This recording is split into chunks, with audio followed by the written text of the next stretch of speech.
粒まどろむ君に注ぐ忘れない優しい微笑み悲しさ隠した瞳を願うこと辛くても立ち向かう勇気君にもらっただからゆくれ夢の中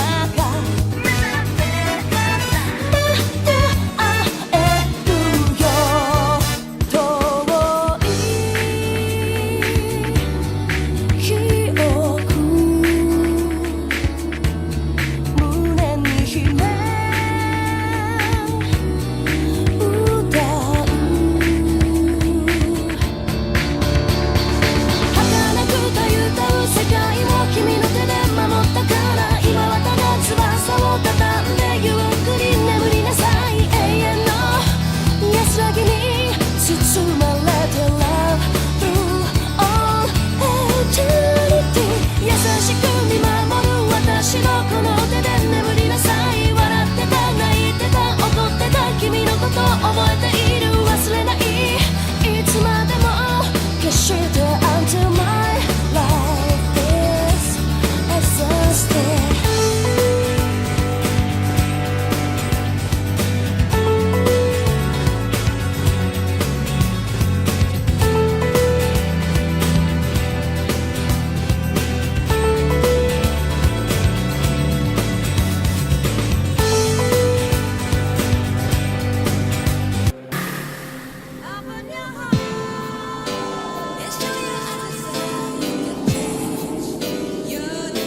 what you want to say, baby. When you're alone in the darkest night, maybe you can give your ray your back.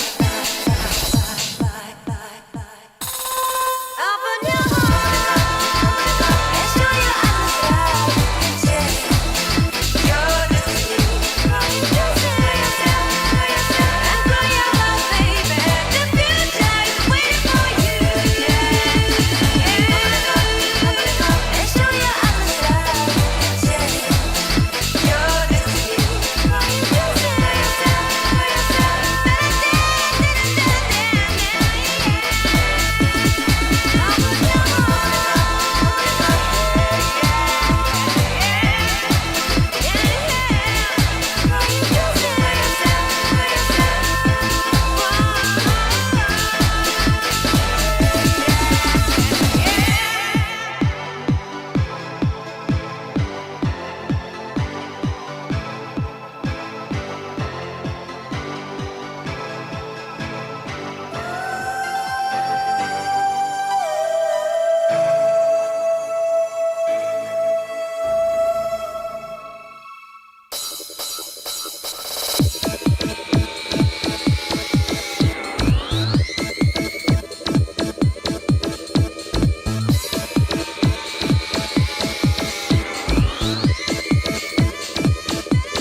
Testing, mic check. 1 2 1 2. Yes, it works. It works. I'm just missing one thing.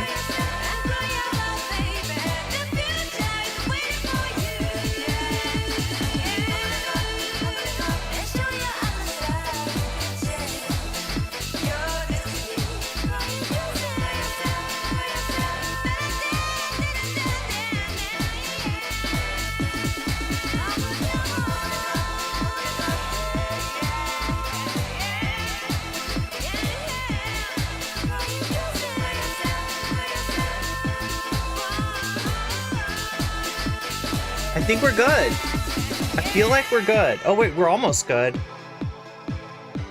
I've been fixing my setup for a few days here.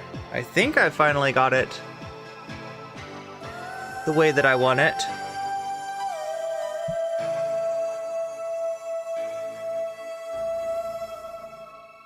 Yeah, it feels like it's like the way that I want it.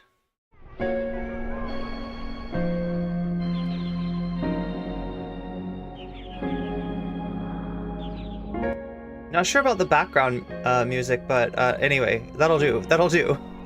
Hey everybody, it's been a while. Yeah, I've been working on my setup, like, right? I wanted to do a gaming stream this weekend, right? But I just wasn't sure if anybody would watch me, because I know people watch me for politics, right? And when you're doing politics, people start to expect politics or whatever this is, right? Whatever this is. We'll get to this if we can unlock the sub goal today. That's the bonus content that you're looking at right now. Yeah, this is Vasha responding not to iDubbbz necessarily, right? But actually to Olaimi and Francesca in the video that Olaimi dropped a while ago, which I guess kind of got to Vash. Twitch tells me this is Minecraft. You're right. Oh my god. That's such a good catch. That's such a good catch. Well, we do Minecraft here. We do try to do Minecraft. I don't know. Yeah, so there's more things for me to fix. Wonderful. Including this music, which is not quite doing it for me. I don't know. I just have to go by the tried and true.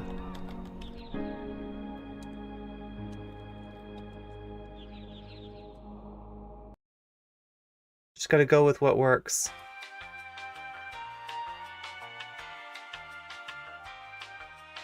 And then fix Twitch. Because Twitch is now registering as being a Minecraft stream, which it would have been. It would have been a Minecraft stream this weekend, right? And that's what's wrong with it, right? It needs to be just chatting instead.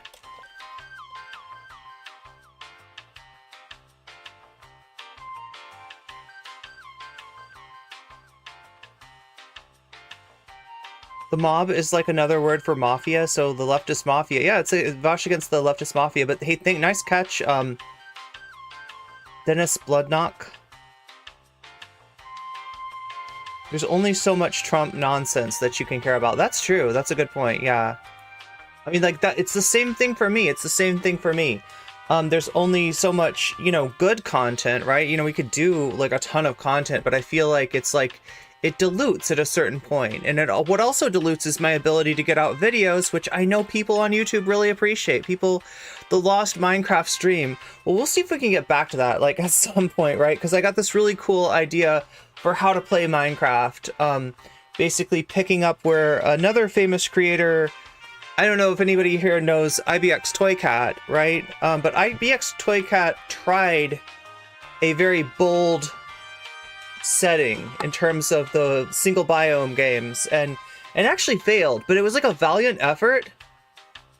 I mean, like, I understand rage quitting actually at that point, and I wanted to see if I could pick up where IBX Toycat left off. The only difference between me and IBX Toycat, though, is that IBX Toycat plays Bedrock and I play Java, so that actually, you know, it doesn't sound like a big difference. It's just like, okay, whatever, you know, doesn't matter for me, the viewer of the stream.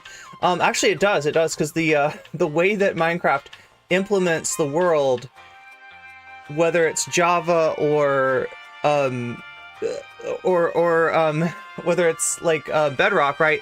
It's totally different for single biomes. Everything is capitalized. It's hard to tell which mob is meant. Yeah, well, this is actually, you know, this is actually him replying to like an Alimi video. Wait, that's the other thing that I need to change. One more Twitch setting. Manage the goals. We gotta manage our goals. Okay, I'm gonna set a goal. For 10 new sub points. There we go. And if we can get that, then we can watch this Vosh thing. But yeah, we've got a lot to cover today because yeah, I didn't stream Labor Day weekend. I didn't stream Labor Day. I was just in this whole mode of like trying to optimize everything. And I feel like, yeah, have you noticed that my background might have changed a little bit? Oh my god, come on. There we go.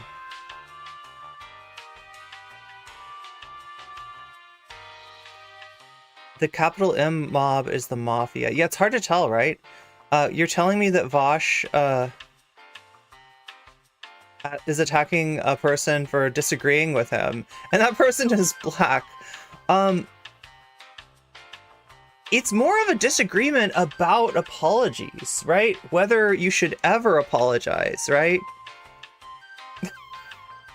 And I've said this before, right? When Keffels became Voshified, when Keffels went over to the dark side of Whiteleaf, right? Oh my god. The other thing too that I've set up, right? And hopefully this will work. Let me get in this, right? Is that thanks to Discord, we now have a soundboard. So I can drink my void coffee. I can drink my void coffee, and after I drink it, I feel like you waiting for me to get started with the stream is kind of like, oh my god, and I'm not warning of the ad breaks. I'm not warning of the ad breaks. I feel like a weasel. I feel like a weasel. Look, chat. I did everything right and they indicted me. I did everything wrong and they indicted me is really the truth. I feel like I'm doing everything wrong today, but at least we got the soundboard here. And if I can just remember my fucking pronouns, we're gonna get started with the stream. So yeah, like a lot has gone on. Starfield has come out. In fact, it's come out to the point where I could play Starfield. One in chat if you want to see me try to play Starfield, right? Because this is a big caveat here, right? My understanding is Starfield is for people with RTX 30 series. Like, you gotta have a nice graphics card.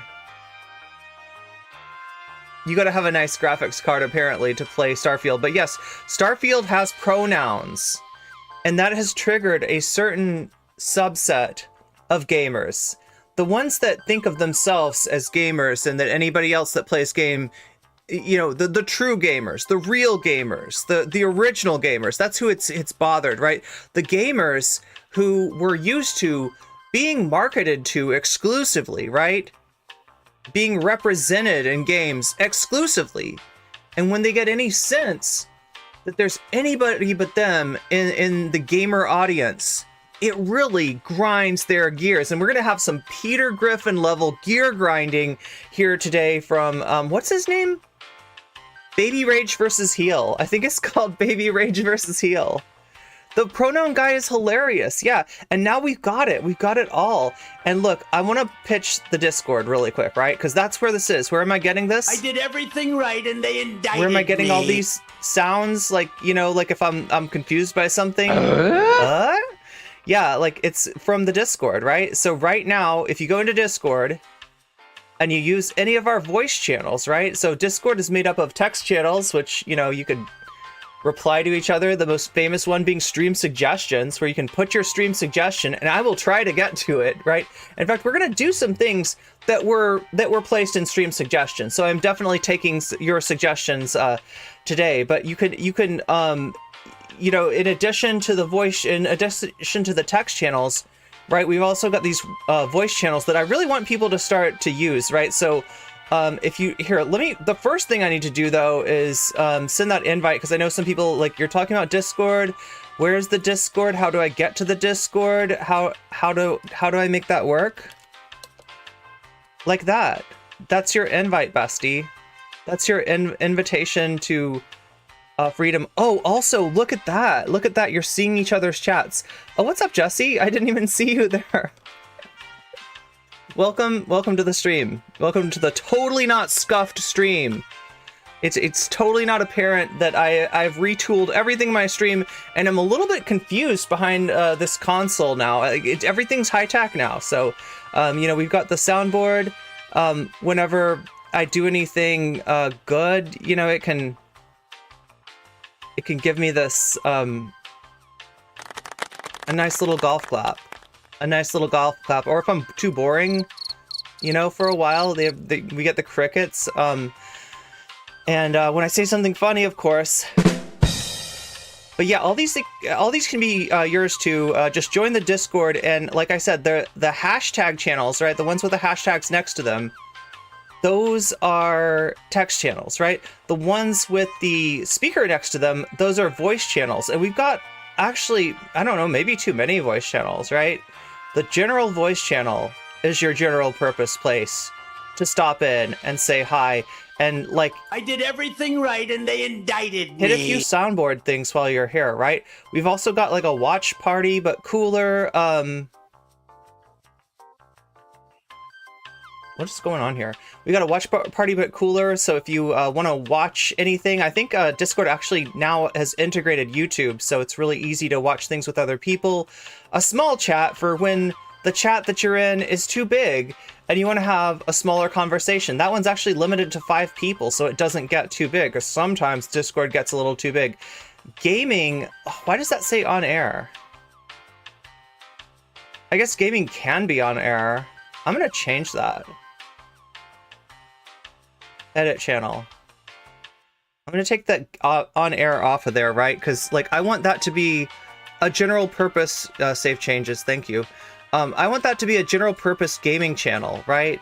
So if you're playing a game with somebody else on the Discord server, or if you're playing a game that is multiplayer and you want to play with somebody else on the Discord server, pop into gaming. You can even stream there, right? You can stream on my Discord channel. There's the sub-only chat on air. Yeah, I guess that makes sense, right? We're gonna try to do more stuff where I actually bring chat on air if you're willing, if you're brave enough, right, to come on air with me. And I think that's it as far as the voice. Oh, meow only chat. Yeah, you're only allowed to meow. So like if you're in meow only chat, it's gonna be a whole lot of this. It's gonna be, that's what it's gonna sound like, right? So anyway, at a risk of spreading any more, I feel like we should get started because I've edged you for much longer than long enough. But I just wanted to mention the Discord, mention that the soundboard is there. I'm going to be using it on stream. If you want to use it at your own leisure, right? If you want to use it at each other, it's there for you too. We've got 24 slots thanks to our Discord boosters.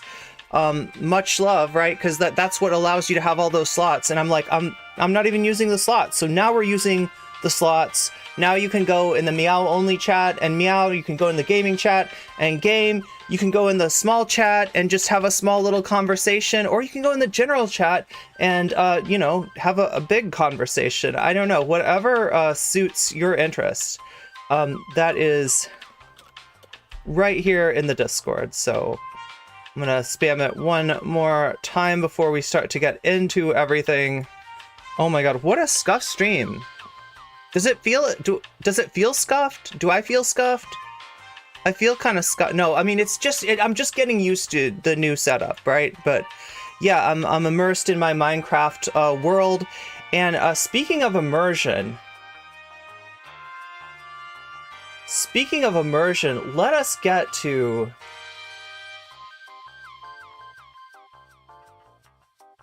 Wait, where do I even have this?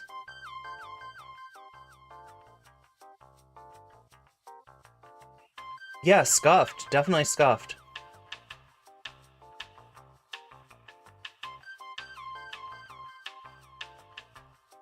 guess we can start with this, right? Because you can see what he's doing here. You can see who he's appealing to. Man canceled for having opinion on the internet. And by man, we mean BabyRage versus Heel. That's who we're talking about. That's whose channel we're watching. And see if I can find his opinion.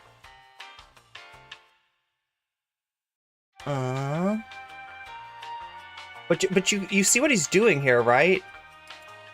Just like Trump. I did everything right and they indicted me. He did everything right and they canceled him, right? So, you know...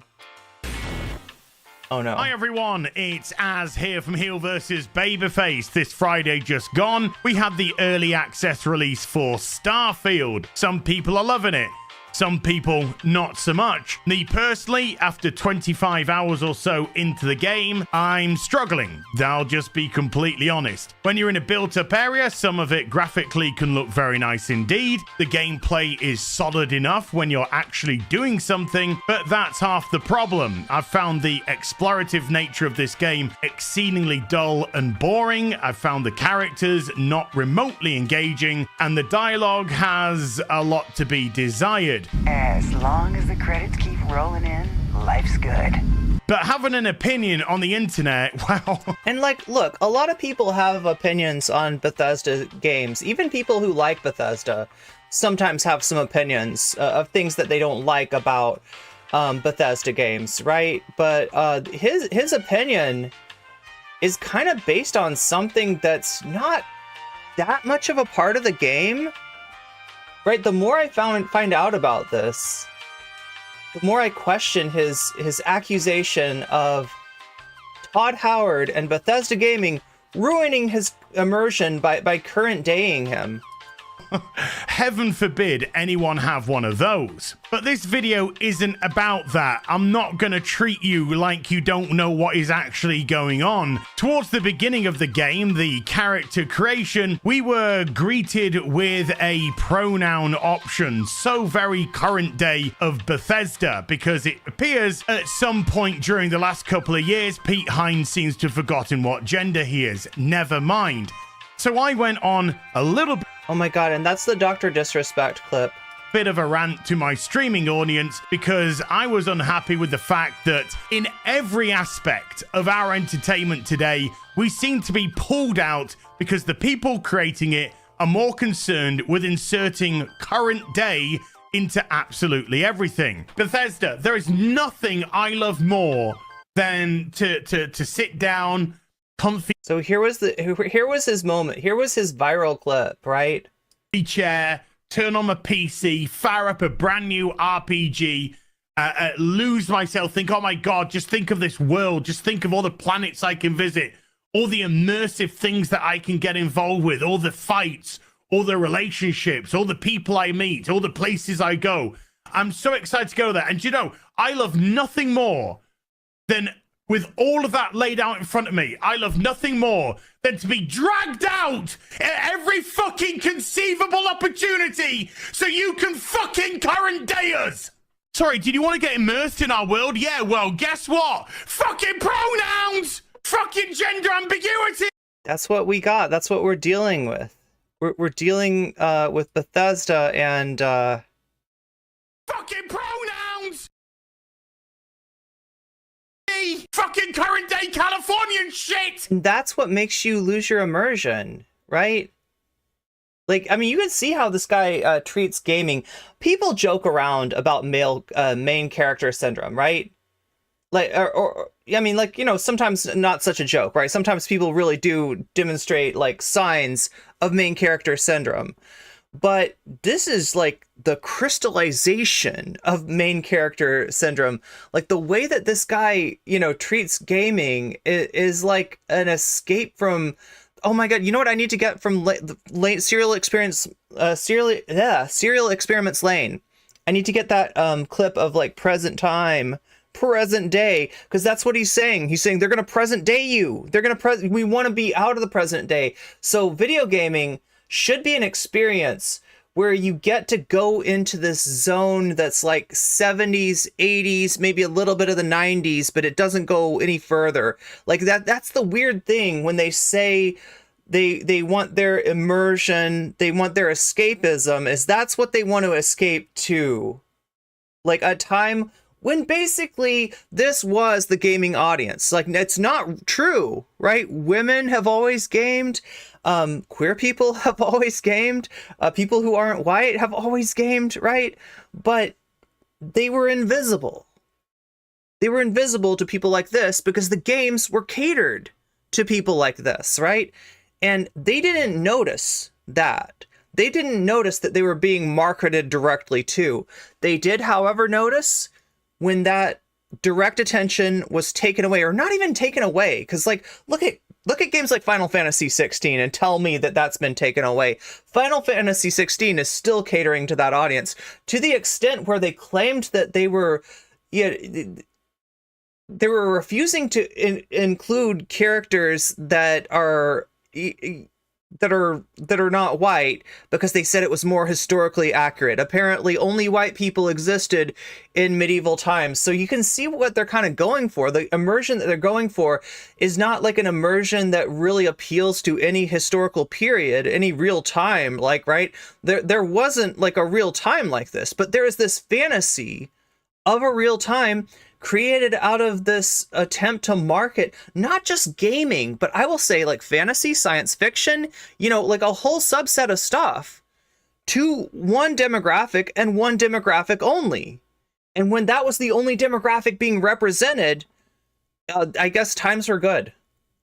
Times were good. That was the good old days. And that's what he wants to go back into. Like, I mean, you hear how he talks about this, right? It almost reminds me of like a 50s dude being like, I want to get home, light up my pipe, kick back by the television. And right, he's got this like, I mean, he's painting a picture. And I guess to dudes like this, like that's a picture that they resonate with. That's a picture that they want to get back to, right? And the truth of the matter is like, this was never reality. This was never, ever reality. But you know what is reality? The middle of the hour ad break, which I think is coming up pretty soon. I don't know exactly when, but I do know that I've been missing these. I have not been doing my job.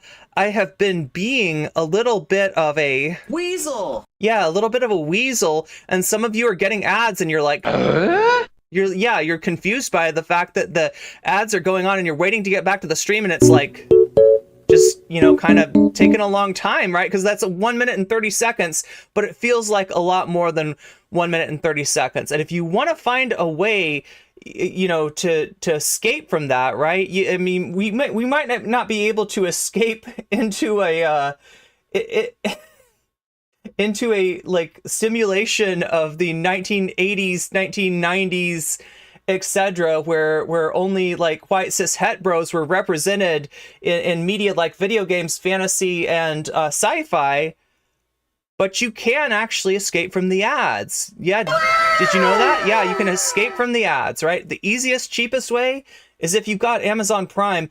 I don't even want you to think about anything else, right? Because if you're not using that already, you've got a free sub that you could be using. And all you got to do is hook up your Amazon account to your Twitch account. Amazon owns Twitch, and so they give you a free sub. Also, now is September. So even if you don't have that, if you pay for a sub for yourself, you're going to get 30% off. So whatever it normally costs, I think it's like $5 on desktop, $6 on mobile. I've been told it's like $8 Canadian. So I'm sorry to my Canadian friends up there, but yeah, like apparently on mobile, it costs you a lot more. So it might be worth it if you're Canadian to try to get it on the desktop. But whatever that price is, imagine it being 30% lower, and you won't be like, baby face versus heel here, imagining. You'll be living in reality, because that is reality. The reality during September. So yeah, that's my pitch. Because that's all we fucking know! Because we're boring! We're so fucking boring! We can't see past our own fucking This is so ironic. Seriously, we can't see past our own reflection. That's you, Garfield. That's literally you. You are the one who cannot see past his own reflection, okay?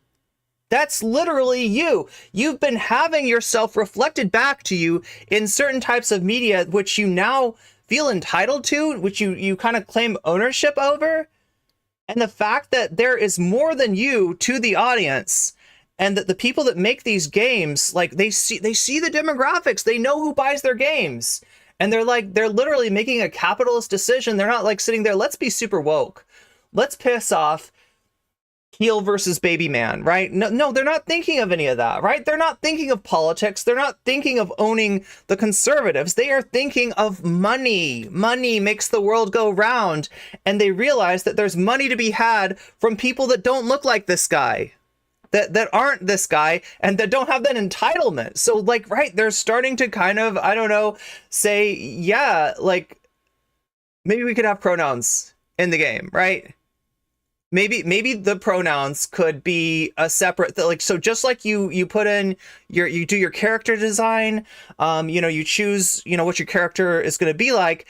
You could also say, and here's how my character should be called, because for other people who also enjoy a little bit of immersion, maybe not the kind of weird, like escapist immersion that you're talking about here, but like other people enjoy some immersion. Maybe it breaks their immersion if they're constantly getting like called the wrong pronoun when they're trying to play a video game. This is what he doesn't get, is that there's other people and he's the one that's not able to look past his own reflection in the mirror that is, I won't even call it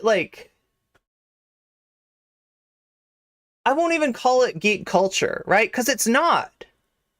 This is not necessarily what a geek looks like, and he needs to get over himself. Anyway. Reflection! That's the level of our narcissism here at Bethesda Western Game Company. Fuck your immersion. Fuck you having a good...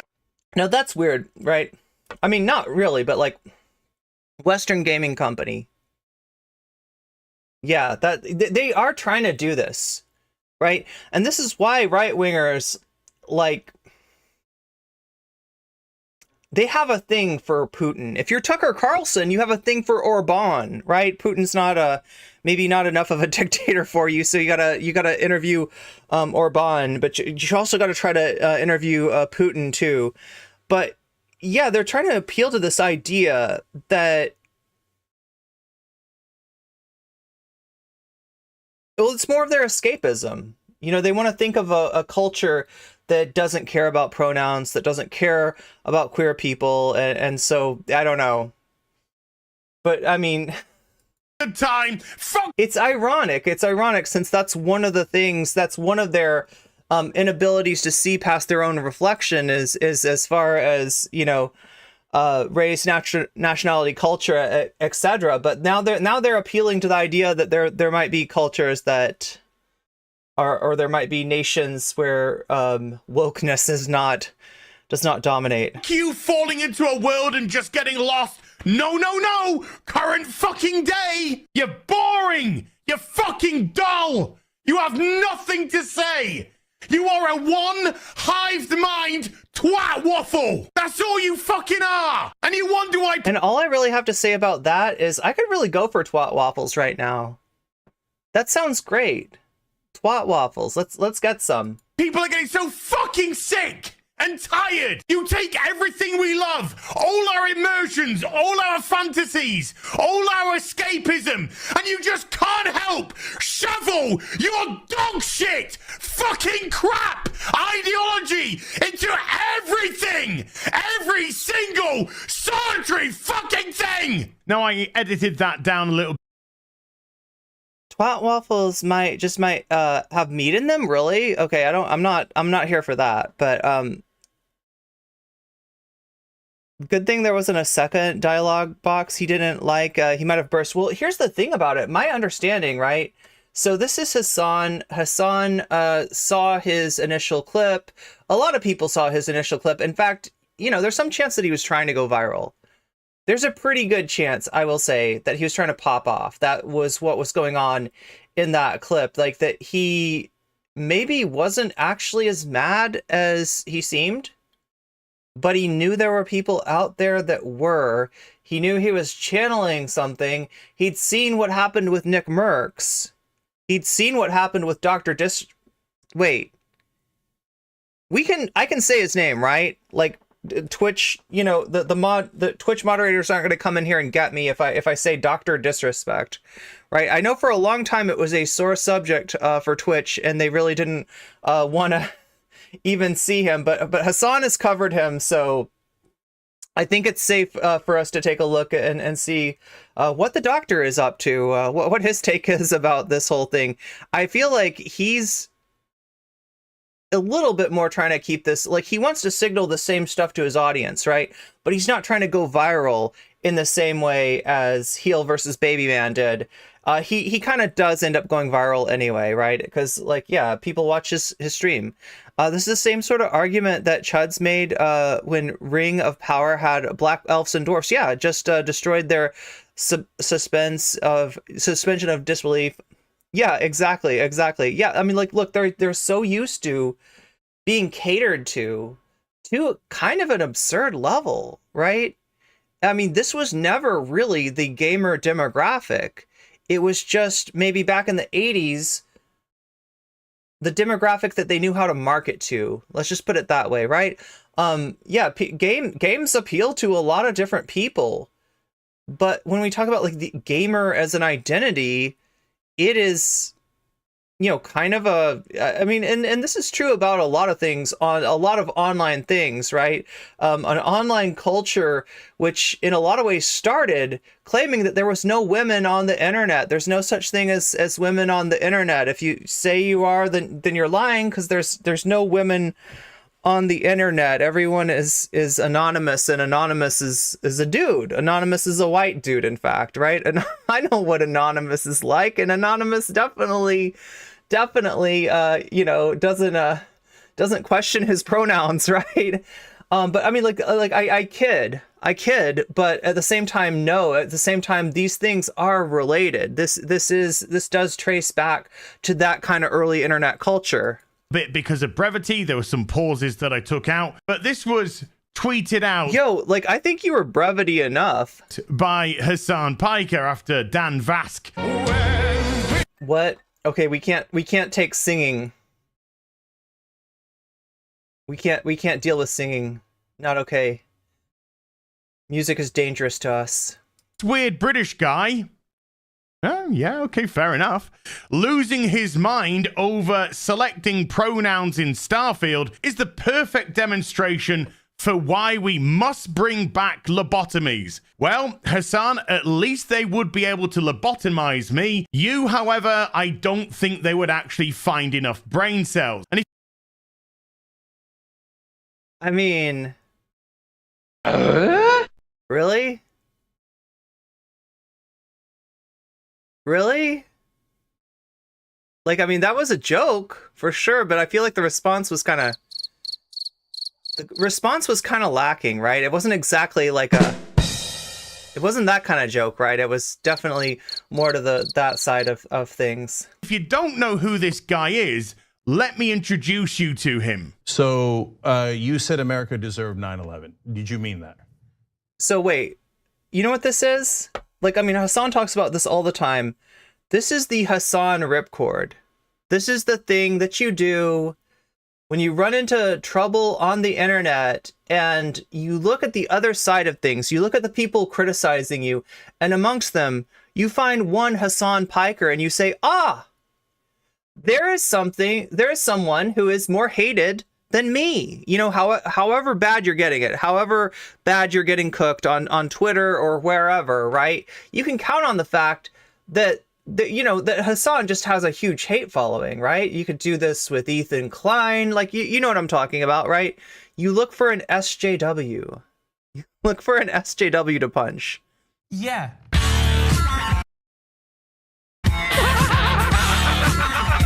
Okay, so yeah, that's if you didn't get it, that's Jink asking Hasan, does he think that America deserved 9/11? Right?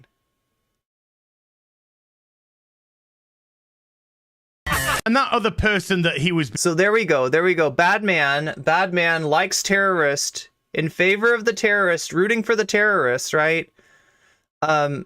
Selective editing. I don't know if it's selective editing. We can look at the entire clip.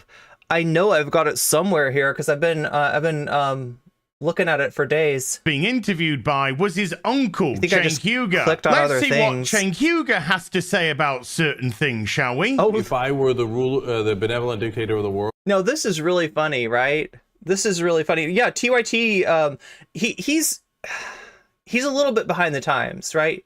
He doesn't realize that TYT has done a heel turn, and on a lot of the issues, including, I don't know, maybe even yeah, that issue, like TYT might kind of agree with him now, right? But no, he doesn't know that. I would legalize bestiality where you are giving, where you are pleasuring the animal. Got him. Cenk Uygur wants to pleasure animals. There we go. You see what I'm saying? Okay. Okay. Now why? Why did that happen? I don't know, Why do people have a problem with that? He just wants to give the animals pleasure. No, come on. Cenk. Maybe it had something to do with the... He's doing what you're doing. Cenk said the thing about animals because he knew that it would go viral and he would get attention and that he could wink at his audience and be like, you all know that I'm not really like about giving pleasure to animals. That's not what's going on here, right? He's not actually like, right? So it's one of these things. Yeah, like he should understand this, right? This is a Takemeister. I don't know, fucking animals part. What the hell is wrong with your family, dude? They just love to, make animals happy. I don't know. I don't know what to tell you. Needless to say, then I'm pretty okay with having a conflicting opinion to somebody like Hasan. But this isn't... Look, this is the thing about heel versus babyface here, right? He says stuff that gamers and conservatives and look, let's just say gamer gators, right? Because this is really an extension of that philosophy, right? This idea, this reaction to anyone other than them being represented in gaming, right? It comes straight out of Gamergate, right? So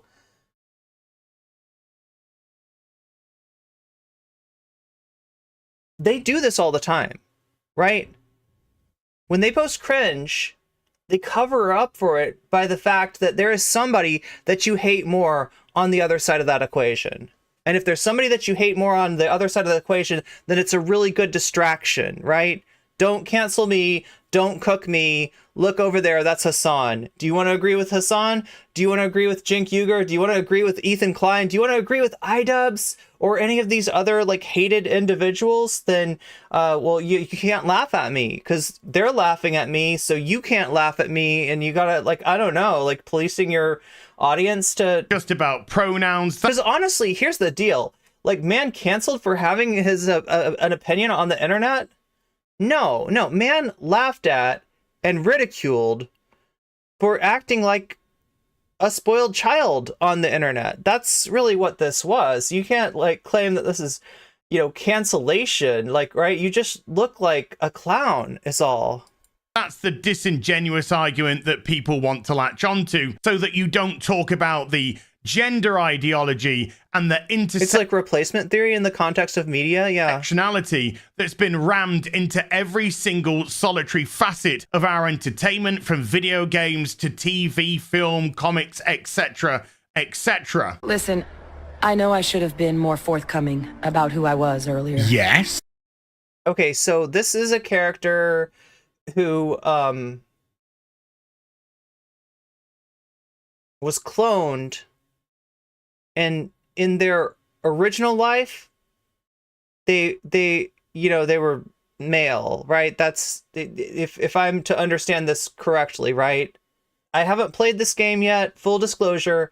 I haven't played any. In fact, I'm not even sure if my computer can handle it. Maybe somebody in chat can tell me. I've got like, I'm trying to remember even what the number is of it. I've got a decent graphics card, but it's not like a 3000 series, right? It's not like an RTX 3090 or whatever, right? I don't know if I can actually play this game. So, in the interest of full disclosure, there's one more thing you ought to know before we head up there. You're a dude. My relationship Oh. with the UC. It's more complicated than it might seem at first glance. Uh-huh. The UC's actually the only reason I'm here in the first place. Yeah. I am a clone of a man named Francois Singal, one-time fleet admiral of the UC during the colony war. I don't get it. Even for a transphobe, right? Even for a transphobe, like, this is like, how do these people react to Dune? Like, there's a lot of sci-fi that plays with gender and gets away with it and isn't seen as ideological in any sense, right? And I would categorize this as that, you know, like you're watching Dune and there's like a female Duncan Idaho, right? That's what's going on here. I don't understand why his spidey sense is tingling. His transphobic spidey sense is tingling over this. That's kind of wild. Former head of the UC. Now, did I have The graphics aren't much better than Skyrim. that reaction because I'm a nasty, naughty transformophobia? Transformophobe. You're a transformerphobe. That's right. You don't like Optimus Prime and and what's the name of the yellow one? Like Bumblebee? Oak fan, thank you for the follow. Look at that. Every time you follow, emote explosion all over the place, right? And it makes me want to say yeah every time I get a follow. So thank you for that follow. I think the days of massive graphics upgrades in gaming is over. No, I had that reaction because it was so obvious because we're dealing with. She's just a cis woman NPC who was clone. So like there's nothing to do with like trans people in that element of the plot, right? I mean, look, I guess you could relate it to no, you really can't. That really feels like they are stretching it. Like vastly, massively. Like that's a huge stretch, and the only thing I have to say to that is like, seriously? Seriously? Yeah, the Matrix was all, well, I mean, the Matrix was made by the two main creators of the Matrix were trans women. But yeah, but by that like stretch,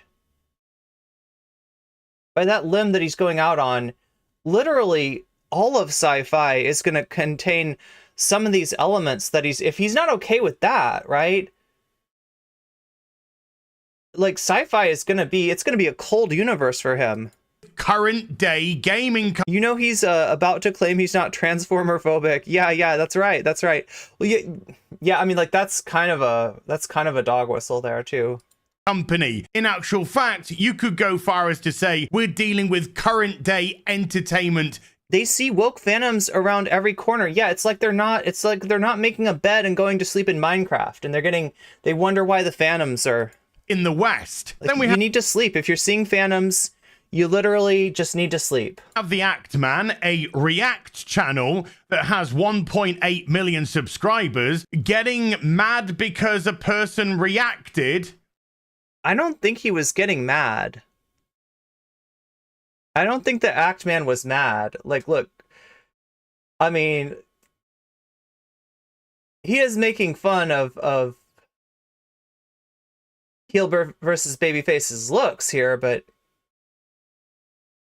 which is not nice, but I don't read like anger here.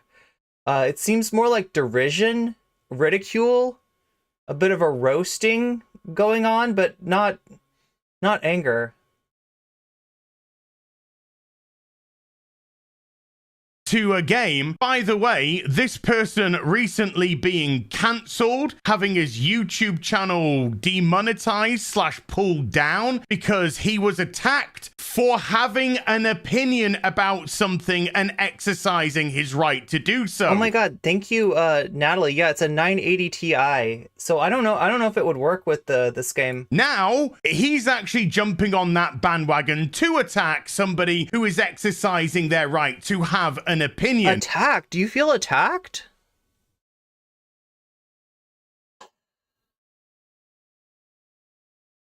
I guess turnaround is fair play, hey? You wanted to be Nick Merckx, right?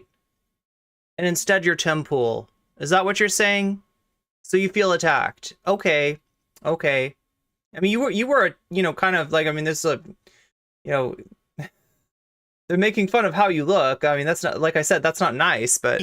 Don't worry about the hypocrisy of it, dude. You do you. So his tweet starts off with gorilla-shaped man, which, by the way, I can't take any other way than a compliment in Silverback, baby. On the verge of... I mean, yeah, that's right. You got the gorilla mindset. You've read Mike Cernovich. You know what this is about. Yeah, you're crying. A Joe Rogan fan, right? We've already had to go into a lie because you want to embellish your inverted commas argument. Shout... Inverted commas. Got the inverted commas, don't we? Okay, I'm not gonna... I promise... Okay, I'm gonna try to avoid making... I shouldn't make fun of people because their accents. Like, that's a perfectly fine accent. There's a ton of cool people with that accent. That accent is not what I'm, you know, reacting to here, but... T-man. It's just funny. Inverted comma. Inverted commas. We've got the inverted commas over here. Okay, anyway. Yes. Ranty man. Yes. Angry man. Yes. Ranty man. Wait, no, let's go. This is so good. This is so good. Look, this guy is like a clip machine. He just keeps on giving clips. Thomas' argument. Shouty man. Yes. Yes. Ranty man. Yes. Yes. Angry man. Yes. Yes. Crying. No. Just say it how it is. If you feel comfortable with his position, why lie? Because Starfield... I mean, you're right. You did hold back the tears, and you should get some credit. I don't know. Should you get credit for that? Look, if we're supposed to care about men now, okay, and men's feelings, then maybe I should encourage you to actually let those tears out and say that it's actually more cringe for you to not cry when you clearly want to cry. You're crying on the inside, you're crying behind the mask, right? But you got that Wojak mask on that makes you look tough, like that you're not really crying. But we see that there's a mask and there's tears streaming down underneath the mask. And what I want you to, you know, since you've gone so mask off in this whole rant, and you've said the thing out loud that most gamers, most gamers would know better than to say, right? You might as well just take the mask off and shed a few tears, right? Look, everybody feels the quiet desperation. Everybody feels the emptiness and the loneliness of late-stage capitalism. You're not the only one, right? Your despondency isn't as unique as you think it is, right? It's something that everybody shares. But being catered to by an industry the way that dudes like you have been, I don't think it's actually helping you. I don't even think I don't think it's good for you, right? Like, as bad as it is, this is stuff that you need to deal with. And anything that lets you immerse yourself in a world where all that doesn't exist, it's not helping you as much as you think, right? It's a cope in the worst sense possible. Ironic that a lot of cis straight male gamers hate being able to customize pronouns when they customize sexualized fetish female avatars for themselves all of the time. True, yeah. Yeah, in a way, like, right? Like, do you know, like, I'm trying to think of the name of, there's a VTuber, like, called, like, The Complete Package, and it's something like that, and they're like a VTuber who is, like, you know, female presenting, but voiced in a very, you know, traditionally masculine, you know, kind of way, right? I feel like some of these guys would appreciate being able to have like a feminine character, but still get their normal, you know, he, him pronouns. I don't know. I feel like the pronouns option unironically like offers something to guys like this, right? And yet they're taking it as what? Being present day? Lets you pick pronouns at the start of the game. If you watch the extended clip of his streams, he looked like he was literally going to cry at multiple points. Well, the sad thing is, okay, so that clip so this is his response to getting canceled, right? He showed you the clip of his initial, thing. That's what like Hasan and Actman are quote retweeting and showing to people in terms of, the being on the verge of crying and stuff like that. I'm told that after that explosion of emotion that he showed us, right? He sadly turned on his console and started playing the game. Do you know what that is? Right? That is like you're waiting a table. You serve somebody their food. And they pull you back over, right? You give them their food, you're about to leave, go back to the kitchen, take care of other tables and stuff like that. They're like, this is unacceptable. This is not how you do this. This is not how you do that. I asked for my steak to be medium rare. This is clearly medium well, right? I asked for, sour cream on my potato. This is butter, right? There's all the kinds of stuff wrong with the meal. And you're like, would you like me to take the meal back to the kitchen and fix your order? No. And he grabs the fork and just starts eating. Just like, he's like, I'm gonna eat it anyway. I want to make sure that you hear my complaint first, though, before I dig in to this meal that I'm going to tell you how much I hate.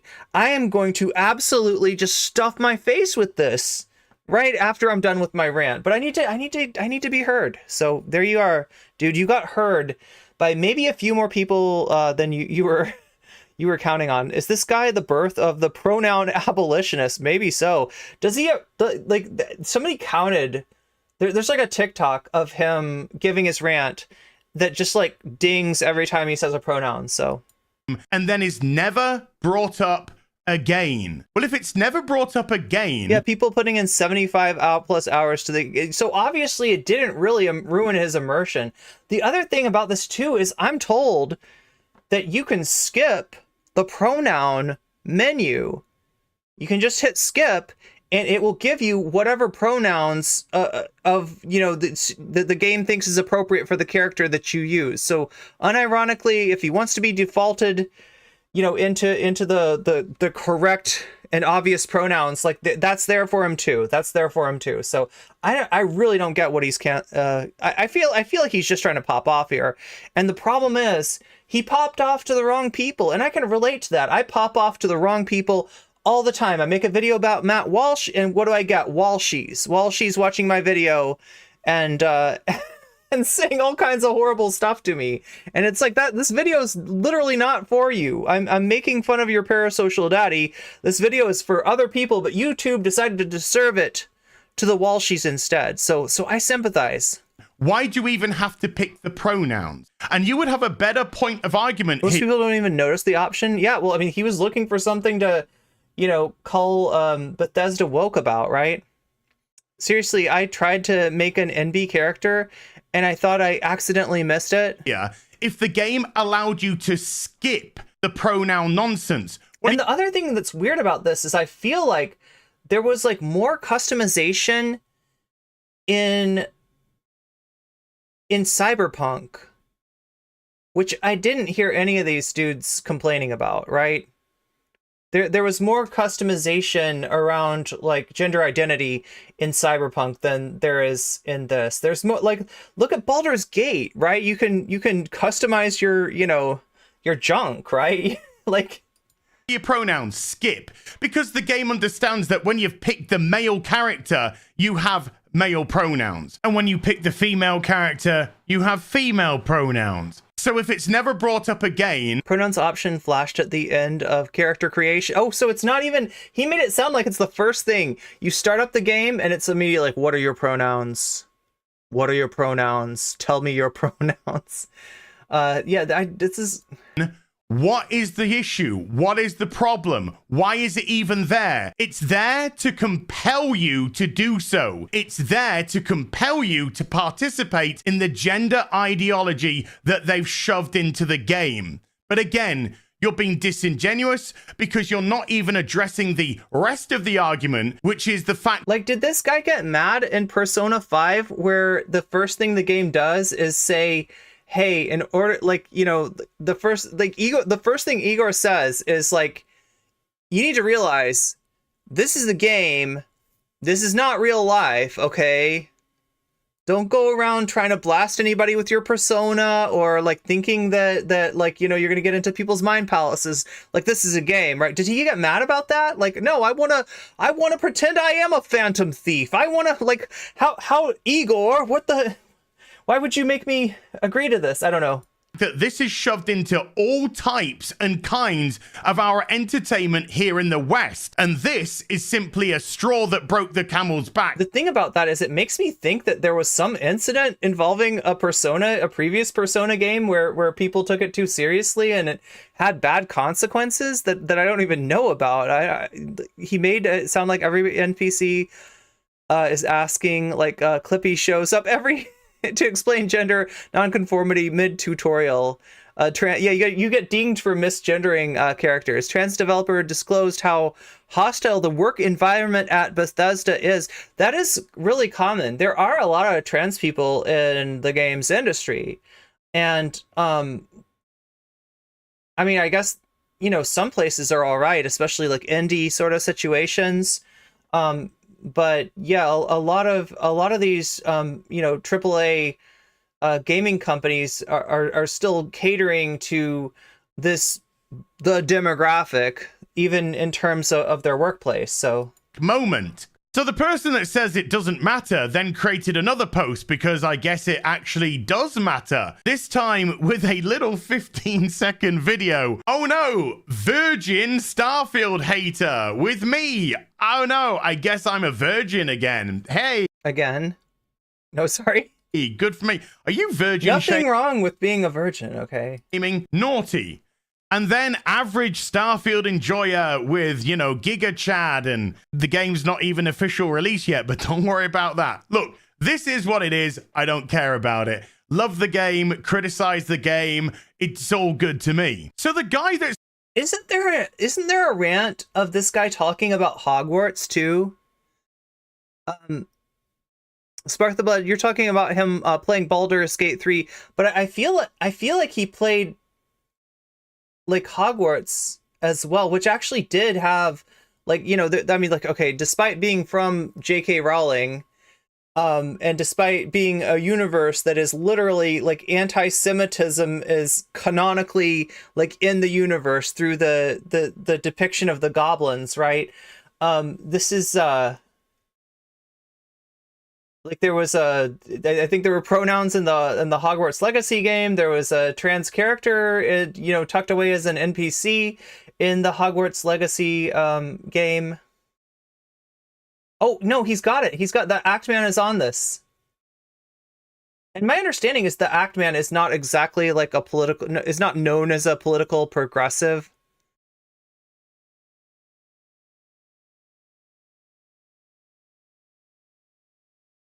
Hogwarts Legacy had a trans barkeeper. Yeah. I think he said something like, you don't get to complain about people playing the wizard game, but you know what you do get to complain about? The top of the hour ad break. Because that's right, it's coming up again. It's going to happen. It happens every half of an hour, 1 minute and 30 seconds of ad break. If you want to get out of that ad break, you can use an Amazon Prime to get a Twitch Prime, get out of the ad break for free with a free Twitch Prime sub. You can do it for 30% off. If you don't have that, it's September right now. So for the duration of September, which is September, all subs apparently are 30% off. I think the normal price is $5 on desktop, $6 on mobile. For some reason, it's like $8 if you're Canadian on mobile. But whatever your price is, it'll be 30% off during the month of September. Or you could get lucky and be gifted a sub. It's more likely to happen if you're active in chat. said it doesn't matter, then's created another post because I guess it really, really matters. Is he afraid of advancing past nouns? Yeah, maybe. But this time, folks, he got me. I got gotcha'd by him, so I wanted to see what the guy who screamed about pronouns in Starfield thought about the Hogwarts Legacy boycott, and I was not disappointed. The hypocrisy is prophetic. We'll get on to prophetic shortly, dude. So let's watch, shall we? I will not be berated, bullied, intimidated into not playing a game because you think it attacks you or goes against your ideology. Boo fucking who? Man up! Fucking pronouns! Boo fucking who? Man up! Fucking gender ambiguity! You think it attacks you or goes against your ideology. And you just can't help! Shovel! You're dog shit! You think it attacks you or goes against your ideology. Fucking crap! Ideology into everything! You think it attacks you or goes against your ideology. Goes against your ideology. Goes against your ideology. We can't see past our own fucking reflection! Weasel. Agreed. Yes. And what was I Weasel. actually talking about? I was actually talking about buying Hogwarts Legacy and not boycotting it because I wouldn't bow down to the intersectional, woke, far Now, I don't know. There is a boycott being arranged. There is a move to demand refunds from Bethesda.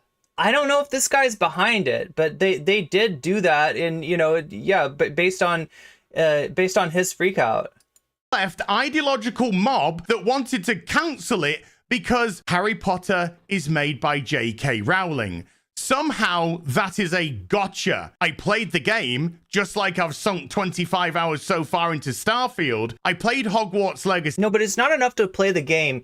You have to pretend that trans people are victimizing you, that trans people have all this social capital, all this power in society, and they're using it to cancel you, and you're a victim. You got to make sure to play the victim when you play Hogwarts Legacy. Otherwise, you're not playing it right. And you and I enjoyed the gameplay and I enjoyed the story. Didn't prevent me from criticizing the barmaid, which was silly, or other aspects of little bits of wokeness or intersectionality that they put into the game. So the breadcrumbs that they threw in the game to try to fig leaf themselves out of the fact that they're making a game of a known transphobic, anti-Semitic monster, right? That still bothered him. Just so we know, he was still bothered by the trans barkeeper. Game, but I guess once again, you don't actually need context. You just need gotchas. And one final thing. It's a gotcha. I'm so sick of people claiming gotchas when it's like legitimately though they gotcha. Like legitimately and undeniably, you're being a bit of a Weasel. You're being kind of a weasel. Weasel. And I'm just left to yeah, like what? Seriously. You mentioned prophetic. Let me just see what your last video up is. The dark side He got sorted into cancellation victim. Good one, Monster Move. of reaction content. Holy shit. It looks like you're the Wait, that's like the Sniper Wolf and XQC thing. Yeah. walking embodiment of prophetic, dude. But I'll tell you what I... What? What? How does Sniper Wolf have to do with this situation? I guess I should say, since I didn't watch any of the Sniper Wolf stuff, Sniper Wolf is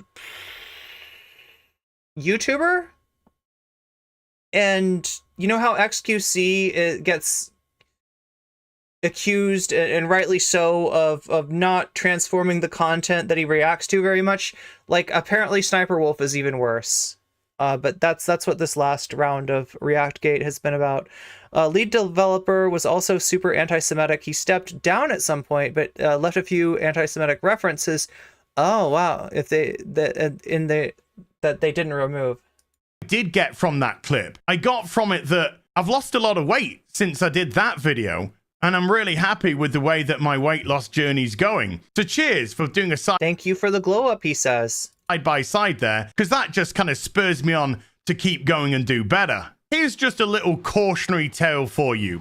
Remember Volition? Volition, the game studio that Sniper Wolf is like a gender bender version of XQC. took over the reboot of Saints Row. Volition, the same company that attacked fans of the old Saints Row games because they said that was outdated and it was no longer acceptable. Okay, I literally don't know. What's the controversy with Saints Row? And their game was going to be for a modern audience. Volition, who are now out of business because the game flopped massively. Things like this can happen. Was it too woke? Chip away at people like Chinese torture, and eventually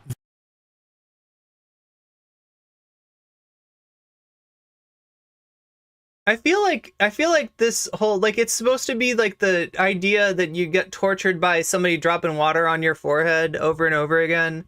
Like just drip, drip, drip, constant drip, and it's supposed to be, but like I'm like now wondering, like, does that even have anything to do with China, or was that just like a racist like attribution of they made a bad, and also like I come from a country that's waterboarded people, so I don't know. Who is Sniper Wolf SS? All I heard, according to YouTube feed, is that she had some beef with Jack's Films. All I know about Sniper Wolf is that she got similar accusations to XQC. Don't think the Saints Row flopped because it was woke. It just sucked. This guy's grift is way too obvious. Yeah, that's what I'm saying. He's saying the quiet part out loud, right? He's blowing their cover. He's blowing up their spot, right? That's his... they'll crack, or they'll have a It's more because it was buggy. straw that broke the donkey's back moment, and they'll stop supporting Broke the donkey's back, okay. your games. But this isn't about pronouns. It The video game donkey? never has been. It's about everything. Every single solitary person that's saying, well, it doesn't matter, only says it doesn't matter when it's been inserted into their entertainment, when it's been inserted into their TV, film, comics, video games. When it's been inserted into their Twitch stream, like the top of the hour ad break, which is coming up any minute now. And they can turn around and go, well, it doesn't matter. I think the timing is off. I think it's like... But if any of it was We'll see. removed, taken away, But it's just coming. you watch them spurg, get triggered as much as I did when I just get sick and tired of seeing this rammed There it into is. everything. Look how called Disney it. are performing right now. Disney Marvel failing I'm so prophetic. miserably. Disney live action films failing miserably. Indiana Jones failing miserably. They are failing and failing and failing due to the fact they are ramming in current Ramming it day, in. and current day is turning customers. Like, is it just me, or like, is there something about these dudes that like they like to use the metaphor of like forceful insertion? Like they like to ram it in anywhere they can. It's almost like they're kind of shoving it down our throats. Like, do you ever feel like that? I don't know. It feels like you don't need to use that metaphor all the time, but you're going to. So off, and they've been doing it for so long now and ramming it down all of our throats that Yep, there we even go. regular people are beginning to wake up, which is very mean the different normies? from being woke. Not only that, they're now starting to laugh at it and mock it as it should be No, mocked. wait. As we see an image, of course, from the it's actually the same thing. It's literally the same thing. Like woke, awake, that these are related words. These are not separate concepts, right? That's literally what that is. Shoehorned would work, yeah. coming Snow Brown and the 7 Seattle Baristas coming next year to flop majorly for Disney. Another fairy tale sacrificed on the altar of intersectionality. I don't care what you want to call yourself. Call Does this guy even know what intersectionality is? yourself the king of Kathmandu for all I give a shit, and give yourself the pronouns of Tweedledum and Tweedledee. That's your prerogative to do. I just don't need to play your game. And But you're gonna play it anyway! Because you can't help yourself. You need this immersion. For you, it's not like an add-on.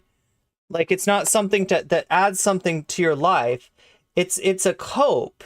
It's like an escape. It's like It's like a way for you to pretend that you live in another time, in another place where things aren't, where you're not like a dinosaur when it comes to your outlook on society, right? It feels like for you, it's not not a pleasure as much as it's a need.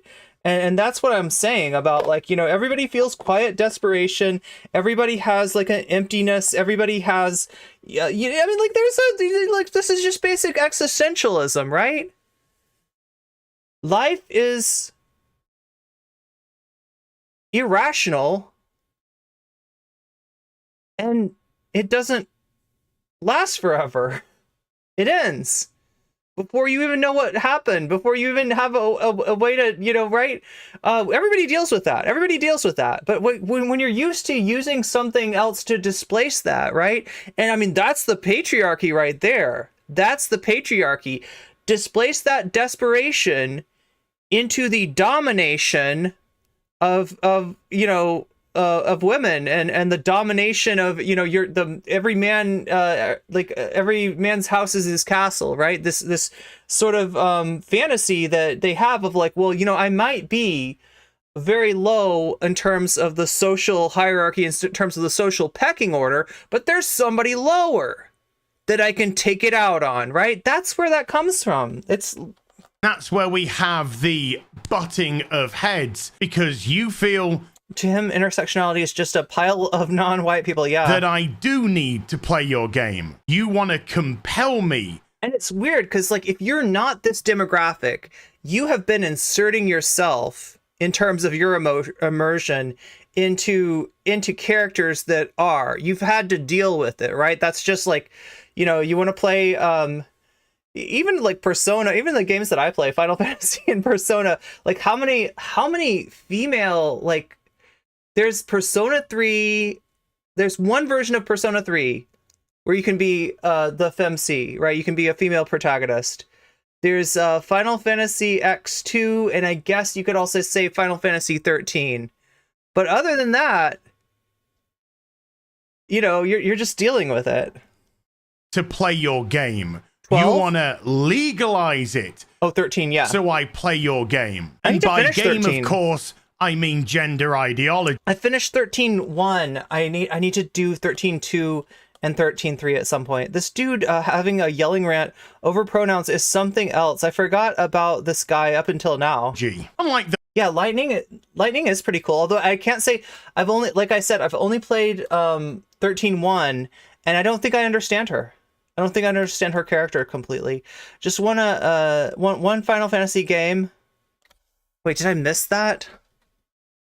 Final Fantasy. Oh yeah, 3. The Gull Wings. Yeah, the Gull Wings in Final Fantasy 10-2. That's what it's called. I always want to call that 12, but yeah, you're right. It's 10-2. Final Fantasy. Oh yeah, Final Fantasy 6. You're right. So yeah, so Final Fantasy has somehow gotten like way worse than it was before. Yardzara also made a video roasting people harassing Rachel Zegler. Oh yeah, they hate Rachel Zegler now for the live action Snow White. No different from their reactions to the live action Little Mermaids. I just want one Final Fantasy game with the main character that looks like Biggs in the remake. Wait, the remake of 7? Yeah, so like what's the deal? There's always a Sid, and there's always a Biggs and a Wedge, right? That's like a thing that they do. The world is falling apart because games let you choose pronouns. So true. The mob that went after J.K. Rowling. I'm not telling anyone not to buy a video game. If you're curious and you want to play it, buy it. Try it out for yourself. See what you... So you don't support the effort to get Bethesda to refund people's pre-orders? think. Some of you will like it. Probably some of you won't like it. That's the nature of the beast. But I'm more than entitled to express my own opinion on the fact that this is so okay. Yeah, you're entitled. That's correct. That's the word for it. You are entitled. You are you are one of the most entitled people I have ever dealt with, right? Because you think that not only are you entitled to your opinion, but that other people aren't entitled to find your opinion ridiculous and laughable, right? This isn't about your right to pop off, because you popped off. You got your attention. Congratulations, right? This is about you. Like, this is a weird sense of free speech when it's like, my free speech means that you're not allowed to criticize anything that I said under the rubric of free speech. Like, my free speech, like, it's just entitlement. You're literally illustrating privilege, right? The privilege that you've internalized. So, I don't know. It feels like you're proving the point of that which you criticize. You're the one who made a criticism. If criticizing is bad, you did the bad thing first, right? I don't think other people are even... Like most people just find this hilarious. Sick and tired of seeing current day... Oh, he didn't get anything. Like, look, Dr.Disrespect probably has more to complain about on that front than this guy does. Shoved into every facet of our entertainment. Television, film, video games, comics, etc., etc. In a few days' time, this will all blow over, such is the nature of today's social media, as people... Yeah, and you're not going to get permanently harassed like you would if you were a trans person, if you were like a woman during Gamergate, if you were, you know, a POC creator almost anywhere, right, that had an opinion that people disagreed with. You're not going to have to deal with this for the rest of your life, like you would if you didn't have the privilege that you have. People's attention will be focused elsewhere, and my 15 minutes of... Does he think that pronouns didn't exist before the current year? Twitter fame will come to an end. But what won't come to an end is the people that saw the video and said to themselves, yes, that's the way I've been feeling. Yes, I've been seeing this for a while now. Thank goodness there are other people out there that are feeling the same way that I'm feeling. And because of that, they've found my channel. And because of that, they will find other people. And that's what you were going for. You literally wanted more. You were like, you know, the one thing that's wrong with this audience, this community that I've created here, is that there's not enough chuds in it. There's not enough reactionaries. There's not enough baby ragers. And I want to let those baby ragers out there know that I'm just like them. People's channels as well, that they can go and listen to their points of view, their opinions, and understand that they're not alone in this. And more voices will be brought to You're not alone. Oh my God, you're such a hero. Table to It's almost like you're the main character. Back from this utter nonsense that we've been seeing. You're just out there saving people. And a huge thank you to all of you for the outpouring of support. Your voices are and will be heard. And I'll see you in the next video. You, sir, are an absolute weasel. Weasel. Weasel. Weasel. This guy's a weasel. This guy is turning himself into a victim, turning himself into a hero. I'm going to call it. I'm going to call it. This is stolen valor. This is stolen valor, right? The whole concept of oppression that you're claiming comes from people not...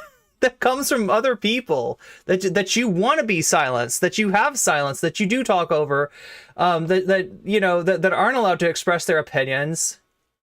And you want to steal that valor for yourself. I'm sorry, dude. I'm sorry. I just can't allow that. I can't allow that to happen. Yeah, that's right. They found each other. That's right, Chat Alpha. I want to believe that he just invited support comments and is still crying on the inside. I don't know. Like, honestly, I don't think that this guy getting ridiculed has that much of an effect. Right? He's gonna do the, like, I mean, heel versus babyface, right? That's a wrestling term. He's going to sell the bump that he took, right? He's gonna sell it as if, you know, he's really been hurt, but obviously he's not. Obviously, you know, this is, you know, it was a little bit of a misfire though, because he did get ridiculed, and I'm sure he wasn't. He wanted to be Nick Merckx. Oh my God, Buffy Geek. Thank you for the gift sub to Admiral Love. Admiral Love, who now will not experience that ad break that, what does it come? I think it comes like, what is it, like 10 minutes after the hour and then 40 minutes after the hour.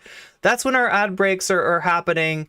And if you want to get out of that, one way is to just be active in chat and get the attention of somebody that is that doesn't want to see you get sucked into the ad break. Thank you, Buffy, for saving. See, that's a real hero, right? This guy wants to pretend a hero. He's a hero. I'm speaking for the unheard, the silenced, the canceled, the blocked, and reported out there. Oh, that's right. I'm teasing the next segment. Can anybody guess what my next segment is based on those words, blocked and reported? Does that mean anything to anybody?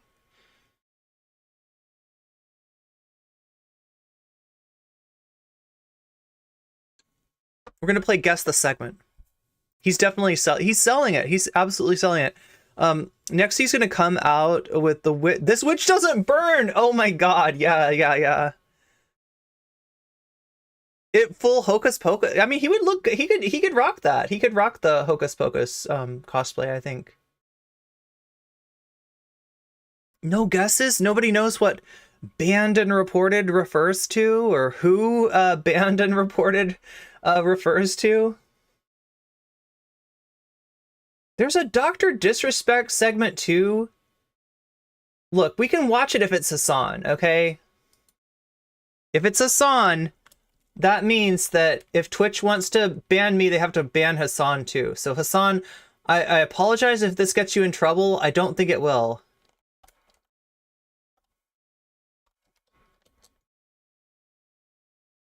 Okay, so I was under the impression that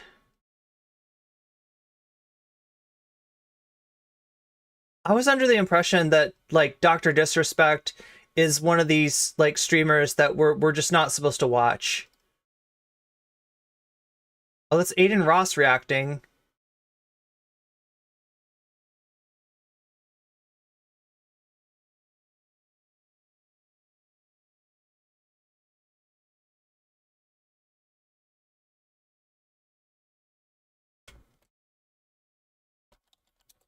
Yeah, the Dr. Disrespect and Twitch had a bad breakup, and for a long time it was a real...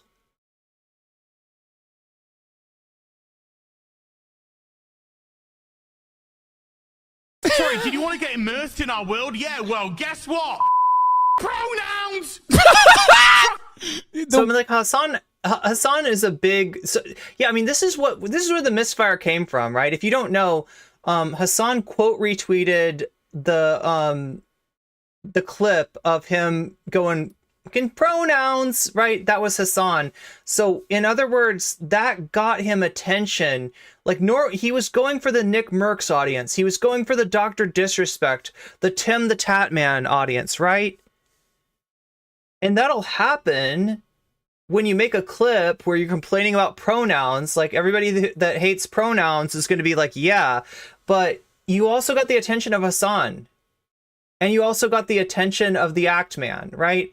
And you know, these people making fun of you is gonna mean that the majority of the people looking at your clip are not like looking at you as a hero speaking for the unspoken, speaking up for the canceled. They're gonna look at you as a clown, which you are, and you just didn't think that there would be, because usually there's no real price to be paid for being a clown. This time there actually was, and in no small part due to Hasan.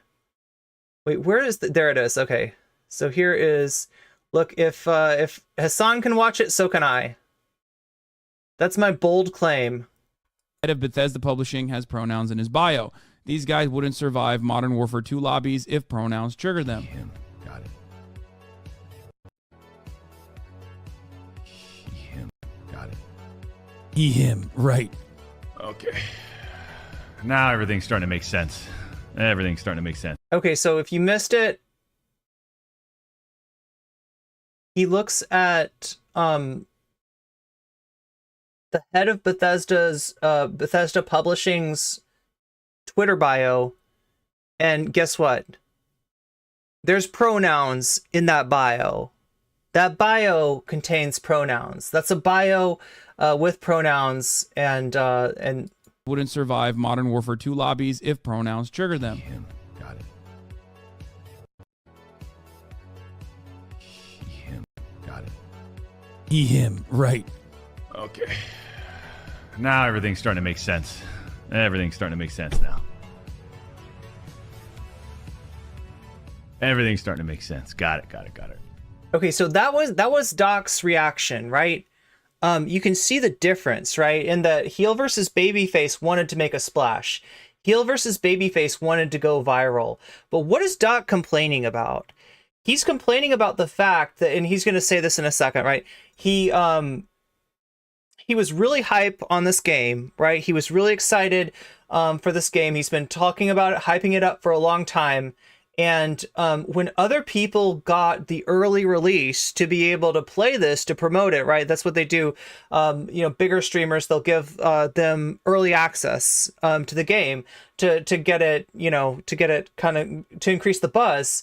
When he asked Bethesda, can I be one of the, can we do something together? Can we, right? They said, because of past controversies, no. So there's two past controversies, right? One is the Twitch thing. He got banned from Twitch. No, three. Let's say three, because I don't know how much the one and number two are related, right? So he got banned from Twitch. There's something that Twitch knew that made Twitch not want to touch him, right?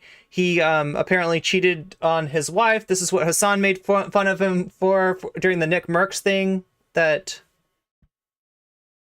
essentially he was more faithful to Nick Merckx than he was to his wife. That was what Hasan commented, and kind of got the Doc's ire from that one.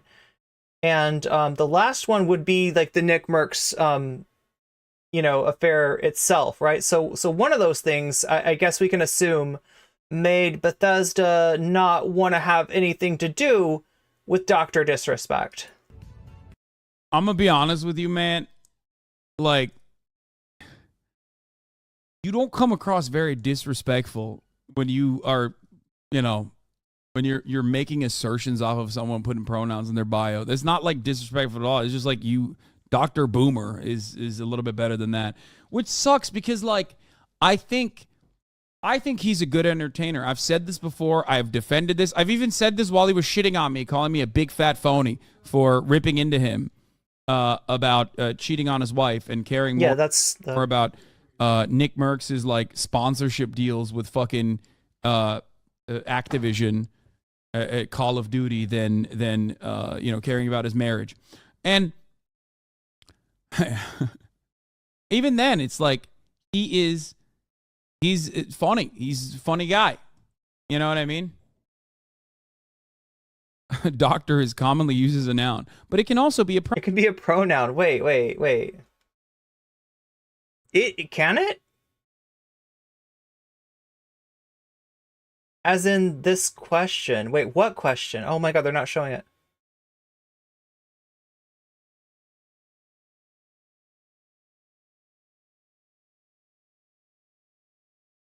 Wait, is this even right? Can doctor be used as a pronoun?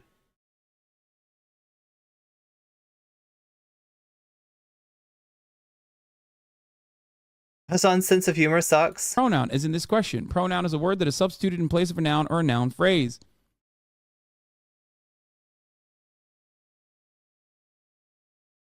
Like, identify the pronoun in the following sentence. He is a doctor. He would be the pronoun, not doctor. What's up, Nabil? The English language is strange. Welcome.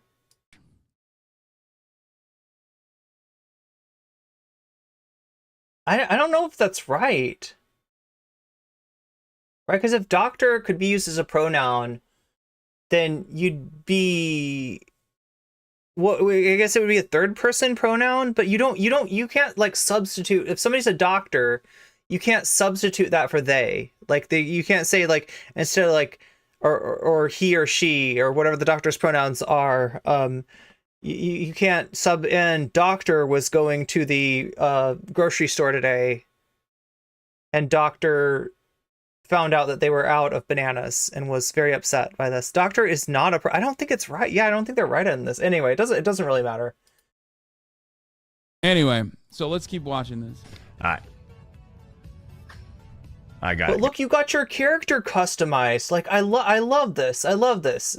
Like, that character looks like him.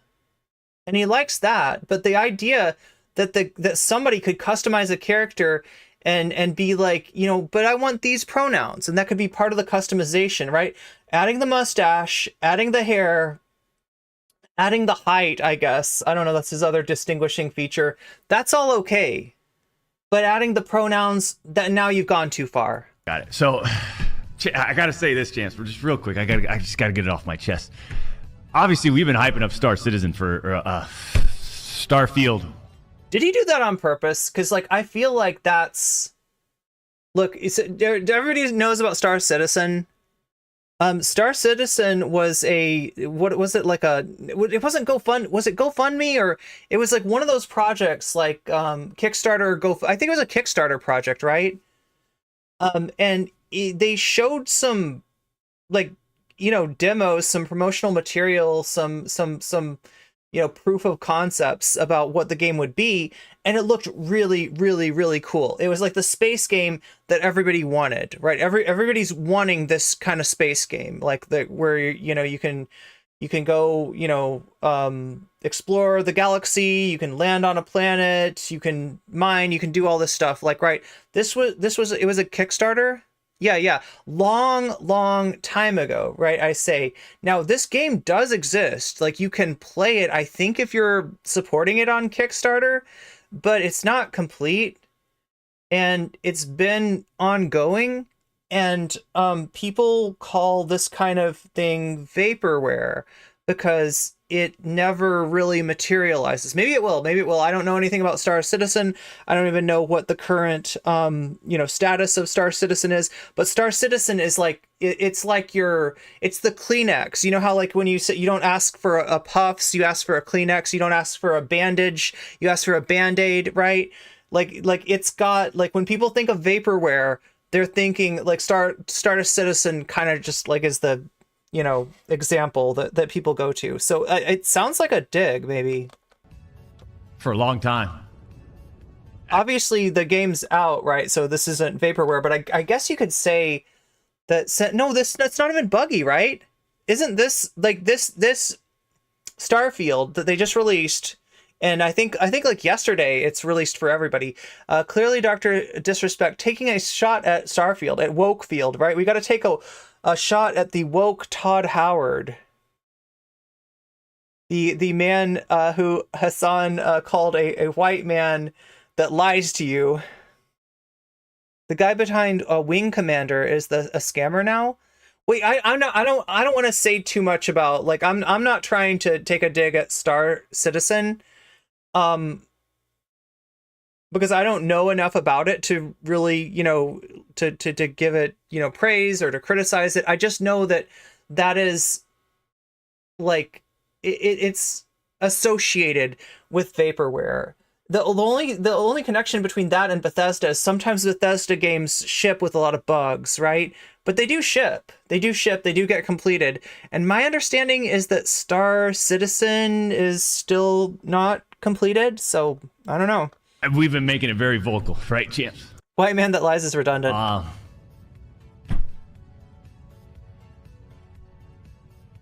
We had our team reach out. Hey, can we work with you? Can we do something?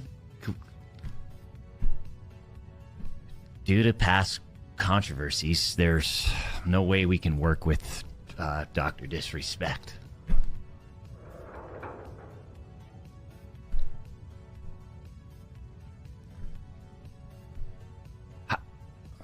This is the doctor, yeah, but doesn't it function as just a noun there? How about just give me, like, let me. It was a decade in development, and there seems to be is a skeleton of a game that's still buggy and no single player campaign. I don't want to say too much because I know people that really like Star Citizen and that are they're still behind it, they're backing it, and they're playing some, you know, version of it or some part of it. They're able to, you know, you're able to do something in Star Citizen. I just don't know what. Play the game when my Starfield character is very genderqueer. I hope that makes this guy mad. when Probably some of the so. others are playing it.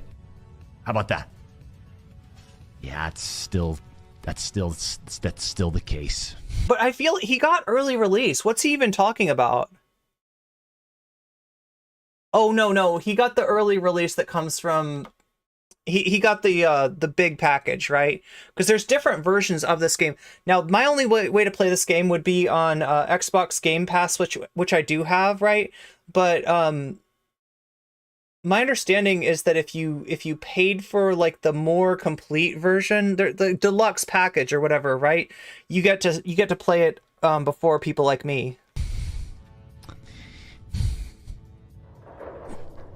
Meanwhile, Hasan over here was doing War Speed on Todd with no sponsorship. Yeah, I mean, I'm doing the same thing he's doing. He's playing it early. You know why? Because he, just like myself, is a sucker who paid $100 to play it early. The difference between me and him, though, is that Bethesda at least sent me a fucking early access key 2 days after I had started playing the game already. But, so there is that. Anyways, Chance, we just had to get that off our chest.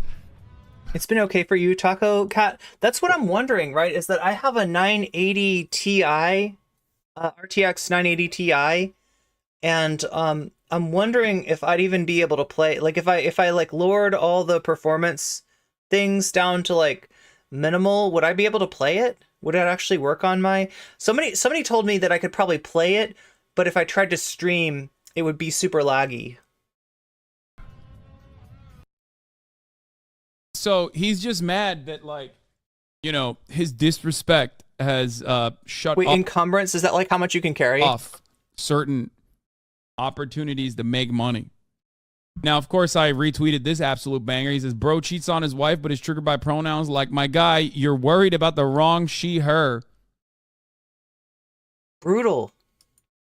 Let's be real. That's like, it's over. It's Jover at that point. That's brutal. That is like...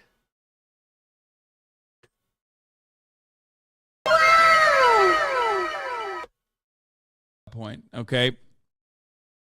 Now, dude, the hate for you online is so crazy because people are making the exact same cheating joke you took from the charter. I mean, they are kind of ripping Hasan off, but it's still funny. Like, I mean, I find it funny. I think it's still funny. You mean chatter, and are using it now and literally no one is mad is truly astounding. Exactly. It's more so about vibes, okay? And my vibes are permanently fucked due to many, many years of having developed the absolute worst, most extremely online fucking weirdo losers who spend every waking hour shitting on me from angles that sometimes usually don't. Oh, good point. Hasan rips off chat too. Work, but still, that accumulation of that anger gets many normies to go, oh yeah, this guy's controversial. That's it. Who cares? It's okay. You know, no matter what you do, if you are true to your own word, if you believe the things that you believe and you fucking advocate for them, there's going to be people who hate you. Dr. Disrespect, except when my disrespect for others loses me sponsorships. Yeah. Dr. Disrespectful to his wife. You know the memes. Okay. Let's not touch on that. That's something that pisses off Guy Beam a lot. That's a sore subject. So we can't talk about that. Okay, so like I said, well, looks like Hasan has covered this too. Let me go to our Discord though. Maybe I should wait until the those who we lost the ad break are back with us. Another one of those went off without me warning you. That's like you had one job, no comment check. You had one job, just to warn people of the ad break, and you're not even doing it.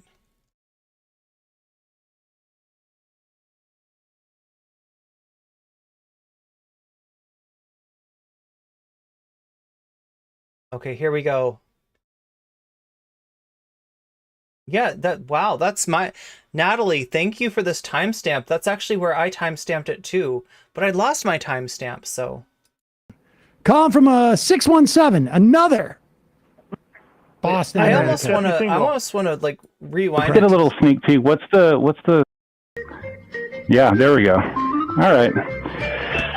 Well, see, that sound is kind of like Sam Cedar's like version of...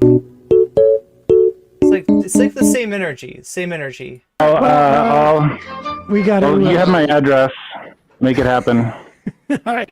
We'll look into it. I appreciate the phone call. Ronald Reagan, ladies. I just thought this pivot was really funny.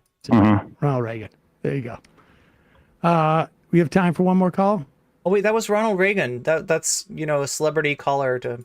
We'll try this one. Calling from 617, another Boston area. It's Jessie Singal. Oh, it's Jessie Singal. Hello, Jessie. How's it going, man?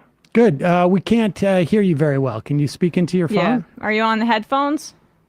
So, I mean, as far as I understand, this is the last call of the day, right? That Jessie got on. Hold on one sec. That any better? Not great, but we can try and can we put them up a little bit? And like I'm saying, I got this Vosh clip to get to. We can get to it if we unlock that sub goal over there, right? So that's another reason that this might be a good time to get yourself a sub. Also, because if you're paying for it in September, you're going to get 30% off, no matter how much Twitch tries to charge you for it. It's going to be 30% off. I mean, it'll be even 30% off if you're subbing with an Amazon Prime, which costs you nothing, and it'll be 30% less than nothing, which is still nothing. So it'll be nothing. You'll pay nothing for it. All right, Jessie. So you wanted to call him for a while. What's on your mind? Yeah, I mean, so first of all, thanks to Emma. She's going to come on my podcast, Blocked and Reported. I appreciate that. It takes some guts to do. So just to get back to this all started when there was a caller to the Majority Report. I feel like I got to make myself bigger, right? I didn't customize my setup quite enough. Like, I got to fill this space somehow. There we go, like that. And a little bit bigger of an Irene. Perfect. So I can reach up and almost touch the chat. Here, let's there we go. Now I'm touching the chat. Perfect. All right. We got to have a big Irene.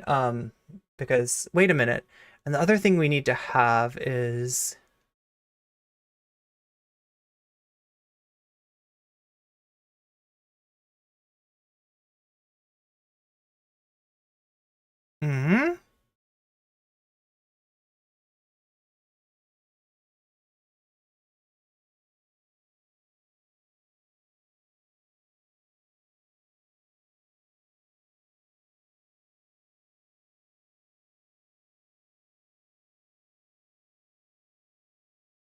No, wrong.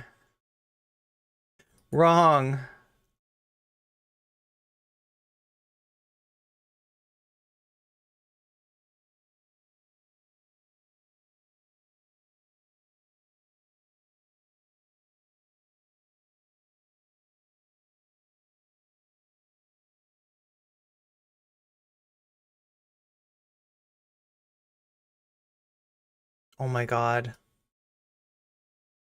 I'm doing everything wrong today.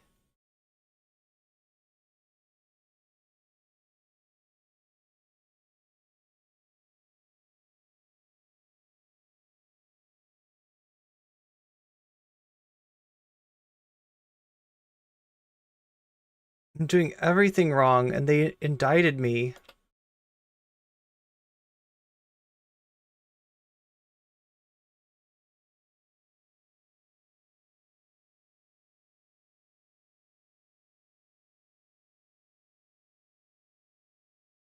Something like that, and then something like that, and then something like that.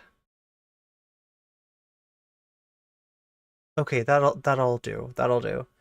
Here we go. We're in our Minecraft more. Are you feeling your immersion now? Are you feeling immersed? That given our disagreements, but I'm basically just calling in because I committed to doing so. I'm a little bit. You don't feel. You should not feel obligated whatsoever. I'm perfectly willing to. I didn't consider it a commitment. I wasn't anticipating it. So don't feel in any way obligated whatsoever. I think it's okay. I do feel obligated. I said I would do it. I want to honor that. But I feel like Twitter causes a lot of division and drama, and I've contributed to it. I just think there's probably I would agree with that. I think there's probably a fair amount we agree on some of the stuff you guys discuss, including just how bad it is to try to ban youth gender medicine. That was something I wrote about in May of 2020, before it was a national story. Okay, so here's what we're getting. Jessie calling in with the assurance that he is not a transphobe. So this is the interesting part about Jessie Singal. He's the not transphobic transphobe. He's the least transphobic transphobe out there, right? And this is part of his IDW game. When I talk about IDW, I guess the defining characteristic of the IDW, intellectual dark web people, as opposed to your regular MAGA Trumpy right-winger, right, is that the IDW, their first order of business is to convince you that they're not actually conservative. They're a free thinker. They're a heterodox thinker, right? They're actually more liberal than you. They're a classical liberal. That's the first thing that they'll do. And, Jessie Singal has made his career attacking trans people, but he would say that he's trying to help trans people. He would say that he believes in the cause of trans rights, but on certain issues, trans people are apparently misguided, right? When it comes to puberty blockers, or when it comes to detransitioners, this is kind of like his bread and butter, has been covering the giving voice to the detransitioners out there, right? And so he's going to try to kind of have it both ways, right? And that's why he got so mad. And in general, if you want to make him mad, call him out on his transphobia, because he can't take it. He doesn't like it. That's part of his brand is, I'm not actually transphobic, but even I have a problem with the transgenderist agenda or whatever, this is his game, right? So this all came about when a caller called in to the Majority Report. I think it was last week. It might have been the week before last week. It was a while ago now, right? Called in and said, you talked about something that Jessie had supposedly written on his Substack, right? Which was about maybe OCD, obsessive compulsive disorder, being a contraindication for gender affirming therapy, right? Which is messed up, right? The problem is Jessie didn't actually say that. The caller was misremembering. The caller read something on Barry Weiss's Substack. Barry Weiss is another IDW person. Barry Weiss, her approach, to trans people is really similar to Jessie's, right? And the caller mixed up their transphobes and attributed something that Barry Weiss had said to Jessie Singal. And he was just, fuming about this. And, got into it with Matt Lesh, got into it with Emma. And as a result, he played this game where it was like, I challenge Emma to come and be on my podcast next week. His podcast is blocked and reported, right? That's the name of his podcast with Katie Herzog, right? And these two started off at a Seattle newspaper, which isn't known for its right-wing views, although they'll put a little asterisk by it, right? Because the editor, Dan Savage, despite having a pretty good reputation now, used to write like a advice column, right? And in that advice column, he would often, just be like, if it was like a trans person writing in, he was kind of messed up and abusive to them, right? So yeah, there is like an actual issue with the Stranger itself when it comes to trans people. And yeah, the Stranger platformed Jessie Singal and Katie Herzog's kind of obsessive coverage of detransitioners to the point where it made it look like it was a bigger deal, a more common thing than it actually was, right? That maybe gender affirming care is just too easy to get, right? That's the feeling that you'd get reading Jessie Singal and Katie Herzog. They've got their own podcast now. It's called Blocked and Reported. Emma was scheduled to come on that, and Jessie said that he would call in on Tuesday. So this was Tuesday. This was yesterday. Here's Jessie calling in, and he's starting off trying to find common ground. He's starting off trying to say, Twitter just blows everything up, and I've been guilty of that too. right? And instead of taking the bait and be like, oh yeah, you know, like we appreciate you, Jessie. Sam is like, yeah, I do think you've contributed to that, right? So kind of like agrees with Jessie's self-effacing statement. So right off, we're going hard. Dan Savage is actually still very transphobic. I used to comment on his advice column, and he just refused to understand. He's friends with Ariel Scarzella. Oh my God, there's something really wrong with that. I don't want to get myself in trouble. I'm gonna call out an alternative weekly if I'm not careful here. But yeah, like I'm not saying that it's all bad. I'm sure there's good people that work at The Stranger. And everything. Thank you so much, Paul Squall, for the 100 biddies. Do get in trouble.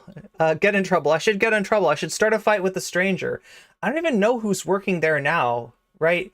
But they had this reputation of being leftists, but Foucault leftists.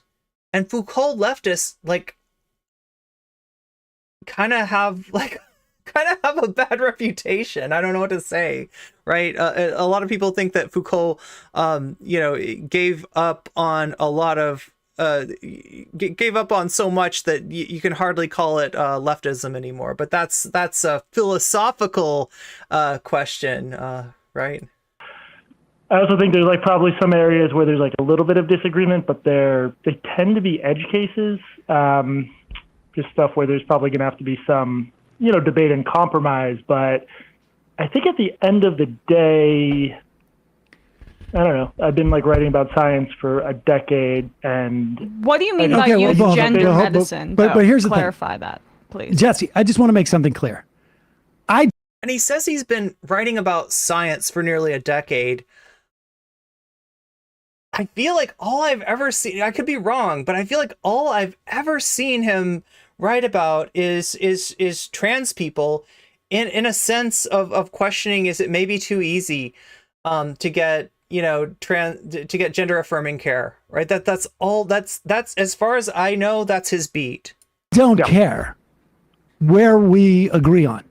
That is, I can't tell you how irrelevant it is to me what we agree on, whether it's in the context of trans stuff, whether it's in the context of any other politics.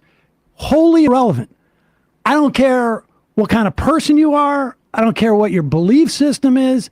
None of that is relevant. The reason why I think you are toxic and at best extremely unhelpful in this area is that you distort the importance of this issue. And look, like, Jessie, I know you're out there, okay?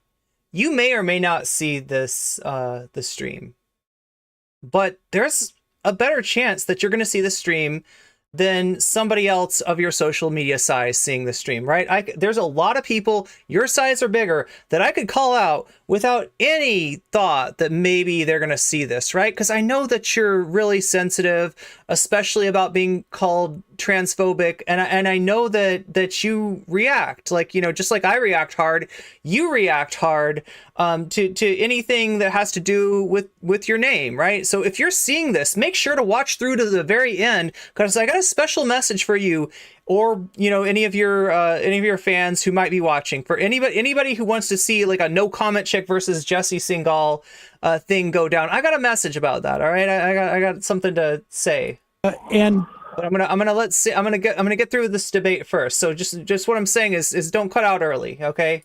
Keep that hate watch going on strong. Yeah. Fervent at pointing out this minutia that I consider minutia in the face of what is actually happening on the ground. And I'll give you an example of what I'm talking about. That's not you, but it's an analogy, and it's an extreme one. But that's hey, just because we have limited time, could we just keep this to stuff I've written that you have? No, that you disagree because with, so I don't because no, it's not even there. When he said hey, it almost flashed me back to like the hey, shut up clip. But there's a specific because it's not even that there's a specific thing that I take issue with, because that in some ways is exactly what the like indicative of the same problem.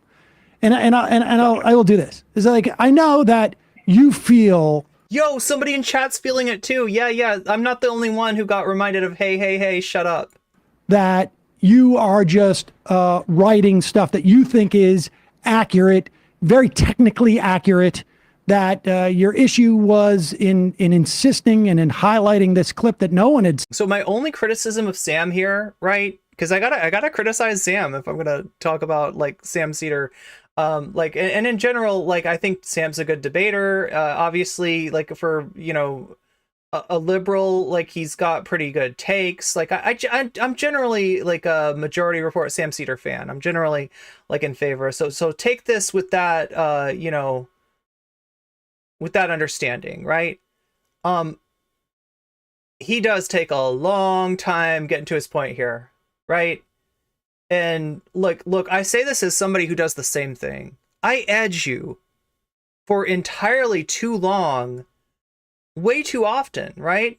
That's, you know, something that I got to work on too. And I'm probably doing it right now. We're probably spreading a little bit, right? But like, basically what I'm saying is that any effect that you're going to have on the opposing audience, if that's what you're trying to do, is like nullified the longer that you talk consecutively. That being said, I'm going to encourage you to watch a little bit longer, because Sam's got a strategy here, and this filibuster that he goes on is kind of like part of that strategy.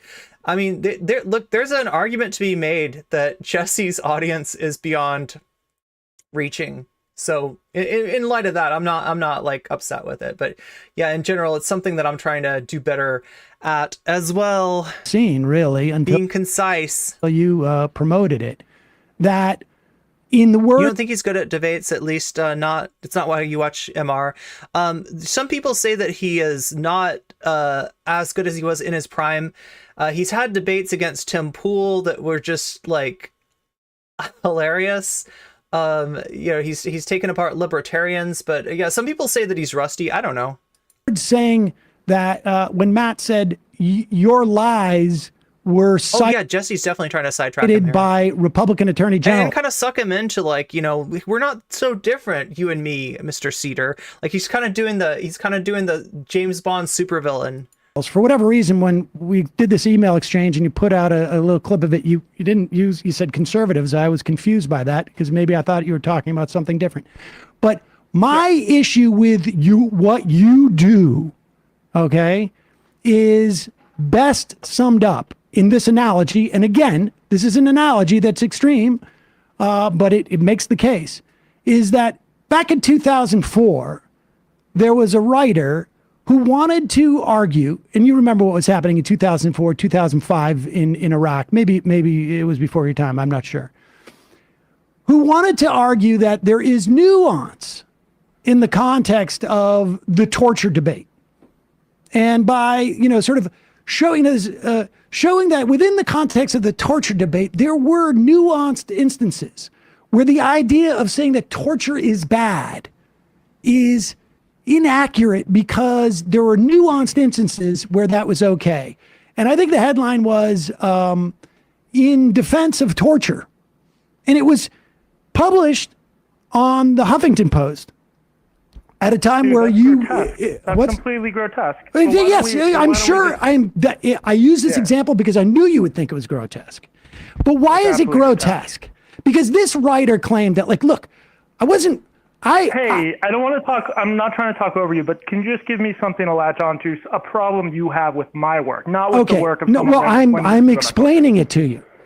You don't want to engage in it. I will explain it to you. So I don't want to comment too much during this, because Sam's going to take a long time getting to his point anyway, and I want to make sure that, like, everybody can sort of pay attention to it. But he's using a point from a situation during the Iraq War, somebody that was like trying to find nuance in the torture debate, right? Where to compare it to Jessie Singal trying to find what he would call nuance in debate, in the trans debate, which, you know, like when you're taking a marginalized group and calling them an area of discourse or a debate, we got problems already, right?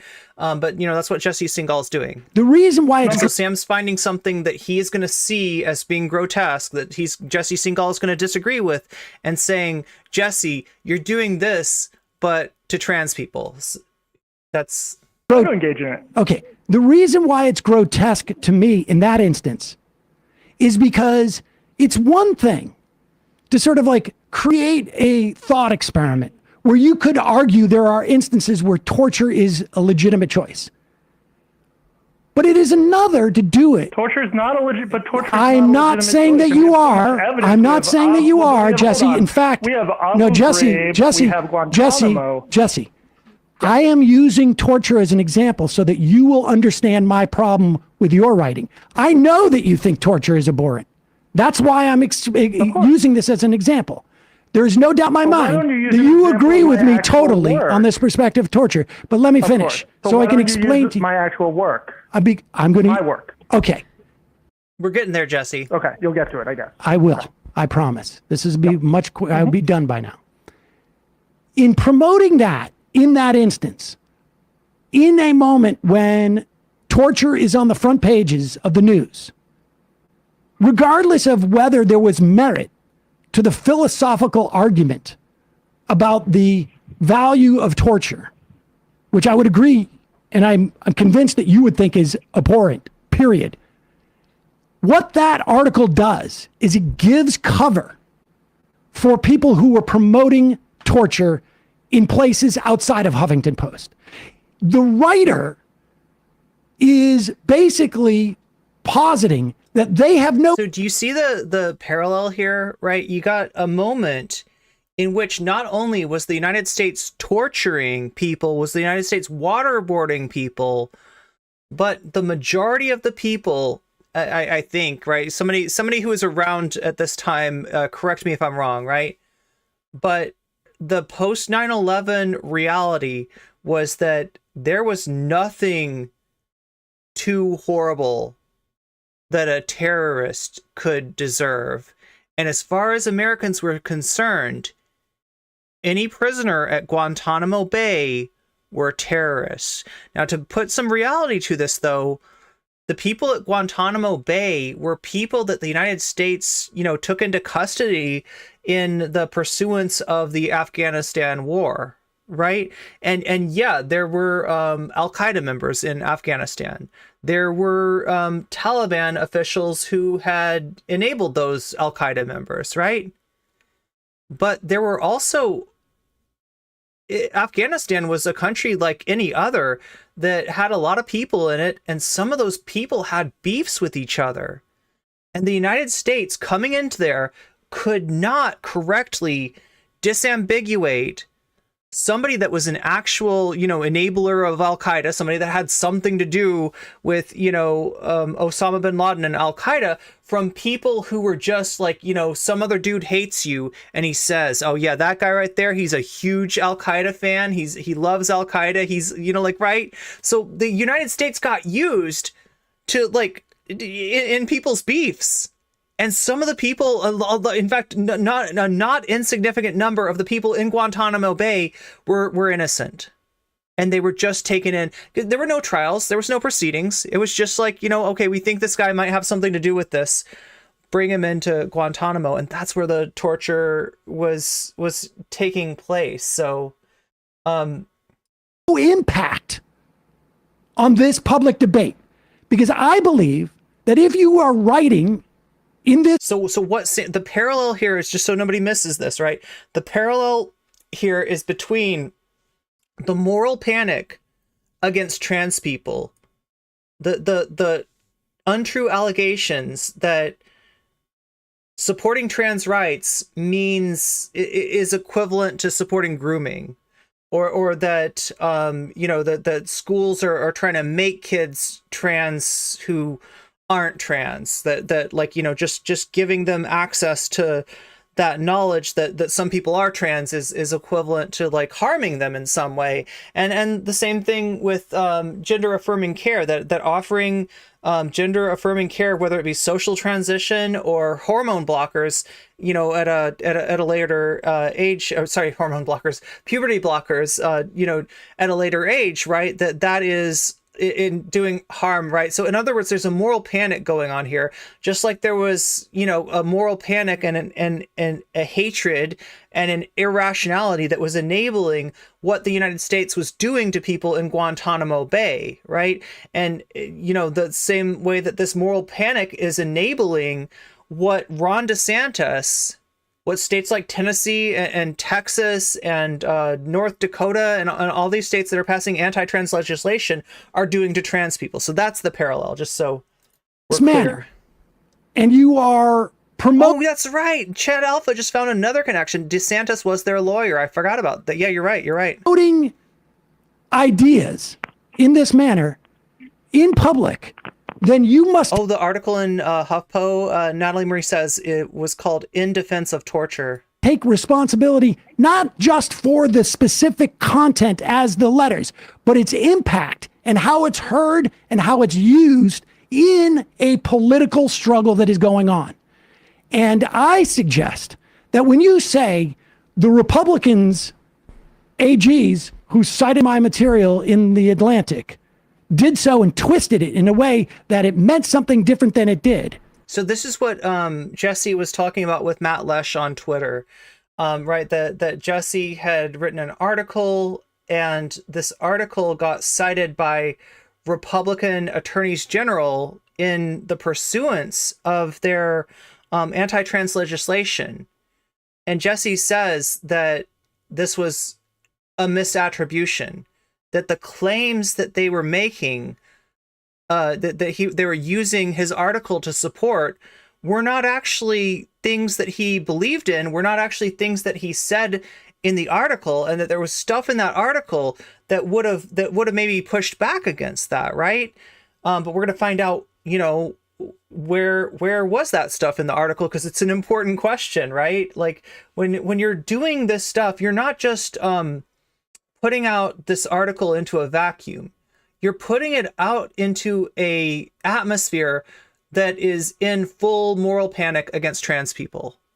So you have a responsibility, you know, for not just the content of your article, the content of what you put out, but in how that is likely to be used, who that is gonna like offer, you know, support to, what side that's going to be, you know, used by, right? So that at the very least, you would realize that you are being used as a means to attack trans people and to attract attack. But that's why 4 days after they put that brief out, I did a Substack post saying lying about my work. I'm glad that you did a Substack post. In fact, that same torture guy has a whole page on his, at that time, I think it was Medium. I keep on messing up with the ad breaks. As to why this is being misinterpreted.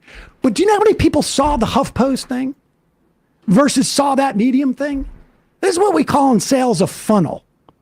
I don't know why I say... And you could say the same thing about like how many people, what people, if you lead with something in journalism, right? If you're, you know, when you write a piece, especially if it's a long piece, you're supposed to put the most pertinent facts, the thing that you want to get across up front, right? Same thing happens with an article, in that the whatever is up at front, in the front, is going to get a lot more attention, is going to get noticed, is going to get read, is going to have a lot more effect on the environment than something that's kind of buried in the article at, you know, 3,000 words into it. Because I'm not in sales, but I read enough about it. You're saying that a lot of people saw this fairly obscure brief over a technical aspect of Affordable Care Act enforcement. That's your argument, that was like a viral Huffington Post article? Are you suggesting in any way, Jesse, that your work hasn't been cited? Oh yeah, it was Sam Harris. Over and over again. The In Defense of Torture. Yeah, it was a think piece by Sam Harris, not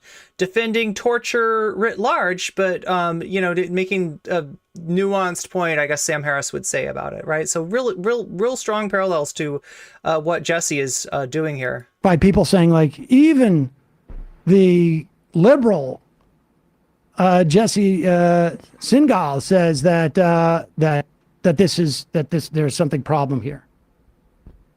I mean, so the problem is that, with all due respect, I explained to you in the email like exactly what they did. My article said you didn't even say when I said Republican AGs. I specifically asked you. Now you didn't publish this part of the email. You only published like the first line of it for whatever reason. But I asked you when I wanted to clarify this and catching up on it, what was defamatory? Because I think your words were straightforwardly defamatory about Matt Leck saying that your lies were cited by Republican AGs. And then you wrote back something about a tweet exchange you had with Matt about conservatives. For whatever reason, you wouldn't acknowledge that this Republican AG thing was.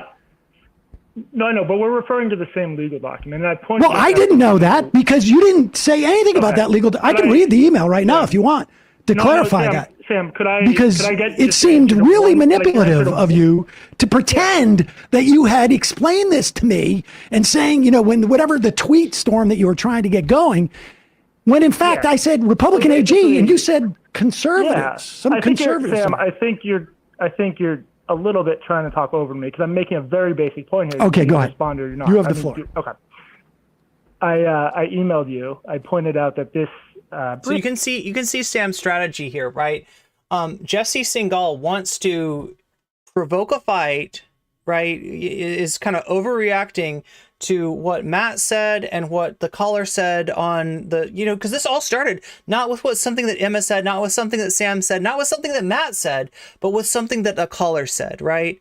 And that Jessie was like, you got to correct the record. But really, what is it that he wants you to correct the record, or is it that he wants a ride on your platform? And it really strongly seems like that's what he was doing. He's clout chasing, right? This is the, you know, when people say clout chasing, this is, you know, generally what they mean, you know, provoking a conflict in order to get onto a platform that you wouldn't otherwise get onto. And so you can see what Sam's strategy is here. There is a filibuster at work, right? There is, you could even say like a gish gallop at work, but it is in response to what Sam perceives as a play being made to chase his clout by somebody who, you know, although they will tell you that they're a trans ally, that they're not a bigot, that they're not anti-trans, you know, they're on the left, et cetera, et cetera, et cetera. And again, we don't know what's in, you know, Jessie's heart. So, you know, I'll remain agnostic about that. Right. But he doesn't want Jessie to be able to use his platform to spew misinformation, and whether that misinformation is like misplaced nuance in a context where it's destined to be used by actual transphobes, even if we grant that Jessie somehow isn't a transphobe, even if we assume the best about him, even if we take him in the best faith possible and make the assumption that he really is just trying to be nuanced here, and he doesn't have like a, you know, a bone to pick with trans people writ large, but rather like a more of a, you know, minutia sort of point to pick apart, right? Regardless of that, his article gets used by Republican AGs, right? Even if he didn't mean it to sound like that, right? Both the Republican AGs and, as Matt Leck pointed out, GLAAD, right, looked at his article and they did read it as a as being in support of what the Republican AGs were claiming. No, you did not use the words brief.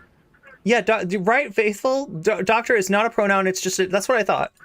I did not. This is going back a little bit. You did not use the words brief, Jesse. That's why. I mean, Jesse. Yeah, exactly, Natalie. It's bearing the lead. You want to get specific. You got specific about the fact that a viewer wrote in and said that you cited one part of this. So yeah, Emma's got every reason to be mad, you know, and to be frustrated, and to want to get in this conversation because she was the one who was on air when the caller called in. She was the one that Jessie attacked and in fact basically did what he always does, which was call Emma's boss, Sam, like complain about Emma to Sam in a very, you know, caring way. And this is somebody who's gotten people fired before.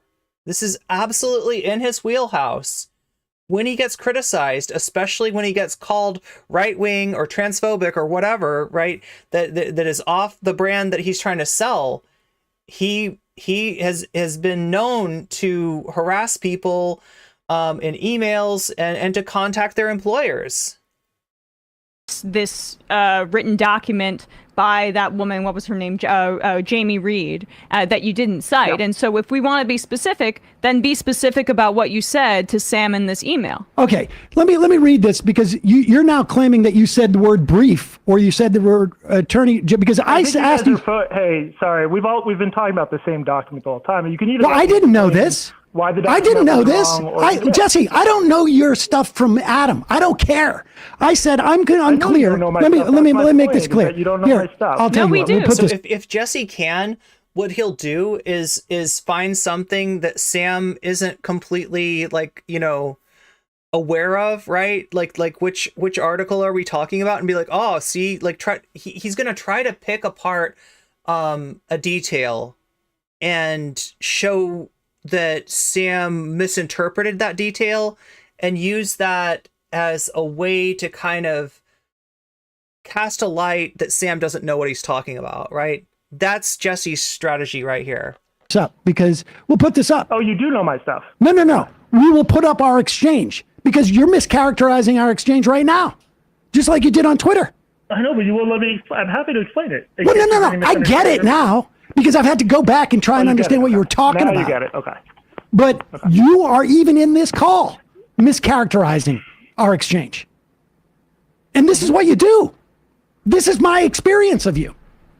You keep saying that people misunderstand me, and Sam said he was going to do this and this and that, and you're the one who creates the confusion. I don't know if you do it on purpose. I mean, this is definitely a debate bozo tactic, right?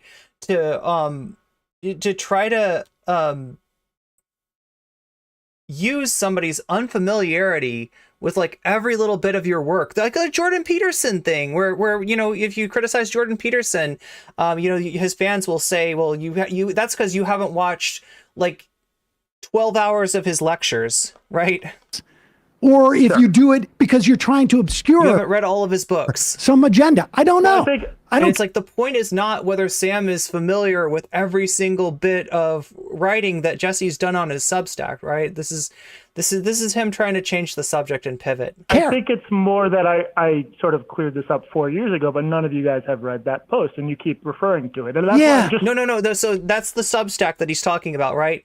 When he got cited by Republican AGs and criticized by GLAAD, he wrote a Substack to try to clarify, this is what I really believe. This is really the point, you know, the thing that the Republican AGs are claiming. I don't actually agree with that. But again, you're talking about a Substack that, you know, chances are it's behind a paywall. Like, again, I don't know for sure, right? Because I don't read a Substack, but, you know, it's infinitely less. It's got less reach. It's like if Tim Pool gets something wrong, right? And he does this. Tim Pool will get things wrong, and then he'll he'll do a when he has to do an apology, when he has to do an errata, when he has to, you know, kind of correct the record, he doesn't do it on his main channel. He does it on his second channel in order to kind of limit the amount of people that are actually going to see it. A whole 4 days later, like, he almost didn't care and felt like he had to, yeah, exactly. I don't care about that post. 30 seconds. No, I know you don't care about it, but I'm just trying to get 30 seconds to explain what happened, which you can choose not to grant me that 30 seconds, but just. I'm going to give you 30 seconds. Okay. They cited my work to say that we got 30 seconds. Gender medicine doesn't help trans adults. My work described that gender medicine as life-saving, and it quoted multiple trans adults who found it life-saving. So you can't read my article. How late in the and then piece, say it Jesse? didn't Have you support heard of the gender medicine. principle of journalism, where This was at essentially the you're top of the supposed? piece. you're- Emma. No. How late? How late into the piece? Top of the piece. How late into the piece, Jesse? Jesse, I'm Top of the piece. What is the top of the piece, Jesse? looking at this section that you sent me about, like, for sure, trans affirming care. This paragraph. There's 3,500 words in front of it. The section that you clipped for me. Yeah, so you would think that the more obvious point, just basic rules of Well, journalism. wait a second, I know you're a wait a second. I journalist. want to hear this. No. Was it 3,500 words in, or was it at the top of the piece? Yeah, which part? It was 3,500 words into a 12,000 word piece. So it was in your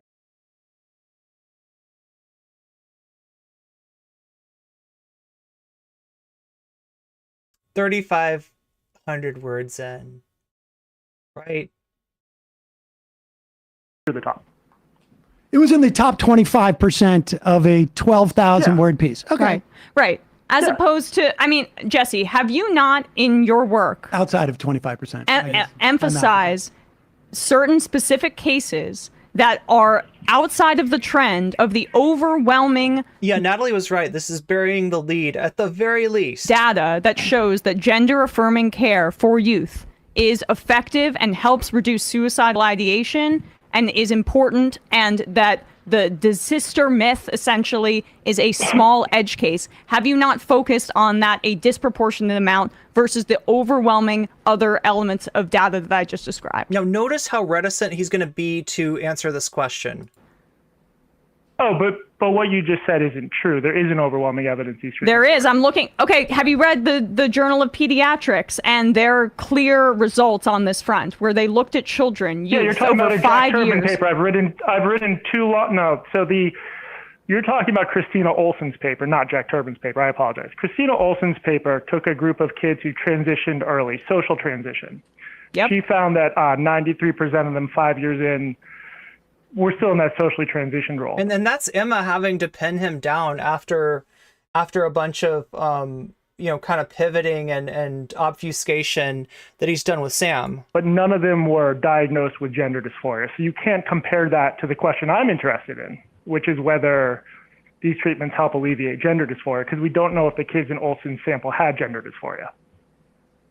You're using outdated terminology to talk about children who are already socially transitioning and showing that that is effective, and they're consistent after that 5-year period in their transition. This is just an objective matter of fact. What you just said, this is pedantic. Do you believe that it is?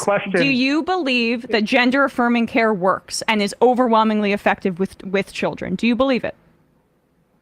I am with the 5 European countries who have looked into this question closely, and all of them are like, we don't know yet. We need more data. So no, it's not established.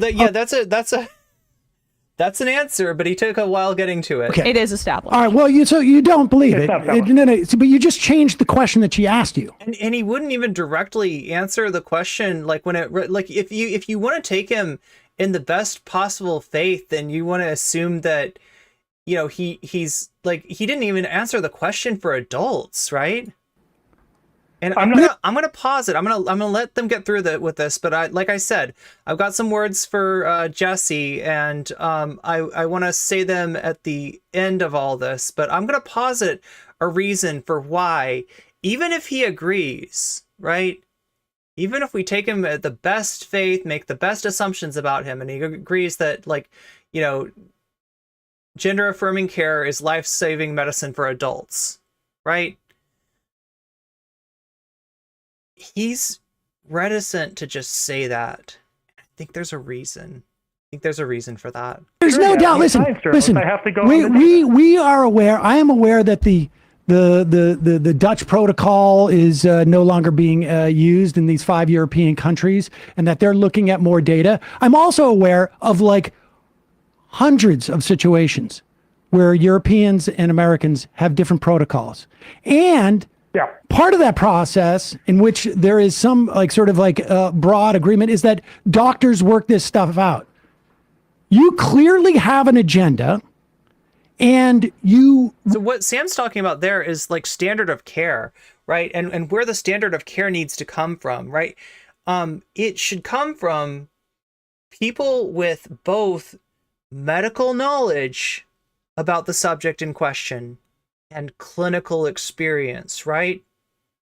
Not like a layperson who's read a lot of studies. Even if you have read, you know, a ton of studies, right?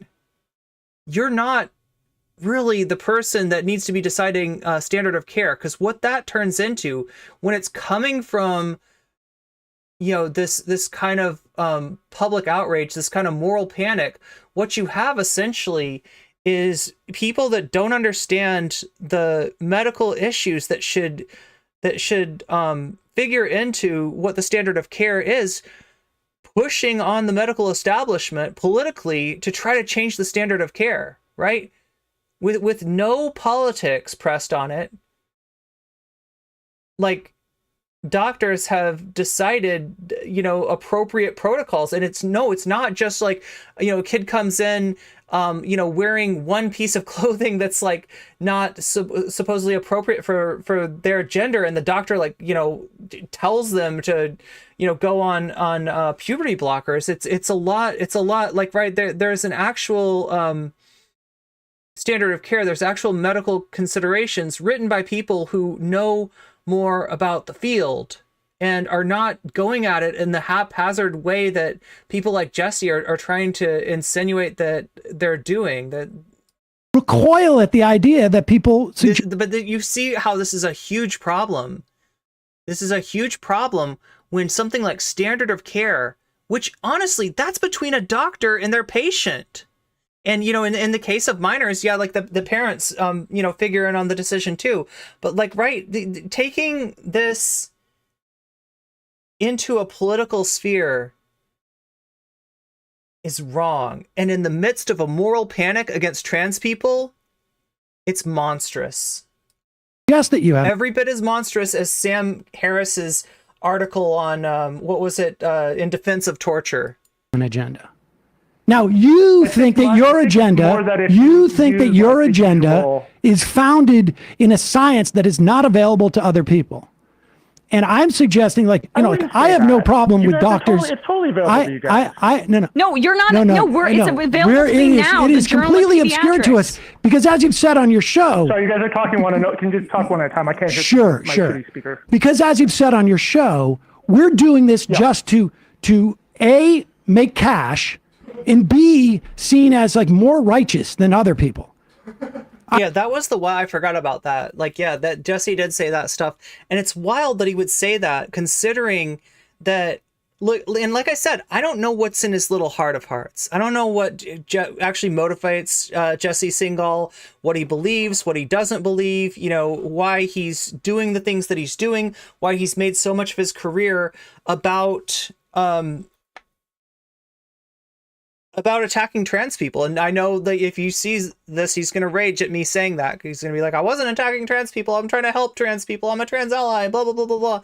Like, yeah, we don't know, you know, what he really feels about this, but we know the effect that something like this has in the midst of a moral panic, and it's not good. I've listened to at least part of one of your shows. And so I know that you said, assuming that he is who he says he is, ideologically, he is a trans ally like he says he is, like, he's doing a lot of harm. And he should, you know, think twice about this. I know you said this, Jessie. I know that you feel this.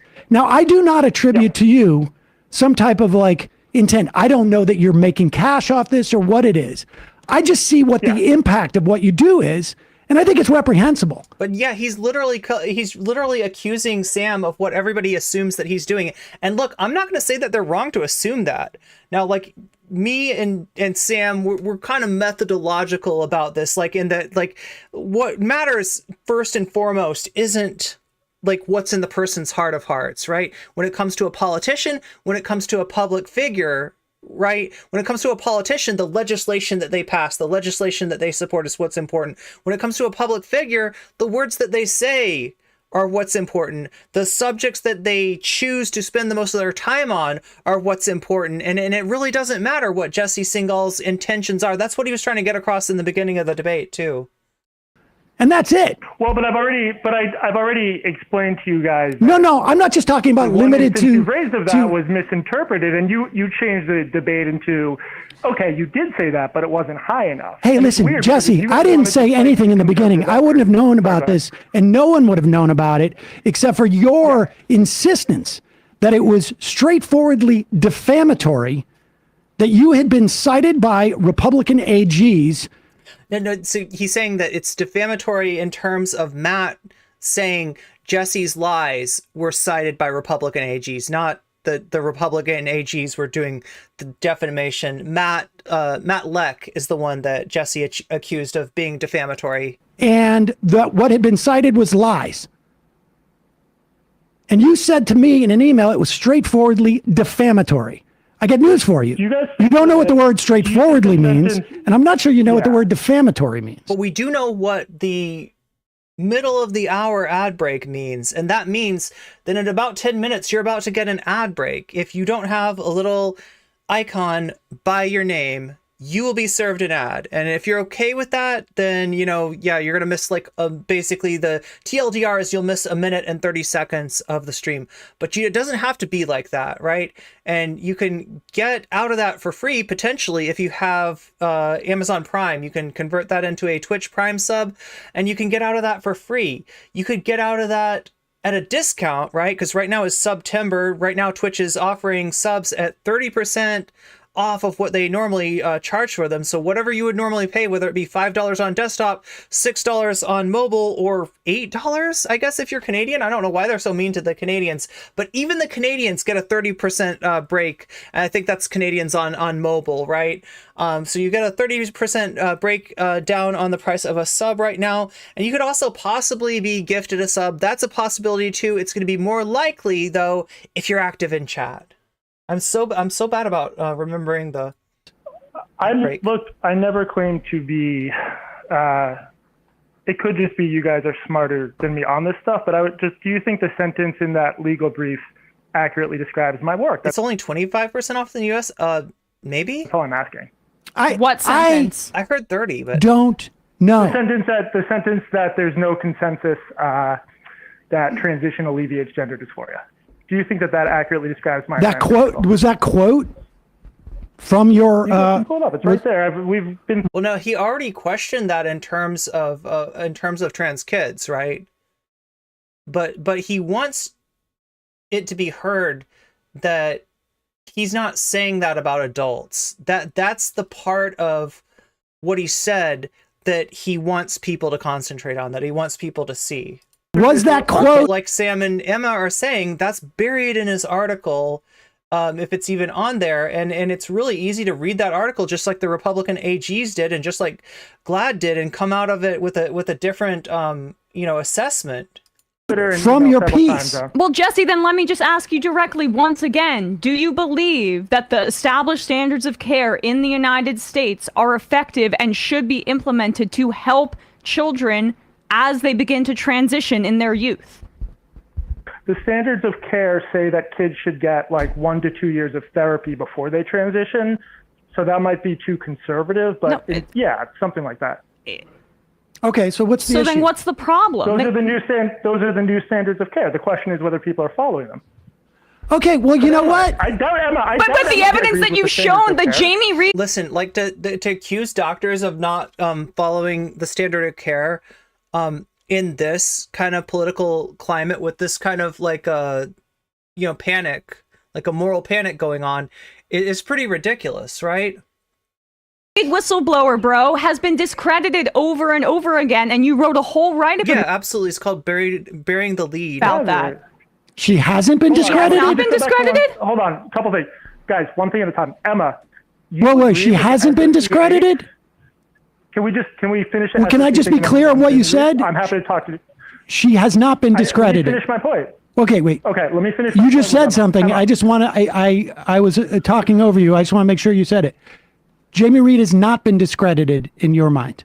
I'm happy to address this. I just want to finish up the thing about the standards of care, because I think that's super important, actually. Obfuscation. You didn't say this. I'm just curious about what you said just a couple of seconds ago on this show.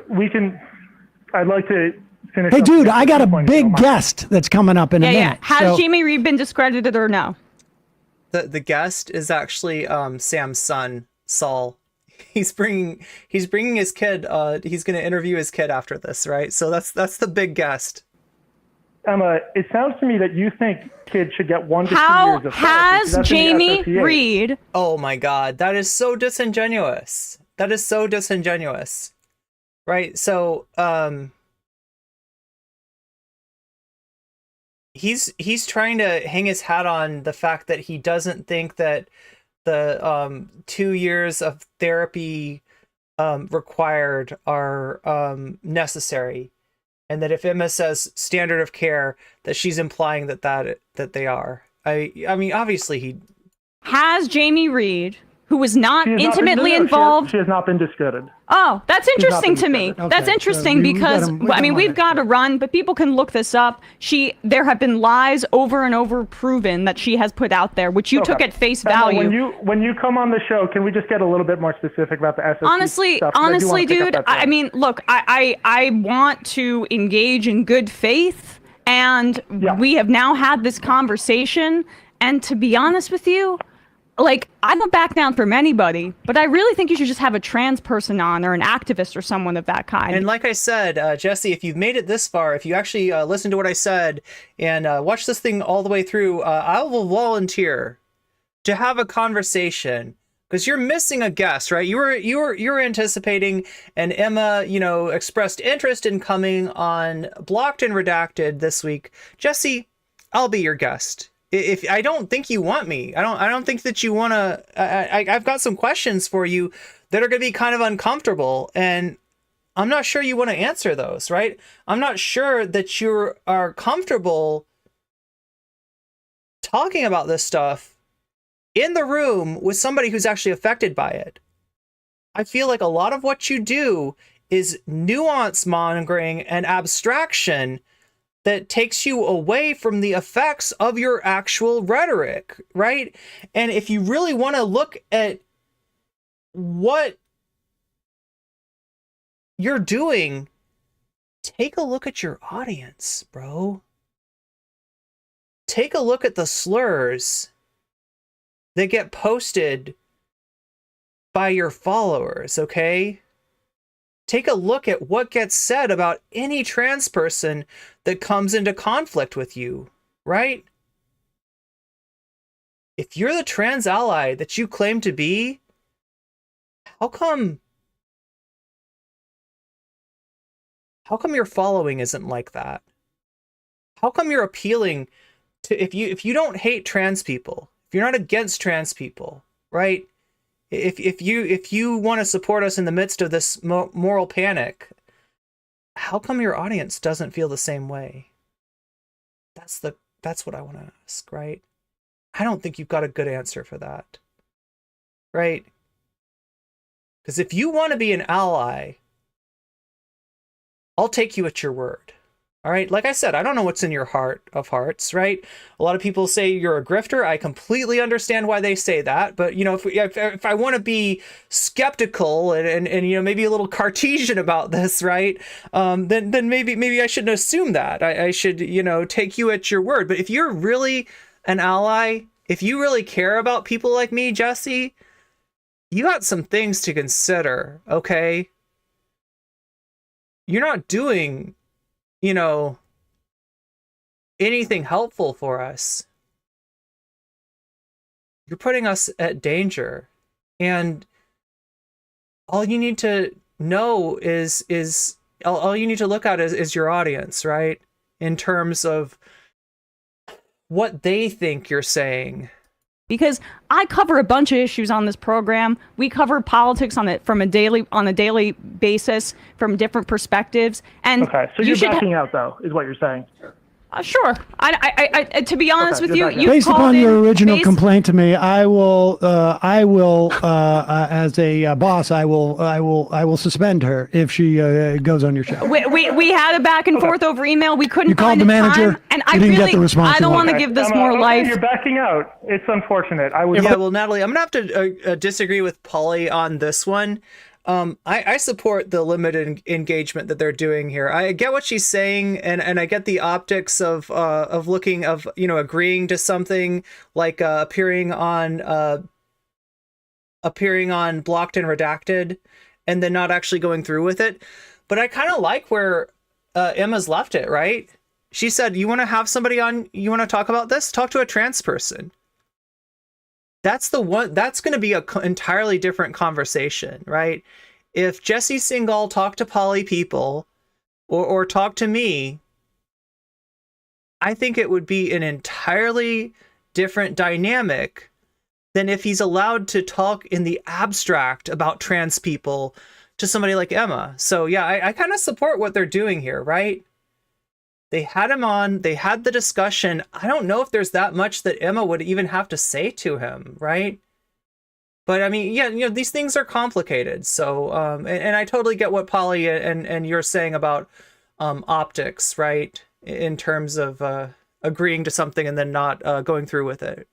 Hey, Jesse, if that's what you want to hang your hat on, have a good rest of the week, buddy. Yeah, exactly. Yo. Actually, I love that. That's a perfect ending. Yeah, couldn't care less. Thank you. Bye. That is a perfect ending. No, I'm super satisfied with that, right?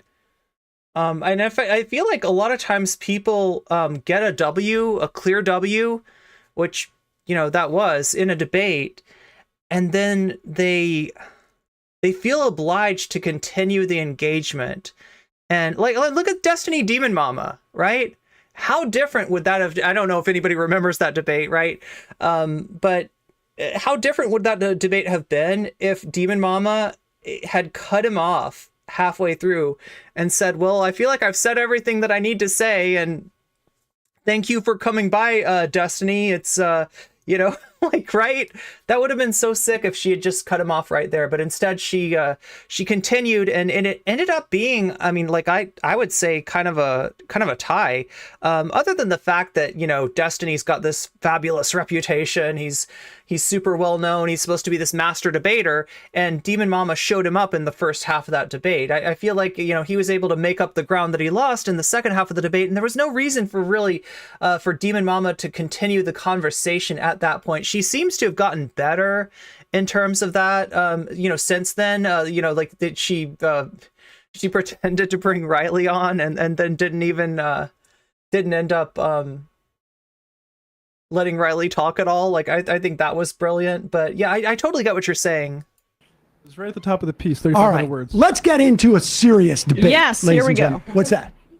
The serious debate with Saul. Okay, that's Sam's kid, and it's really cute. I would, if you haven't seen it, make sure to check it out. Sam's. I think he did this with Mila too. He used to bring Mila on, and Mila's gone to college now, so Sam is like a parent of one at the moment in terms of who's in his house, and that's Saul. So he you get an interview with Sam's kid. Emma's not wrong with her assessment, but finishing with that is not great when she could have wrecked him about relying on discredited stuff and refusing to retract or update things. Yeah, no, you're going to come around We're here. going to take a break, and then we'll put you on. Well, wait. Right? I think that would be a lot more effective, Sarah, coming from a trans person, right? Comes around this side. And look, like, when I see like somebody that's an ally uplifting our voices that normally don't get listened to in a discourse like this, like, I'll take it. You know what I'm saying? I will 100% say that, because you never get that. There's like a tendency among cis people to not really think about including us in our own discourse, in our own struggle. And the fact that Emma went there, it actually means a lot to me. You know, I don't know. Like, obviously, if I talk to Jessie, and that's probably not going to happen. Like, right? Like, he is very sensitive. He does, you know, read everything he can about himself, and but yeah, I mean, he's also known to harass trans people. So, but yeah, I'm willing to look. I've put myself in the line of fire before. I don't feel like I've got that much to lose by doing it again. Emma was right. It felt like an afterthought. Well, I don't know. It's more than I get from most cis people. I'll say that much, right? Yeah, I was impressed too. Yeah, this was, I feel I really like how this debate went. I totally understand where Polly's coming from though, and yeah, with a guy like Jessie Singal, he's done so much harm to trans people, and the worst part about it is that he's able to present this veneer that he doesn't hate us. That's his whole thing. The article that we read about him, no, it's not that. Wait, I've got it somewhere. Do I have this open? Yeah, here it is. This is in protonmag.com, Proton magazine. From 2022, M.K. Anderson. The point of this article is that Jessie does more harm to trans people while with the veneer of civility, with the veneer of respect, with the veneer of not having an emotional dog in the fight, of not having like any real, you know, hate against trans people. He does more harm than most, you know, mask off transphobes. And I mean, that's the key, and that's what's so frustrating about him, right? And that's what makes him a pretty effective interlocutor for the right, is if they can point to Jessie Singal and be like, look, even this liberal gets it. Even this former writer for The Stranger, former writer for a leftist alternative weekly, right? If even he, you know, thinks you're wrong about puberty blockers, then you know, we got a problem, right? That's his utility. And you know, like I said, this is the basic IDW game that he plays.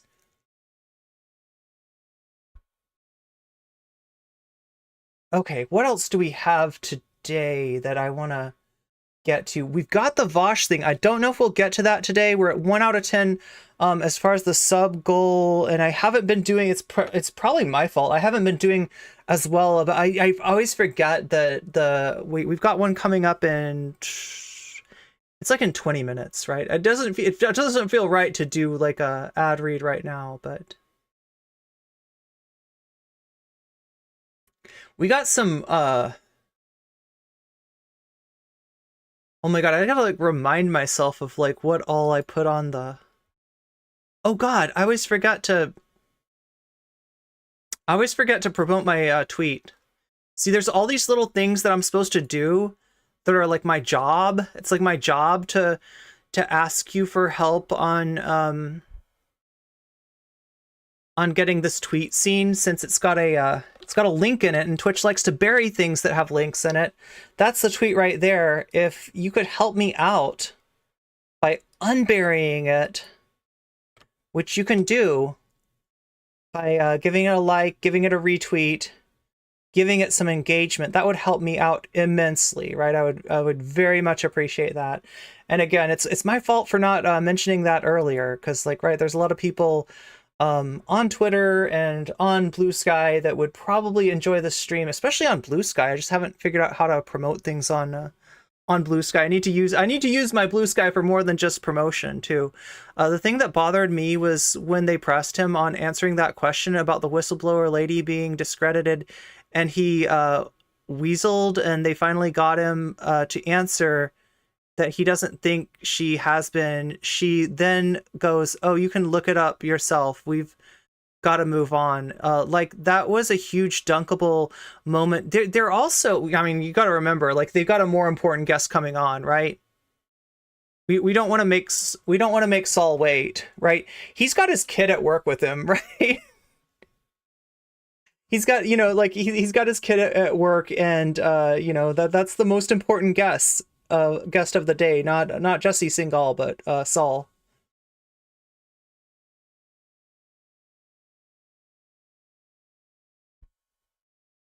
Oh, Zara, think about what you're saying, right? Like they have open phone lines, right? Anybody can call in.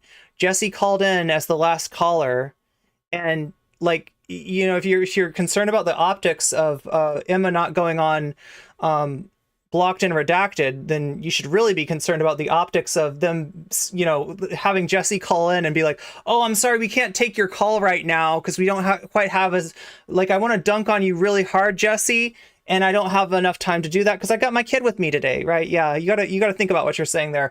But yeah, this is I'm pretty satisfied with how it all went down, especially considering like that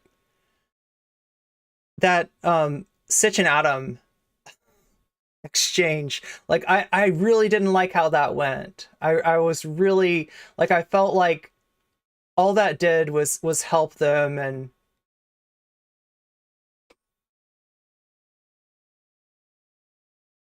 that Sam didn't, I really feel like Sam didn't know what he was walking into there.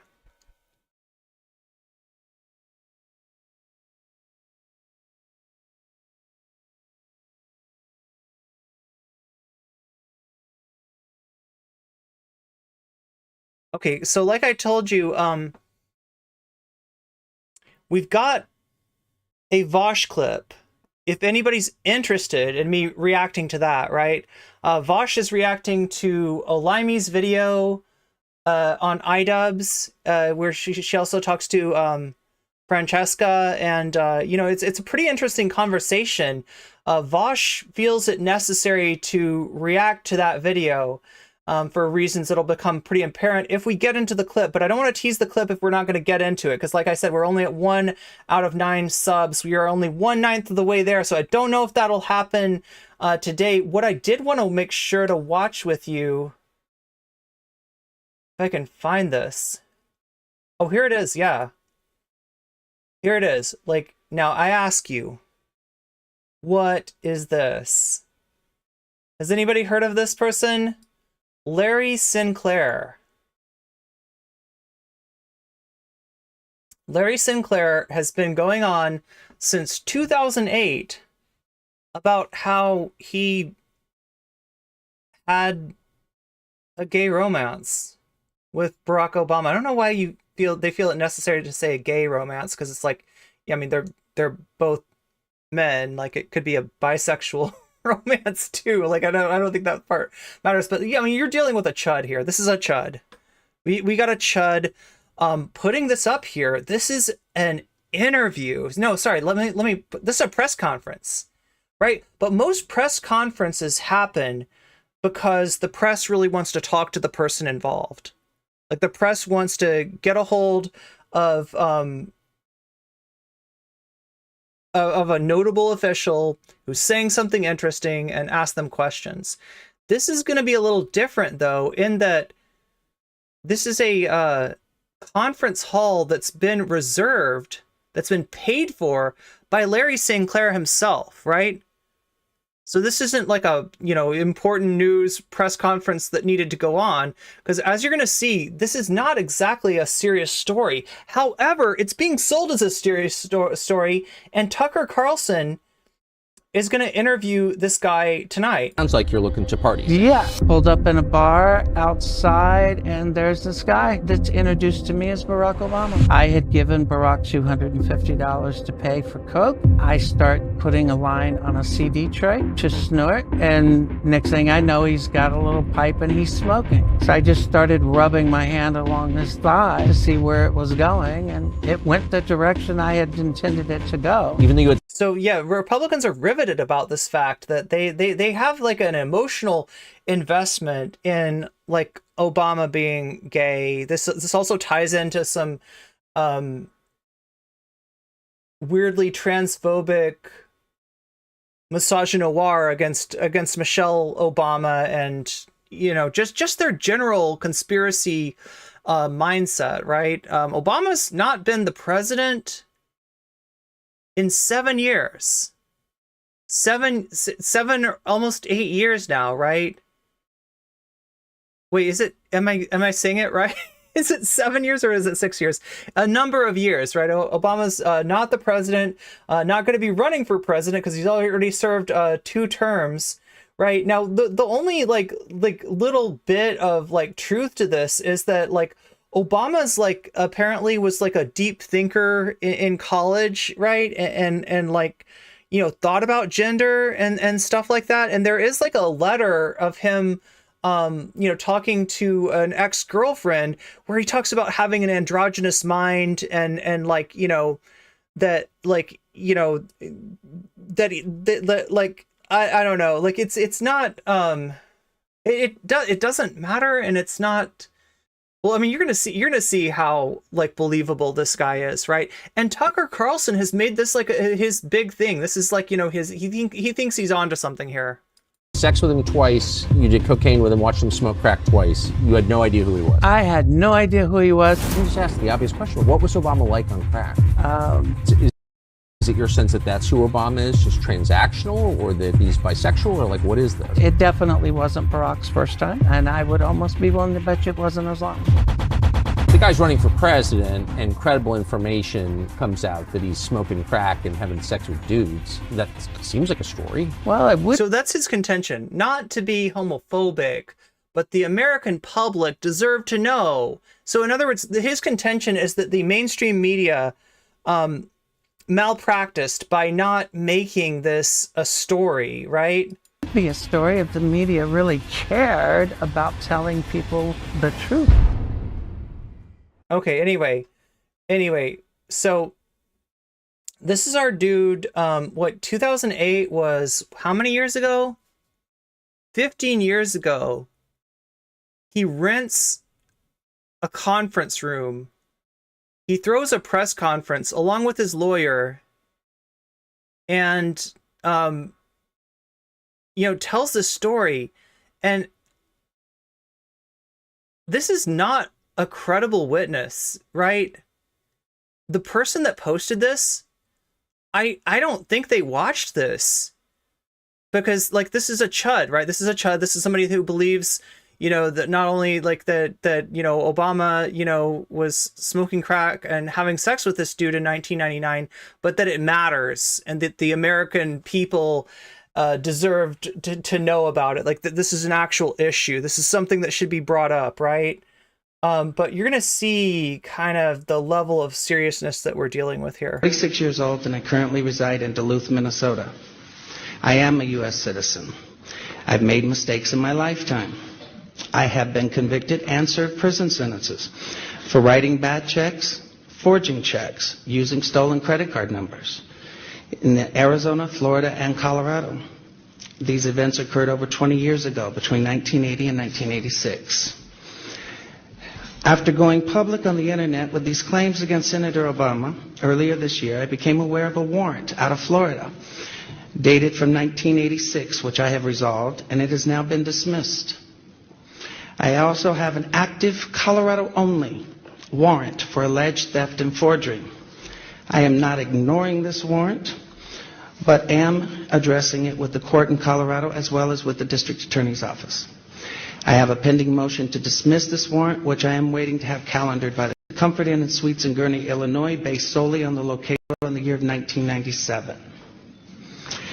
In regards to the Obama incident, I flew out of Colorado Springs, Colorado to Chicago on November 2nd, 1999, arriving in O'Hare early in the morning of November 3rd.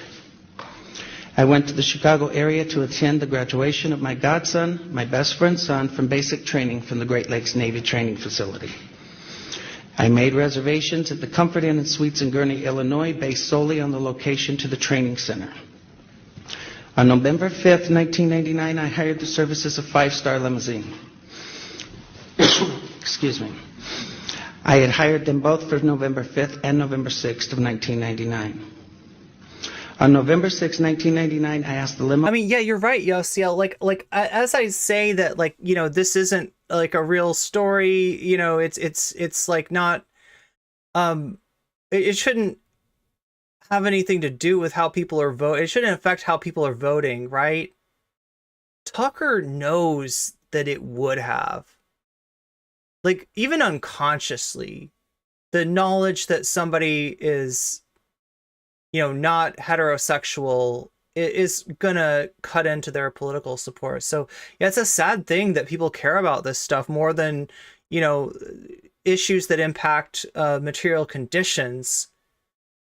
Driver whose name I now reveal for the first time, Jagir Paramit Mutani, if he knew anyone who would like to socialize and show me Chicago. One note, there's a typo in the statement that you will get at the end of the statement. Well, there's a lot more than a typo. There's a lot. We'll put an updated and corrected version on a website that you will also be given access to, as far as the name is concerned. Mr. Mutani understood that I was looking for someone who knew Chicago and would enjoy socializing. Mr. Mutani said he knew someone who was a friend of his.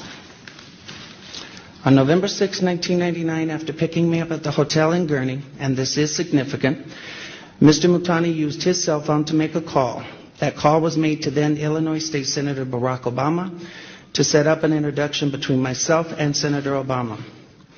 Upon arriving at the bar and exiting the limo, Senator Obama was standing next to Mr. Mutani, and I was introduced to Senator Obama by name. Later that evening in a bar which I believe was called Alibis, and I state believe because I have failed so far to get Citigroup to provide the credit card receipts that has the actual name.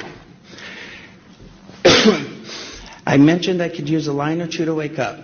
Senator Obama asked me if I was referring to coke, and I stated I was. After stating I was, Obama stated he could purchase cocaine for me and then made a telephone call.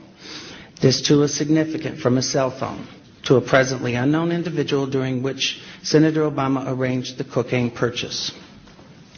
Senator Obama and I then departed the bar in my limousine and proceeded to an unknown location where Senator Obama exited the limousine with $250, which was provided to him by me. Returned a short while later with an 8-ball of cocaine, which he gave to me. I did ingest a couple of lines of cocaine, and shortly thereafter, Senator Obama produced a glass cylinder pipe and packet of crack cocaine from his pocket. Obama then smoked the crack cocaine. And I mean, like, here's some more, like, racism that's just, like, inserted into the story, right? You can't have, like, it be, like, just Obama did a couple lines with him.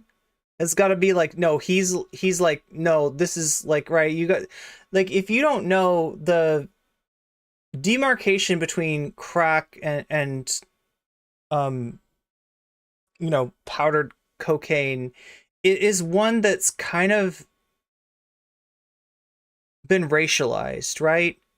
I don't know if they've changed this since then, but it used to be that you did more time for crack than you did for, like, cocaine, right?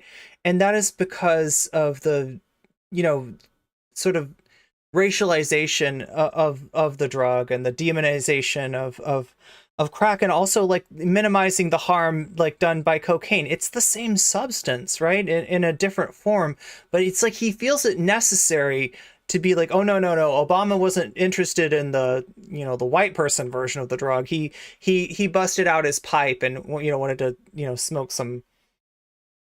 Anyway. Oh God, do they expect anyone to believe this? I mean, this is the thing, is that this guy's, look, the media had access to this stuff back in 2008, okay? And there are, you know, people here, but none of this really got covered by the media, and it's not because they were hiding anything or covering up for Obama or trying to, you know, this was like a real scandal, right? It's just because, like, there's no proof here. There's no nothing. This guy is a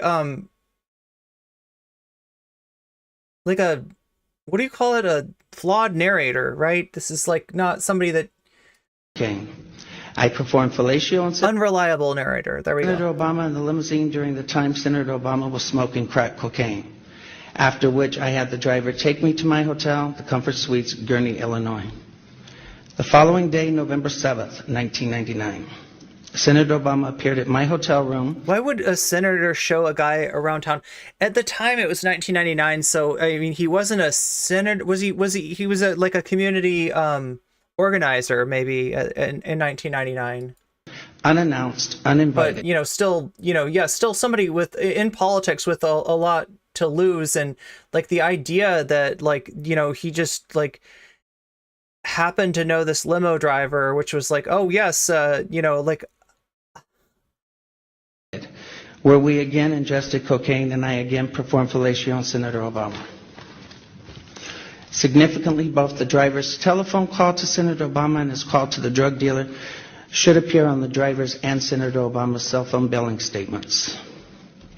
In the fall of 2007, September of 2007, I contacted the presidential campaign of Barack Obama to request solely that Senator Obama publicly correct his stated drug use record to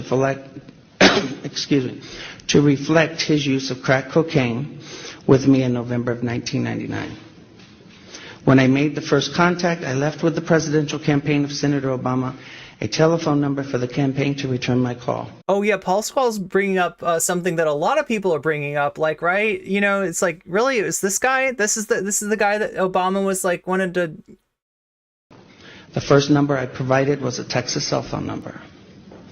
From the period of Labor Day weekend 2007 through November 18th of 2007, I did provide a total of 4 different callback numbers to the Obama campaign. As I had moved and I had changed the numbers to reflect locally my place of residence at the time. In late September to early October, I lost my place here.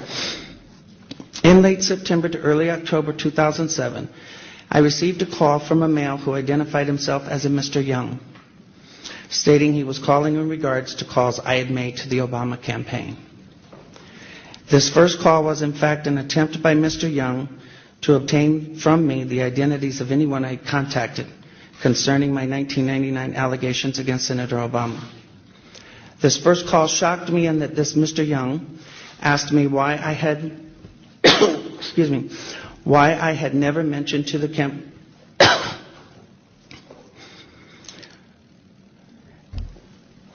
shocked me as I had never. Whoa, hold on, I'm lost here.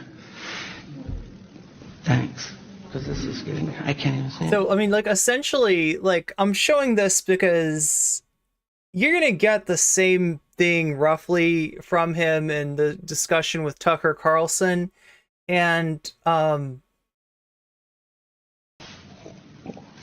maybe less entertainingly, though.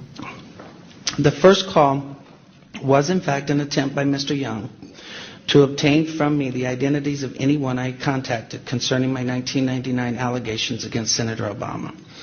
The first call shocked me in that this Mr. Young asked me why I had not asked Senator Obama to disclose the sexual encounters I had with Mr. Obama in 1999. I was shocked as I had never mentioned... Oh my God. We're coming up on the ad break once again. It's upon us once again. I guess I'll call this one the top of the hour ad break, even though it's not happening regularly. But I think in 6 minutes, 3 minutes, in some amount of time, you're gonna get an ad break unless you have a little Persona 2 face by your name. So if you don't have that yet, there are ways that you can take care of it. If the best way is if you have Amazon Prime and you're not using it already for a Twitch Prime sub, you can hook that baby up and you can get a free sub. That is the cheapest offer running, that being for free. It doesn't get much cheaper than that, right? You can get out of the ad break that way. That gets you out of the ad break. That gets you access to all of the emotes, all of the weasels, all of the void coffee, everything. You get it all for the low price of $0, right? And it's September, so it's 30% off $0 too. You can also get it at the discounted price. If you don't have an Amazon Prime, it's whatever it normally is, minus 30%. Natalie says 25% if it's desktop. So, oh my God, I didn't even get through the read. There it is, the ad break. See, I tried to warn. I tried to warn. Into the campaign or anyone working for the campaign. But again, if we can get 10 of those new sub points, we can watch the Vosh video. Sexual encounters, as my call was prompted by drug allegations only.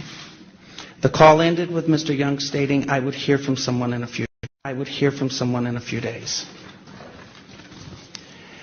In mid to late October 2007, I received a second call from this Mr. Young, at which time I clearly became aware that this individual was personally involved with Senator Obama rather than just an employee of his campaign. Okay, so that's what he's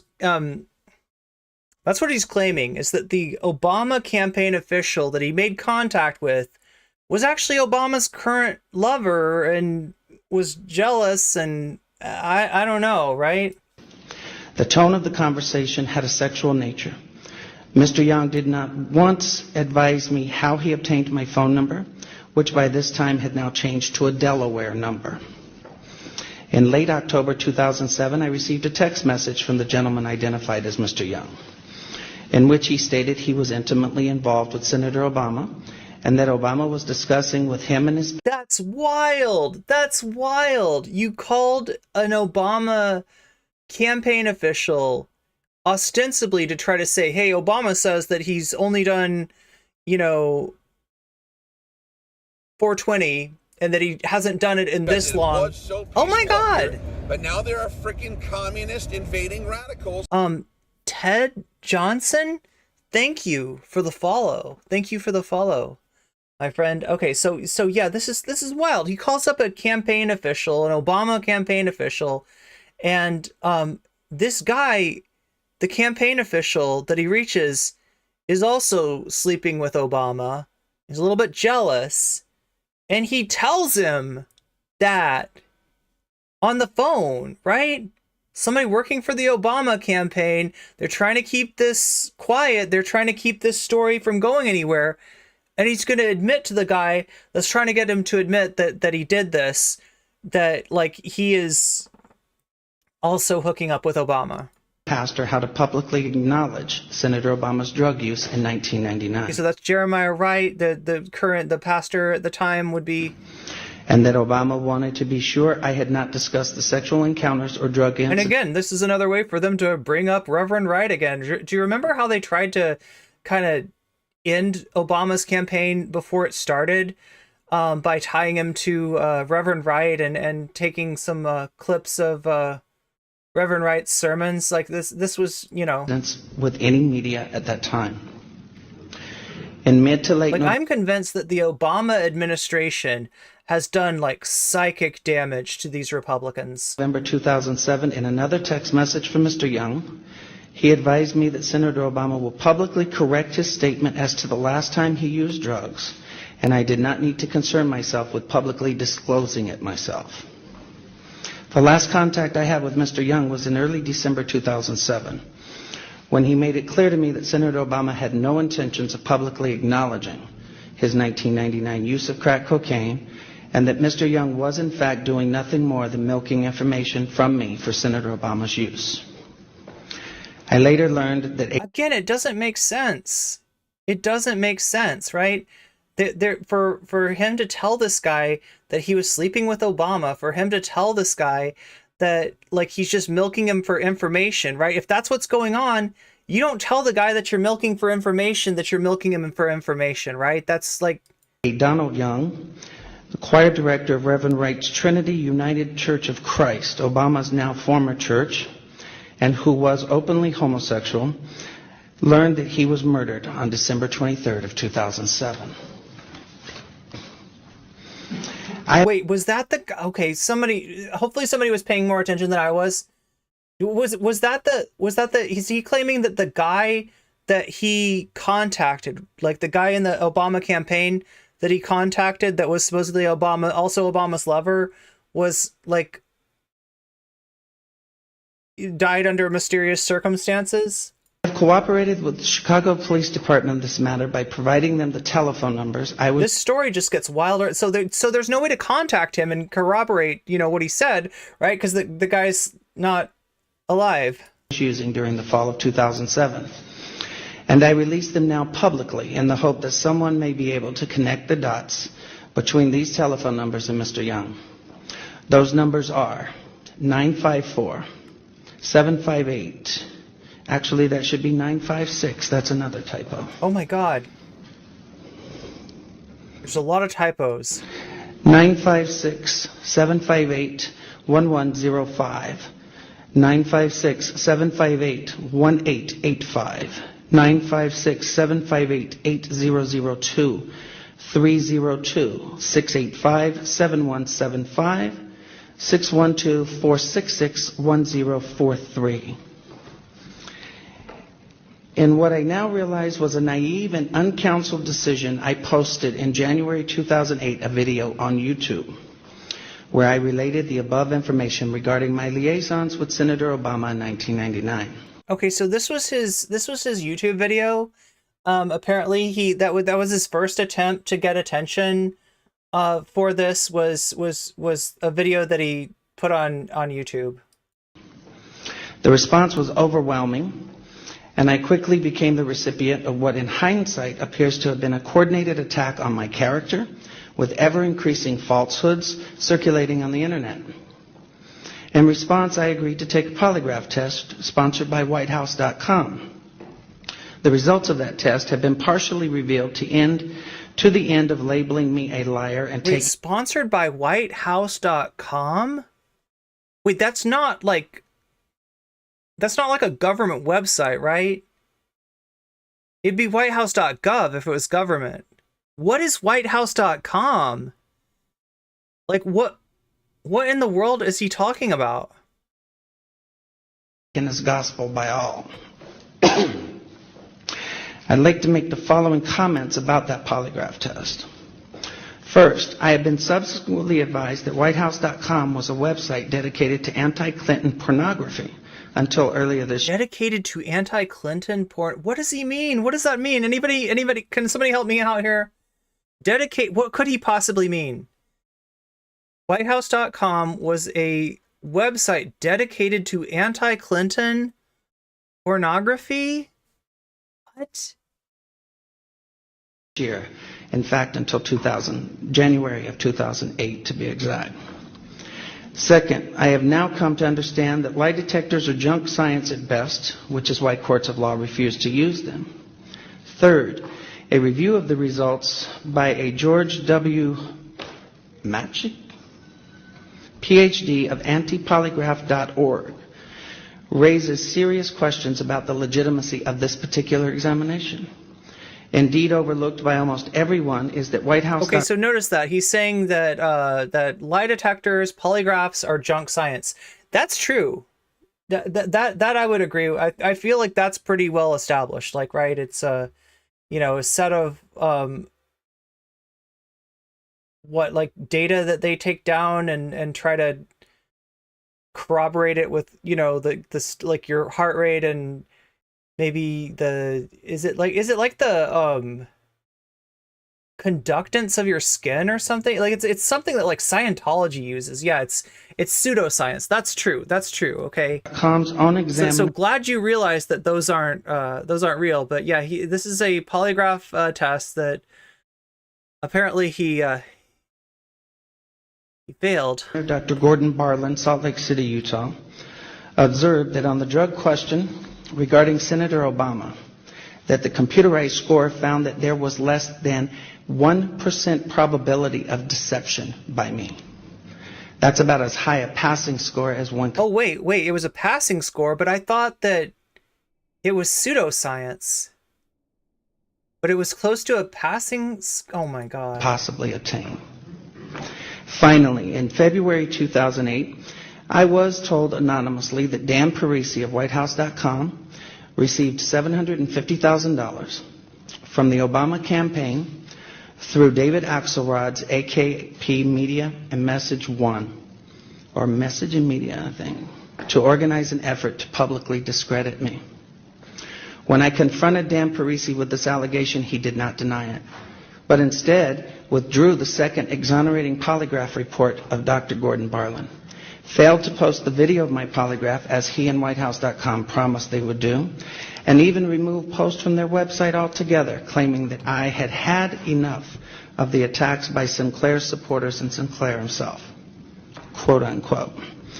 The polygraph results as misrepresented were immediately seized upon by the blogger community, and I became the subject of vicious lies about me. I was forced to file a lawsuit in an attempt to stop those lies about me that had been circulating. That lawsuit sought to obtain the proof of what I was saying about my contact with Senator Obama through subpoenas for the identities of the anonymous bloggers, so they could be linked to the Obama campaign and relevant records of the cell phone companies to prove the truth of my allegations. To date, though the lawsuit is now over 90 days old, Judge Henry Kennedy has refused to permit the suit to move forward so this evidence may be obtained. In conclusion, in sum, you can discredit my story, and then you can make your decision on who should be next President of the United States. The burden is now off of me, as I have told my story without the distortions that have been intentionally heaped on me, and what my lawyer tells me is an ad hominem attack. Shoot the messenger so you don't have to hear the message he is bringing. I'm now done. It's for others to find the corroborating evidence of my story by locating the limousine driver, Mr. Mutani, by checking the telephone numbers related to Donald Young and Senator Obama. I leave you with these questions that I've asked of Senator Obama, but in which he, of course, refuses to answer. To summarize, who wants to be the next President of the United States has refused to answer. He's accusing Number one, Obama of... Why won't Senator Obama provide a cell phone number? He's accusing Obama of having smoked crack with him and had, you know, oral sex with him, and I mean, he's strongly implying that Obama and or his campaign had something to do with this person who he claims to have talked to that said he was Obama's lover, right? Obama's jealous lover that he first made contact with. Then this guy, you know, turns up dead. And that, so he's strongly implying murder, actually, right? And none of this has any sort of, like, he's just somehow missing all of the receipts that you need to prove any of this, right? And telephone records for all his personal and official cell phones held by him for the time period of no more than November 3rd through November 8th of 1999 when we met. 2, why won't Senator Obama provide his cell phone numbers and telephone records for all his personal and official cell phones held by Senator Obama for September 2007 through December 23rd of 2007, the murder of Donald Young? 3, why won't Senator Obama provide all email communication, both personal and campaign related to and or from AKP Media and Message from January 18th, 2008 through February 29th of 2008 for Senator Obama, David Axelrod, and David Plouffe? 4th, why won't Senator Obama provide proof of all payments made from AKP Media, Obama for America, David Axelrod, David Plouffe, and Senator Obama's accounts for the period of January 18th, 2008 through February 29th of 2008? On a website that we posted today, LarrySinclair.org, you will find the documents that I have referred to in the statement. A copy of the homepage for that website is attached.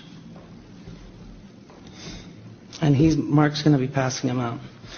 Thank you for the time and your attention this afternoon, and I will now take any questions. I think Mark's his attorney. Now he's going to take questions. Who's got a question? Mr. Sinclair, can you explain why, if this incident happened in 1999, you waited until 2007? Now, this isn't a court proceeding, right? But like Zara's saying, this is like the least prepared witness. I would say the least credible witness, right? And you're going to see what kind of a job the media that is there. And I mean, this is not really like a like if you got stuck covering this, like you're like you just started at your you know, company, at your website or your magazine or whatever. Like, this is not, I don't think, like, this is not a serious, this is a 3-ring circus here. 2008 to come forward. But you're going to see they do a pretty good job. Why did you come forward back in 1999 asking some or questions? 2000? Well, number one, in 1999, I really didn't care whether he was a senator. Oh, from no, Illinois. I was joking. Yeah, like, I got your sarcasm, Zara. Yeah, it is pure clownery, absolutely. No, like, I totally, yeah.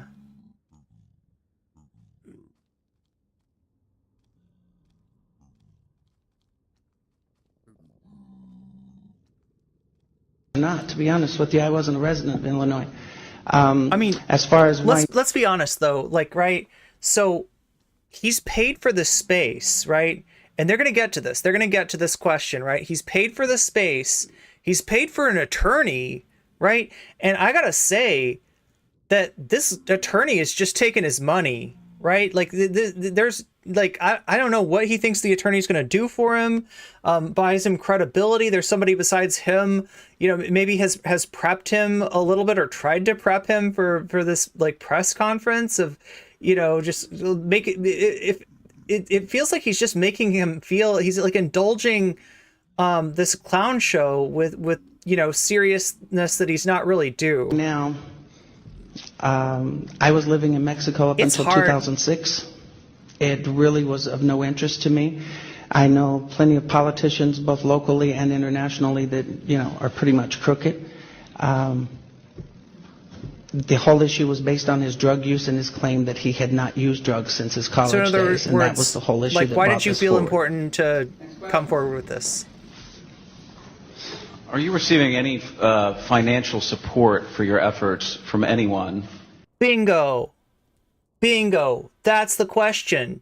This guy paid $4,000 to rent out this conference hall, right? This guy's retaining the services of an attorney, and you're going to find out what his income is. And if so, do any of those people have connections to the Republican Party?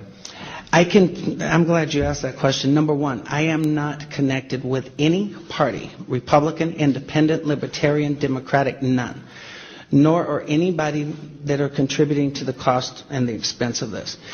Every penny that has gone to pay... So there are people contributing to the cost and expense of this, but they're not like Republican Party officials.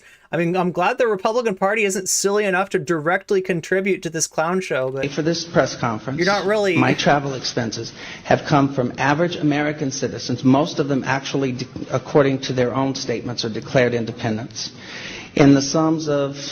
They're coming from average American citizens who assured me that they were political independents. From $12.31 to $100. Question, sir. Mr. Sinclair, can you explain why, if this incident happened in 1999, you waited until 2007 or 2008 to come forward? It's a question of credibility, sir. Why didn't you come forward back in 1999 or 2000? Well, number one, in 1999, I really didn't care whether he was a senator from Illinois or not. To be honest with you, I wasn't a resident of Illinois. There's some repetition here, and I think it's from the person posting this that they think like, oh, that's the crucial. As far as why now, I was living in Mexico up until 2006. It really was of no interest to me. I know plenty of politicians, both locally and internationally, that, you know, are pretty much crooked. The whole issue was based on his drug use and his claim that he had not used drugs since his college days, and that was the whole issue that brought this forward. Next question, sir. Are you receiving any financial support for your efforts from anyone? And if Again, I so, apologize do for any the of those people have repetition. connections to the Republican Party? I'm glad you asked that question. Number one, I am not connected with any party, Republican, Independent, Libertarian, Democratic, none. Nor are anybody that are contributing to the cost and the expense of this. Every penny that has gone to pay for this press conference, my travel expenses, have come from average American citizens, most of them actually, according to their own statements, are declared independents, in the sums of from $12.31 to $100 each. David Hutchinson, American News Project. So, yeah, What is very top? As near as I can tell, the repetition is supposed to be for emphasis, right? This is a chud who I guess believes in the account given by Mr. Sinclair, and they thought that was really convincing. I'm not convinced though. Federal media, and what role do they have in renting this venue and the camera crew in back? The camera The crew. media company you just requested. I forgot about the camera crew. That's oh no, we're watching this on. What is it? It's exactly what I just. Now I'm worried like Sinclair's gonna sue me or something. Just answered this gentleman. It represents every individual person. mine. It's not a company, in all honesty.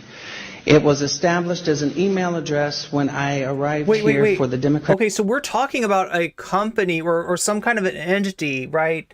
That he's running this all through, that he's receiving donations through, right? There's like been a company or something, some entity established, right? In order to do this, he's getting donations from what he calls average Americans, and he assures us that nobody has individually donated like a large sum of money, right? But there, you know, he's not doing this on his own, right? National Committee's bylaws and rules and bylaws. Okay, I did. Okay, it's not a company. It is nothing more than a name to represent all of the individuals across this country. So it's a way to not have to disclose who's propping him up, right?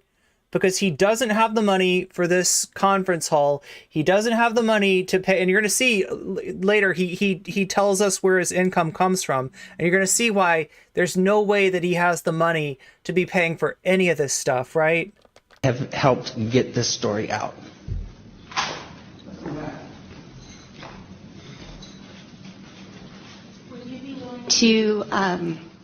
Would you be willing to share your mental health records with the public? Actually, I'm going to post later this afternoon a list of all of my doctors, going back through all of my medical records that are available through 1999. Anyone with valid, legitimate press credentials that wants to check my mental health history, I will be more than willing to sign an authorized medical release for that purpose. Huh? More than 30 minutes of what? Well, actually, if you're valid press and you want me to release my psychiatric records, I'll release them to you as long as you pay for them. I have nothing to hide. Well, it was a joke. It was about McCain and the 30-minute. Oh, sorry. You can tell where I'm at today. Yes, Mr. Sinclair. Will you state whether you had sexual relations with any other politicians here today? Actually, your name has come up with Senator Larry Craig. For the record, I have not been engaged or involved with any other politician. In fact, at the time that I met Senator Obama, I had no idea that he was actually in Illinois politics. Behind you. Change your name so often? Well, first of all, in my younger years, I was considered like, So the attorney's running around handing the mic to people, and they're getting cut off in the beginning. What she asked was, why did you change your name so often? Wild. And it was more out of respect to my family because, as you can see, with everyone putting my past history all over the place and mistorting it, I changed my name. The first two times I changed my name was while serving prison sentences in Florence, Arizona.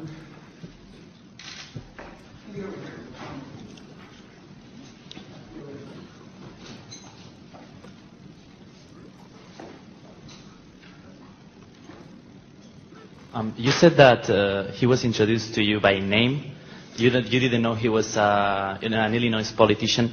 And why would he be introduced by his true name to you, and you would know that he was a politician over the years? How did you realize that it was him? I mean, because if he's going to engage in sex and drug taking and he's a renowned politician in Chicago, it strikes me as a little bit strange that they give you his real name through a limo driver. A little bit strange, that story yeah. doesn't make a lot of sense to me. And how would you remember for 10 years when you lived away and then recognize him on TV, or how? Okay, first of all, yes, he was introduced to me by name, okay? He was introduced to me as Barack Obama. And as far as me not knowing that he was a politician locally, I was not a resident of Illinois. When I So became aware of this is all exactly a who great he coincidence, was right? when he gave the keynote speech at the Democratic National Convention in 2004 while I was living in Mexico watching it on Sky TV. No, I did not say that. I told you he was, in fact, introduced to me by name. I have always stated that he was introduced to me as Barack Obama by the driver and by Barack Obama himself, sir. Always. Larry, how much did this whole event cost you? And what are you doing now for a living? Excellent question. Well, Excellent question. As far as anybody wanting to know the final expenses, I would have to check because I've had a few things changed in the last 24 hours. But as of Monday morning, I think it came to a total of $4,126.89. And what I do for a living, I am disabled permanently due to severe nerve damage and spinal injuries. And believe me, it's killing me standing up here this long, but I'll take the question anyway. Okay, so he's on disability. That's where his income comes from. And some people, I mean, like, if you don't know, disability pays, I don't know, less than $2,000 a month. In fact, this was 2008. Like, it's not enough money to live on, right? Disability, if that's your sole source of income, is not really sufficient for even living, right? So, in other words, the stuff that he's, spending money on, it's not coming from him, essentially. So yeah, like, I mean, oh God, this is like, I'm trying to do this in Minecraft. Come on. The problem is that the Piglin Jr., he will take the gold ingots, but he won't give me anything for them. But the adult piglin will, and so I'm trying to trap the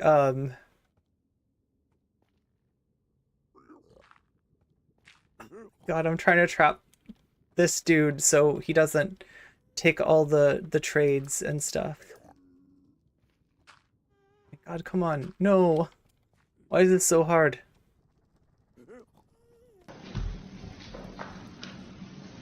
But yeah, I mean, crucial question right there. Jim Malone with Voice of America. Given your criminal record, the fact that the crimes that you've been involved in involve deceit and fraud, why is it that you think that anyone would believe what you're saying now? Well, to be honest with you, it's not so much whether you believe me or not as much as you hear me. Okay? I mean, it's not my intention to convince you. First of all, I'm not going to defend my lifestyle for the last 46 years. I've made mistakes. But I've always admitted to anything I've done, including these crimes. Okay? I can't tell you why to believe me other than the fact, I'm not saying believe me. I'm saying, you know what? Here's the information. Look at it, do your own research, but do it based on the facts. Stop doing it based on this constant misinformation and misrepresentation that's been circulating on the internet. I'm going to give you everything in writing and you make your own decision. What time did you meet him on November 6th, and what time did he arrive at your hotel in Gurney the day following? We met in the early evening on November 6th. As far as a specific time on November 7th, I cannot provide that to you. And I know where that question's coming from, but I cannot provide that to you. You know where it's coming from. Thank you.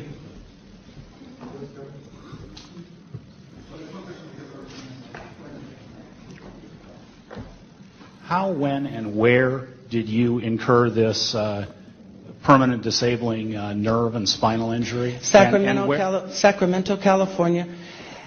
Injuries from October of 2000 through August of 2001 while employed with B&G Delivery Systems on Harris Avenue in Sacramento, California. And what is your source of income now? Is that my source of income? Compensation? My source of income is disability, Social Security disability. So yeah, that's your sole source of income. That is. Yeah, but which again is very little money, not enough money to live on. mean, it should be, right? You know, this is a disability payment. This is what people that are, you know, permanently disabled, and it's not easy to prove either. You know, and it's a shame that like the social safety net in this country is such a joke. But yeah, that's it also makes you know, what we're getting here is that he's being supported in this effort by somebody or by people who want, you know, to sink Obama's candidacy or discredit Obama. We all recall the claims and counterclaims and what happened with the Clinton allegations vis-a-vis Monica Lewinsky. Can you offer any physical evidence, any identifying physical features and so on that can support your claims? I have already announced that I would identify certain physical features, but I will not do it at this time. It will be posted later at the advice of my attorney after we've discussed the specifics.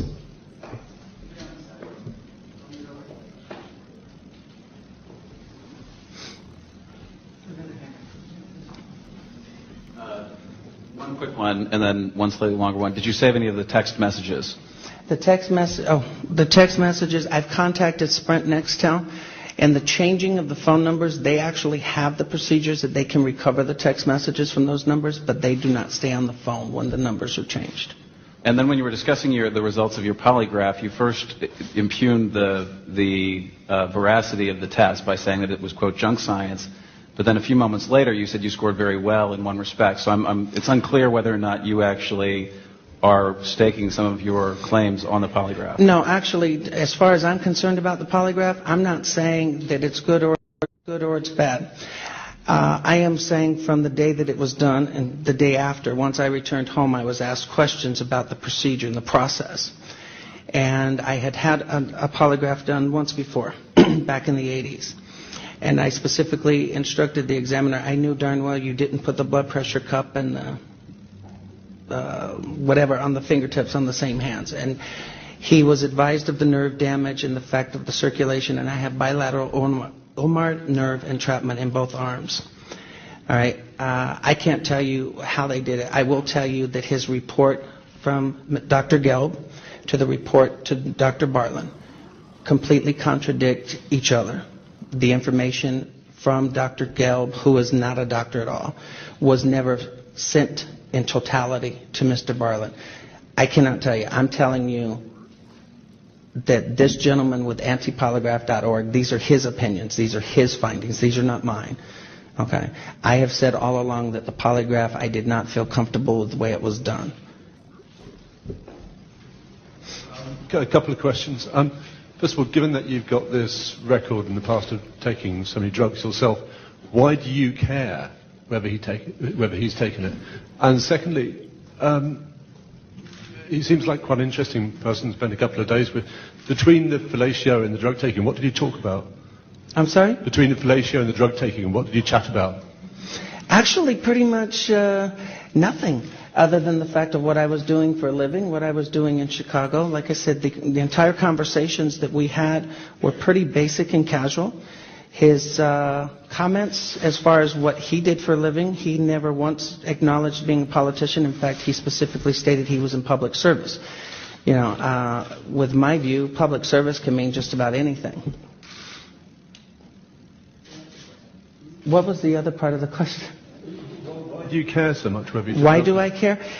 I care so much because this political season has turned... And the thing is, like, it really looks like he cares because he's paid to care, right? He's somebody that, like, if we're to believe him, as far as his source of income, he doesn't have enough money to take care of himself. If he's really completely disabled, if he's unable to do anything, and, you know, he's on disability, like, you know, he's in a bad way. He's somebody that somebody could easily manipulate. And that is what seems to be going on with this guy. That is, I think, the conclusion that in 2008, the press, the ones that were like looking at this, because this would have been a huge story. I mean, as bad as it is that America is homophobic and racist, and like, you know, the idea that, you know, a presidential candidate who's black is, you know, smoking crack and having relationship with guys would sink a presidency is a sad fact, but it's probably true. Unfortunately, it would have a negative effect on Obama's campaign. But what really comes through here is that this guy's being used, right? This guy is, the people that are propping him up, the people that are paying for this press conference and the website and the camera crew and all the stuff that he's talked about, right? And the attorney, right? The attorney that, this joke of an attorney that he's got here, like the people that are paying for all that, they're doing so on the hopes that this will sink Obama's candidacy. This country upside down. To be honest with you, we have gone back, I would say, a good 50 years in this country on race relations alone over being called racist if you ask a candidate who chose to run for president. I'm not sure if you remember, but this country had a very nice lady in the state of New York by the name of Shirley Chisholm that once sought the nomination of the Democratic Party. And this was back, I think, in the late 60s, early 70s. And here was a true African American who you could ask her questions. What the hell? Here's a true African American. You could ask her questions and she wouldn't call you based on her record, on her credentials, on her beliefs, and you would have never been called racist. Today, I'm speaking the truth about his own actions. These aren't mine. I'm not running for office. And now all of a sudden you're called racist. Pay no attention to me. I'm sorry, that's why I care.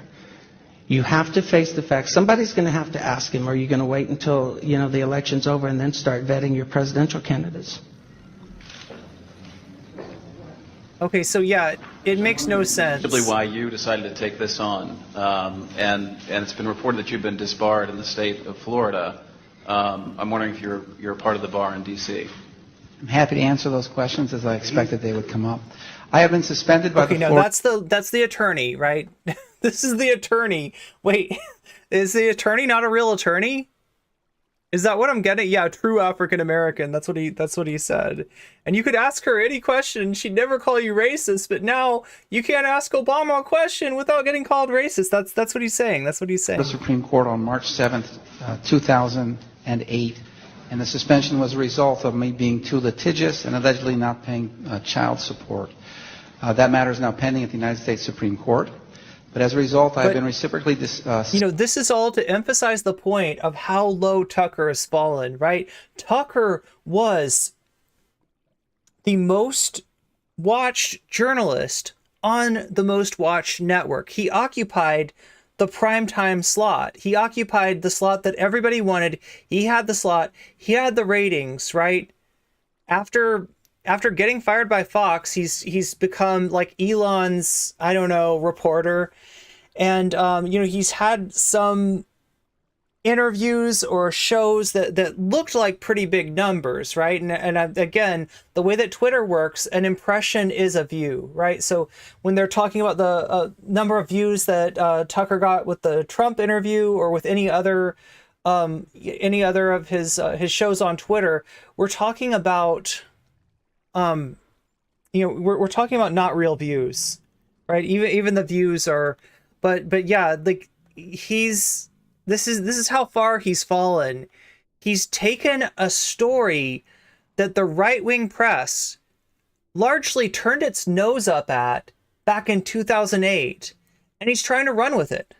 That's what's going on here. Suspended by the District of Columbia Bar and the Federal District Court in the District of Columbia without an opportunity for a hearing or an opportunity to present my side of that story. There is on the website 147 pages which documents what's going on in my particular professional life, and it really isn't the subject of what's going on here today. But if you're curious, it's a good read. Pay no mind to the man behind the curtain. Inquire about the kilt also.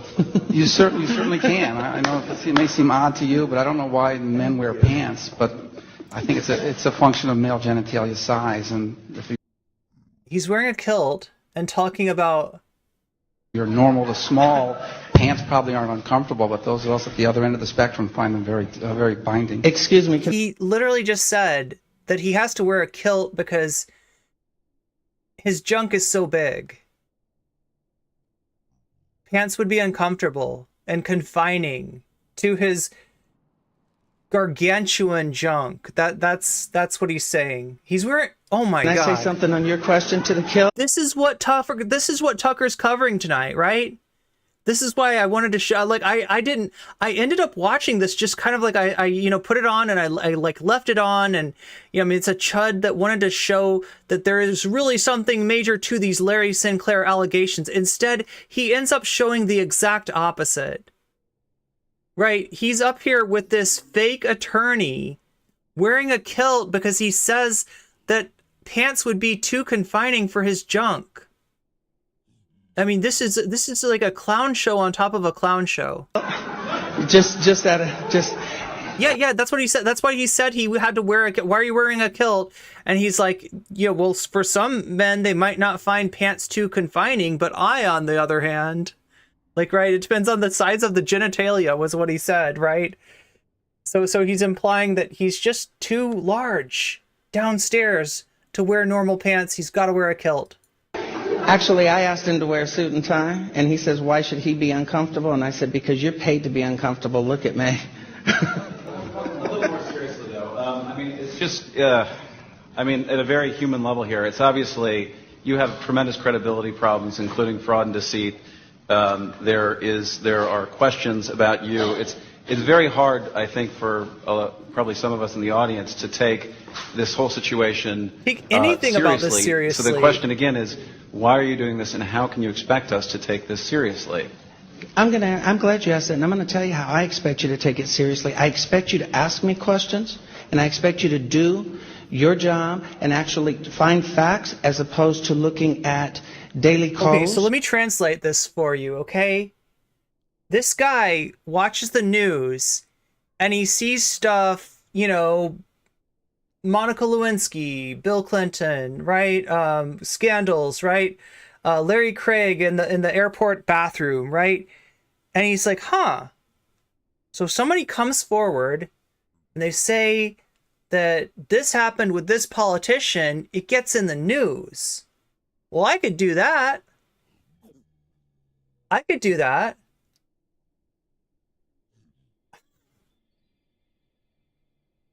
And he comes forward with this ridiculous story about Barack Obama, apparently gets paid for it, right? Apparently this is, I mean, like he's getting paid to do this, right? Like they are propping him up to tell this story. He finds, I mean, I don't know who he says that they're not politically affiliated, but these have got to be right-wingers. They're probably racist right-wingers, like people that are like, oh, no, Obama presidency, we can't have that. We can't have that. We can't have that happen, right? Anything that'll stop that. Oh, this guy says he had sex with Obama and smoked crack with him, and okay, let's bankroll this like quixotic effort to get this nothing burger story into the press, and this guy can't figure out why they're not taking the bait. Why don't you believe? Why won't you do your job, reporters? Do your job and spread my, unsubstantiated defamation of a presidential candidate. Or Fire Dog Lake, or Huffington Post, or all of these pro-Obama sites that are putting and twisting. Sir, I have not hidden from anything I have ever done in my life. Never. You can go back to the... You reporters, you believe Fire Dog Lake and Huffington Post and Daily Kos, right? You're in the thrall of liberal bloggers. I know it. Judges in any one of my cases... And they will tell you, I have never... Everyone knows kilts are unisex. He couldn't just say he's wearing a kilt because he wants to wear one. Yeah, right? Wasted a taxpayer dime on... I mean, nothing wrong with wearing, whatever you want, but... Trial, or even a preliminary hearing. If I did it and I got caught, I said I did it, okay? And I understand you asking about my credibility. You know what? My crimes were 20-some-odd years ago, with the exception of the alleged crime in 2001. Which I have not ran from, even though I'm being portrayed as hiding and running. I'm not, okay? That's what I'm asking you to do. I'm asking you to actually get facts and then make your decision, rather than fake Washington Post articles saying that I've been investigated 8 times over 25 years for blackmail against politicians, which is not true. Thank you for throwing that out. Okay, so there's a Washington Post article about this guy blackmailing politicians. But don't believe the Washington Post, right? Believe my unsubstantiated shit instead of like and say what you will about the Washington Post, right? They're not just gonna print bullshit with nothing behind it, right? Like this guy accidentally just pointed to a track record of allegedly blackmailing politicians. But yet you're continuing to repeat it over and over again.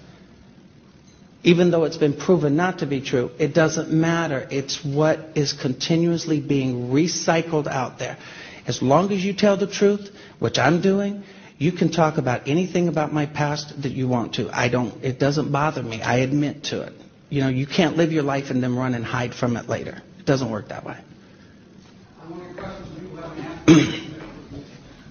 Well, you say you want us to get facts, but most of what you're alleging is difficult to corroborate. I mean, would the limo driver have witnessed the crack smoking and the fellatio? That is a huge point, right? Everything that he's saying is like there's no way to corroborate it. The limo driver has disappeared. The person that he talked to supposedly at the Obama campaign is no longer alive, right? Everything is just like conveniently beyond falsifiability or beyond like corroborated. You know, you can't falsify or corroborate it, right? It's just all these unsubstantiated claims.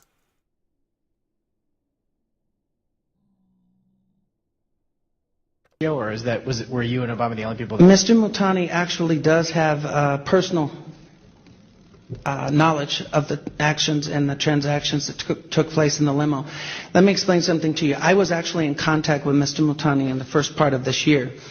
Since posting the YouTube video and the vicious attacks on the internet and the allegations that are constantly circulating out there that nobody bothered to fact check before they continue to post them, this driver has decided, and his family's decided, it's like all of a sudden they want to, disappear.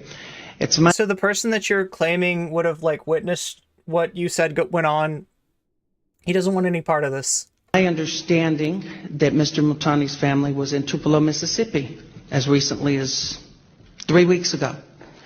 I do know that there were public records at one time, and where those public records have disappeared in a couple of weeks because we had a private investigator down there actually going through public records that were verified just 2 months ago, and now all of a sudden they're not there. I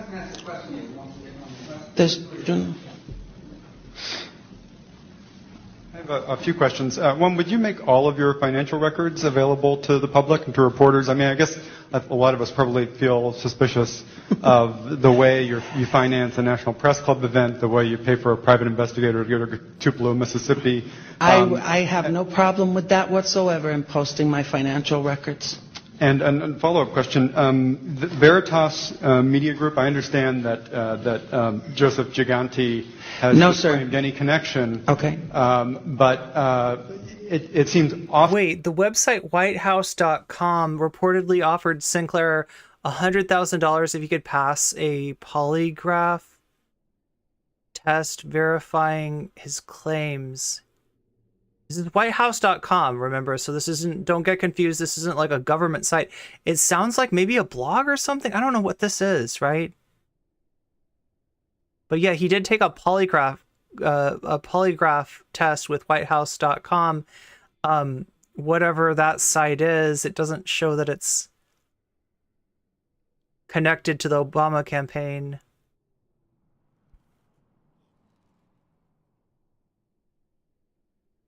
Odd that he would be, the spokesperson for Alan Keyes, political campaign, that your organization would be called Veritas, it sounds awfully like a red herring, or. I mean, there's Project Veritas. I don't think that's what we're talking about here, but.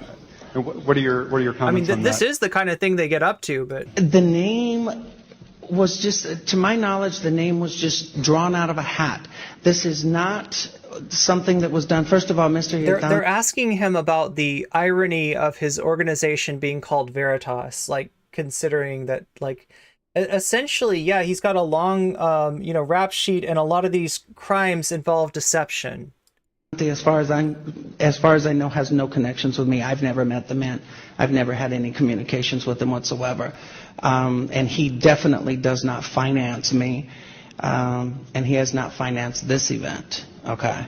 In fact, this event has been financed completely through contributions to PayPal, and I will most definitely post those contributions without the giver's name, of course. Without the giver's name, of course. But don't worry, none of them are Republican operatives of any kind. Because would you ask me to expose individual citizens of this country that contribute $25 here or $50 there? I mean, the maximum contribution that's been, there's been one contribution of $1,000 and everything else is $500 or below. There's been one contribution of $1,000 and everything else is $500 or below. In fact, 99.9% of it, I would say, is $100 or below. I understand you have a terminal brain tumor. Can you tell us what kind, in what lobe, and how that might affect your mental health? I will release my medical records when someone asks for a signed release. My tumor has been diagnosed. It has been confirmed. It has been verified by the Chicago Tribune. And I will not discuss my medical history at this point other than saying that there will be a list of my doctors up on LarrySinclair.org later this afternoon. And anyone interested in contacting those doctors for medical records can do so at your own expense. And I will release them. I have a question. Are you alleging that Senator Barack Obama has something to do with the murder or death of the gentleman you were talking about? Good question. Mr. Young? Yes. Good question. It's my belief that that's exactly what has transpired, and that's why I have contacted the Chicago Police Department. It's also why I provided Detective Robert McVickers with the information that he specifically requested. And yes, that's exactly what I'm alleging. I am definitely alleging that it is my belief, okay, that Barack Obama and Jeremiah Wright either knew who or had the person that killed Donald Young killed. Yes, that's exactly what I'm saying. Sir, I'm wondering if you could. He is so lucky that this seems like a pretty slam dunk. I mean, that sounds like some kind of a defamation suit waiting to happen. Remind me which records you would like to have released by the Obama campaign. It sounded like the list was rather extensive and it spanned a number of years. Well, no, actually, the only thing we asked him to do was authorize the release of his cell phone records from November 3rd to November 8th of 1999, and we would actually go for those records and obtain them if he granted permission. The other records, I believe the only thing we're asking for is his email account records and cell phone records from, September 2007 through December 23rd of 2007, and January 18th through February 29th of this year. Yeah, I can't find that Washington Post article. Pardon, it's interesting. Wouldn't the right love to comb through those records, I'm sure, to see what they could find, even if it's completely unrelated to what you are saying here today? Well, first of all, I don't know who's referring to the right or the left, because I'm kind of like, I'm one of those middle kind of people. I don't tend to fluctuate on either side. And as far as combing through those records, we've asked those records to be... Was this election time? This was 2008. Yeah. Because it would have been, I mean... it doesn't give me a date. It doesn't give me an exact date here. But I'm guessing this is prior to the election. Authorized to be released to us in a federal civil case. I have no intentions of disclosing his... Why is Tucker trying to go after Obama now Is it because you can't demonize Joe Biden the same way you can demonize? Yeah, well, I mean, that's part of it. So yeah, the right, like I said, the right has never gotten over the first black president. The right has never gotten over Barack Obama, despite the fact that, you know, Obama's a centrist, right? Obama is in some ways like every bit the centrist that Hillary Clinton would have been. A lot of people who were supporting Obama in the primary were doing so with the hopes that, you know, that they would be electing a Democrat that was a Democrat, right? Because like ever since the 80s, the Democrats have been afraid of their own shadow. They've been afraid to run anyone who actually embodies like the even just the New Deal, you know, sort of aesthetic that, you know, that the Democratic Party had after you know, FDR, right? And so, you know, you get candidates like Bill Clinton, you got candidates like Hillary Clinton, Joe Lieberman, you know, people like this, right?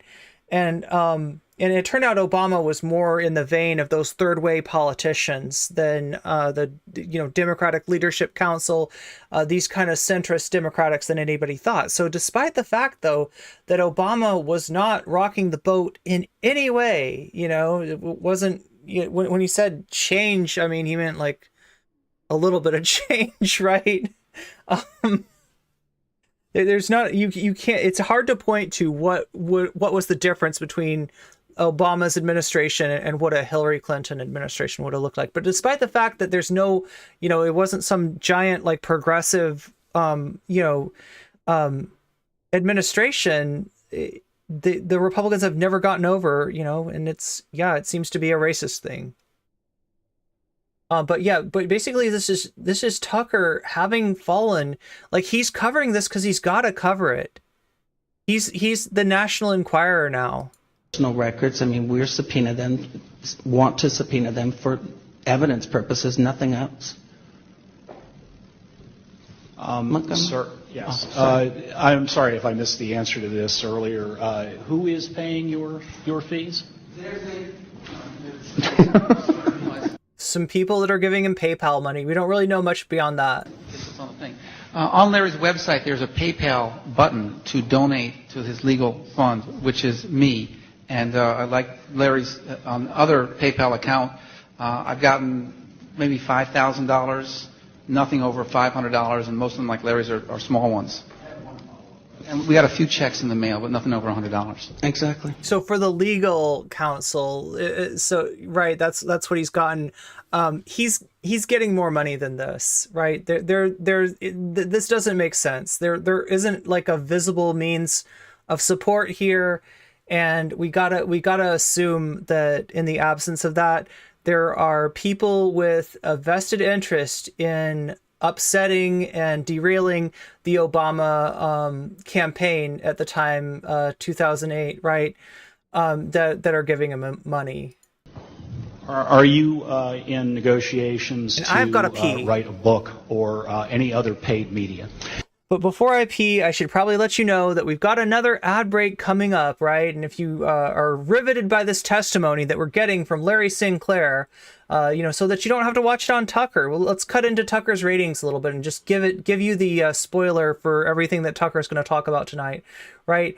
You can get out of that ad break and you can stay with this riveting testimony for free if you are a Twitch. If you are a Amazon Prime member through a Twitch Prime sub for 50% off of the normal price, which is like, I think $5 on desktop, $6 on mobile through buying yourself a sub, or possibly for free again if you are lucky enough to get a gift sub, which does happen occasionally, could happen to you.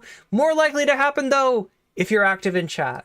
Sir, and let me make this clear for everyone. I am not negotiating with anyone for any selling of stories, book publications of any kind, paid media appearances of any kind.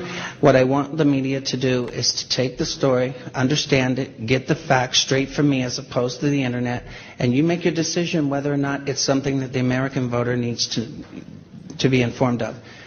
You do that, I'm done. I have not attempted to make any money from this. I don't want any money from this. I don't even want any notoriety from this. I want people I really want you to let this guy ask a question. Okay.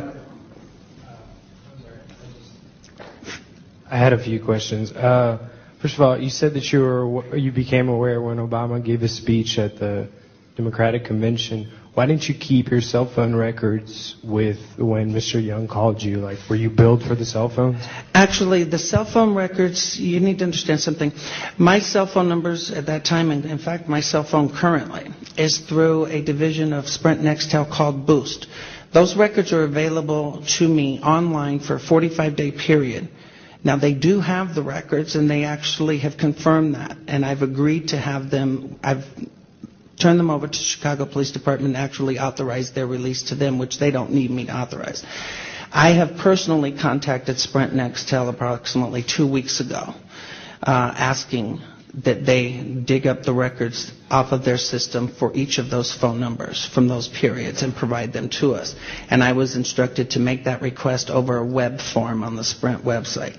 And if anyone here has Sprint or Sprint Nextel, you will know that Sprint is probably the worst cell phone provider company to deal with.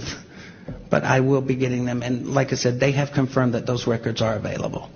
Are you going to post those on your website as well? I will. And do you have the names of your best friend that you were visiting in Chicago? Has he testified or just said on the record that, yes, he was in town in Chicago because of my son?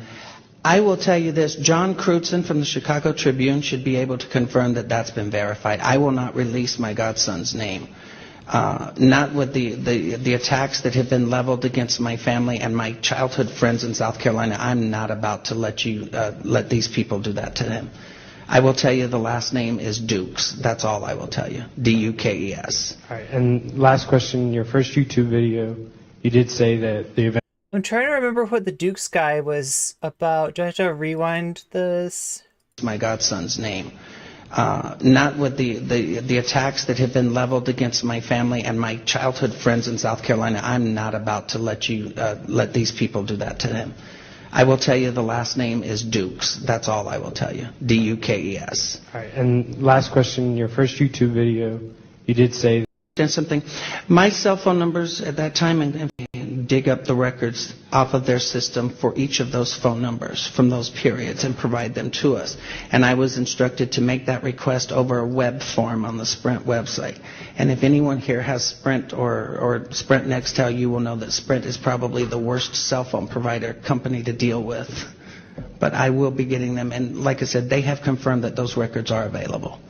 Are you going to post those on your website as well? I will. And do you have everything on his website? Names of your best friend that you were visiting in Chicago? Has he testified or just said on the record that, yes, he was in town in Chicago because of my son? I will tell you this, John... Okay, so this is just corroborating that he's in Chicago, right? The ways that he could have done that were with the... He wasn't sure about the name of the restaurant that he went to. He gave a name for the limo driver, but the limo driver doesn't want to have anything to do with this, apparently. And this was the last person that maybe could have corroborated it. His childhood friend that he was visiting in Chicago could have said, yeah, that's right, he visited me at this time, to just put him in Chicago. Just the basic, like, you know, doesn't prove anything to do with Obama, but like proves that he's in Chicago. He can't do that. He can't do that either. Crutzen from the Chicago Tribune should be able to confirm that that's been verified. I will not release my godson's name. Not with the attacks that have been leveled against my family and my childhood friends in South Carolina. I'm not about... For some reason, he releases the last name. Let these people do that to him. I will tell you the last name is Dukes. That's all I will tell you. D-U-K-E-S. All right, and so what he's reacting to is the fact that when he came forward with this stuff, right? This is 2008. This is like... I mean, not the dawn of the blogosphere, but this is pretty early. He mentioned Spiredog Lake, Daily Kos, right? Liberal bloggers during the Bush administration did quite well for themselves, and a lot of a lot of people ascended into the realm of. I mean, I don't know if they ever made a lot of money from their blogs, right? But blogs were a popular thing. So there's all these citizen journalists, doing blogs at the time. And they're, when this gets thrown out there, they look into it and they're like, well, is there anything to this? And the more they like, kick the tires, the more the car falls apart, the more the story seems like utter garbage. Last question, in your first YouTube video, you did say that the events took place between November 3rd and November 8th. And now you said that they started on November 6th. No. What I said was that I was in Chicago from November 3rd to November 8th. And see, this is another incident of misrepresenting, people twisting it. My statement was, while in Chicago, between November... Like, it would have been very convenient for him. Could he have just put this information out there with no scrutiny? Unfortunately, the bloggers, they got a lot of... They got a lot of space to fill in their blogs, and with the Bush administration winding down to a close, this is interesting stuff for them to get into. November 3rd, November 8th of 1999. Okay, I've always stated as far as dates, it would be November 6th and November 7th of 1999. Yeah.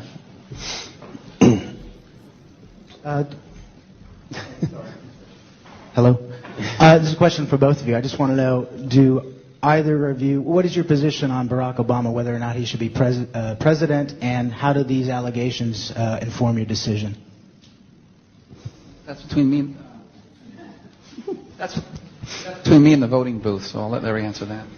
As far as me, I've always been straight up, and I said I've never told anyone not to vote for the man. In fact, I personally thought that he was somewhat charismatic. But my whole thing is I don't prefer either one of the three, honestly. And either one of the three. So we're asking when this happened. Was it election time? The fact that he says one of the three, to me, says that the primary between Obama and Hillary Clinton is still going on, and that the third would be McCain, right? So McCain secured the Republican nomination by this time, which happened a lot earlier. Hillary Clinton, despite being, having a very little chance of actually winning the primary, stayed in the race for quite some time. So, it kind of casts some shade on her for her and her supporters pushing Bernie to get out of the primary, which she actually did, get out of the primary and endorse her. I think sooner than she left the primary, but yeah. Hello? Yeah. Senator Barack Obama is a charismatic person. Did you fall in love with him when you had sex with him in 1999? And secondly, what are your feelings today? What are your feelings? Okay, first, no ma'am, I did not fall in love with Barack Obama. But it's a good question because people have made that allegation. No ma'am. And Barack Obama is only charismatic, by being molded that way. All right. Once you take the teleprompters and the lights out from in front of him, you get a whole different person. And as far as my feelings now, those are my feelings. I think you're looking at someone that is completely fake, plastic, that has been made up and put out in front of the American voter, and that's been allowed to walk away from any serious questions about any of his own personal actions. That's what I think. Well, ma'am, nothing personal. To Mods Not, have you seen this before? It feels like you got some inside information about what's coming up here. Okay. So now I'm gonna have to, and don't take this in a disrespectful manner, but let me ask you this: in your entire lifetime, you've never had a one-night stand? I mean, I'm sorry. No, I mean, like you're actually touching on something that's going to come up here. Let's deal with reality here. Let's not act like, people go around and fall in love. I mean, that's the biblical way, but it doesn't happen. Only in the Bible do people love at first blow. Love at first fellatio. That's.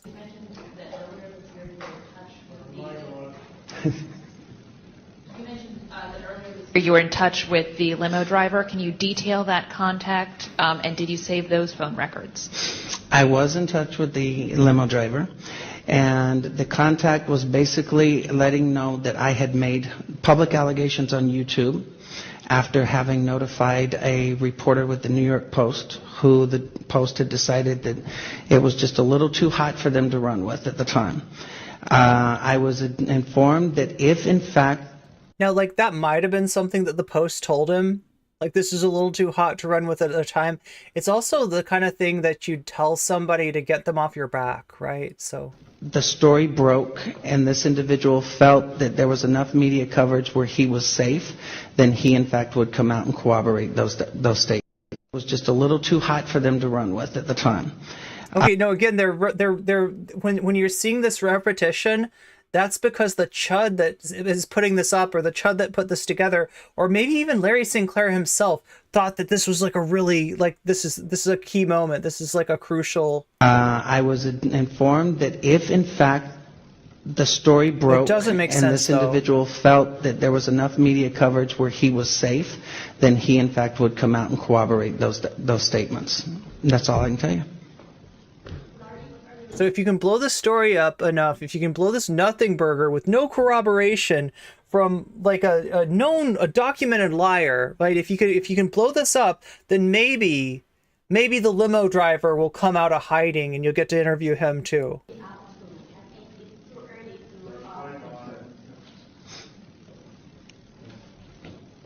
What are you really up to? What kind of justice do you seek? And I think it's too early to impeach the president. Well, let me ask you this. You say it's too early to impeach the president, so you've already elected him. I thought that was the whole process of having an election in this country, of the candidate actually being vetted before the American public. Somebody's clapping. Nothing personal, and believe me, this is not personal. We gotta know, like, who did the president get blown by and when did he get blown? Like, these are important questions, right? Between me and Barack Obama.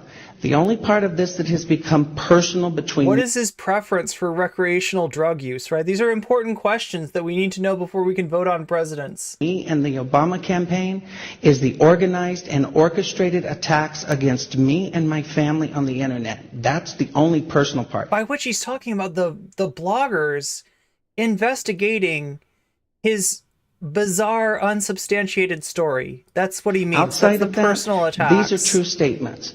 My thing is, what you just said, I think you want to ask your next president to be truthful with you and not put up a book that he claims, oh, I was a street kid who found my way later.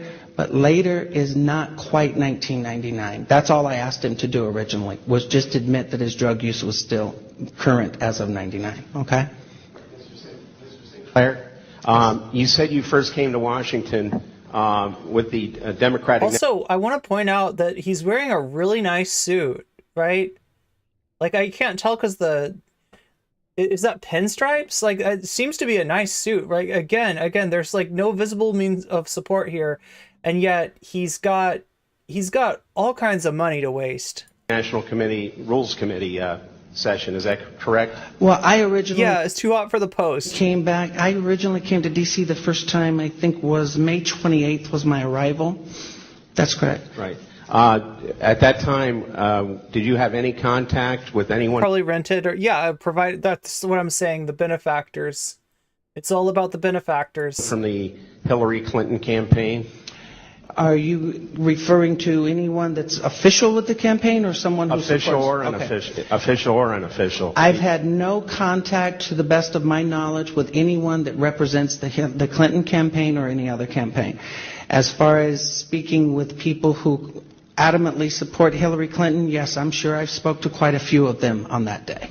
So you're saying, to the best of your knowledge, you don't know if you spoke to the best of my knowledge, I do not know. But there is a possibility that you could have. What I'm telling you, sir, is I'm not going to stand here and tell you that I didn't speak to someone, because I may have spoken to one lady that, represented themselves to be one thing, and that's catch-22, and I'm not going there.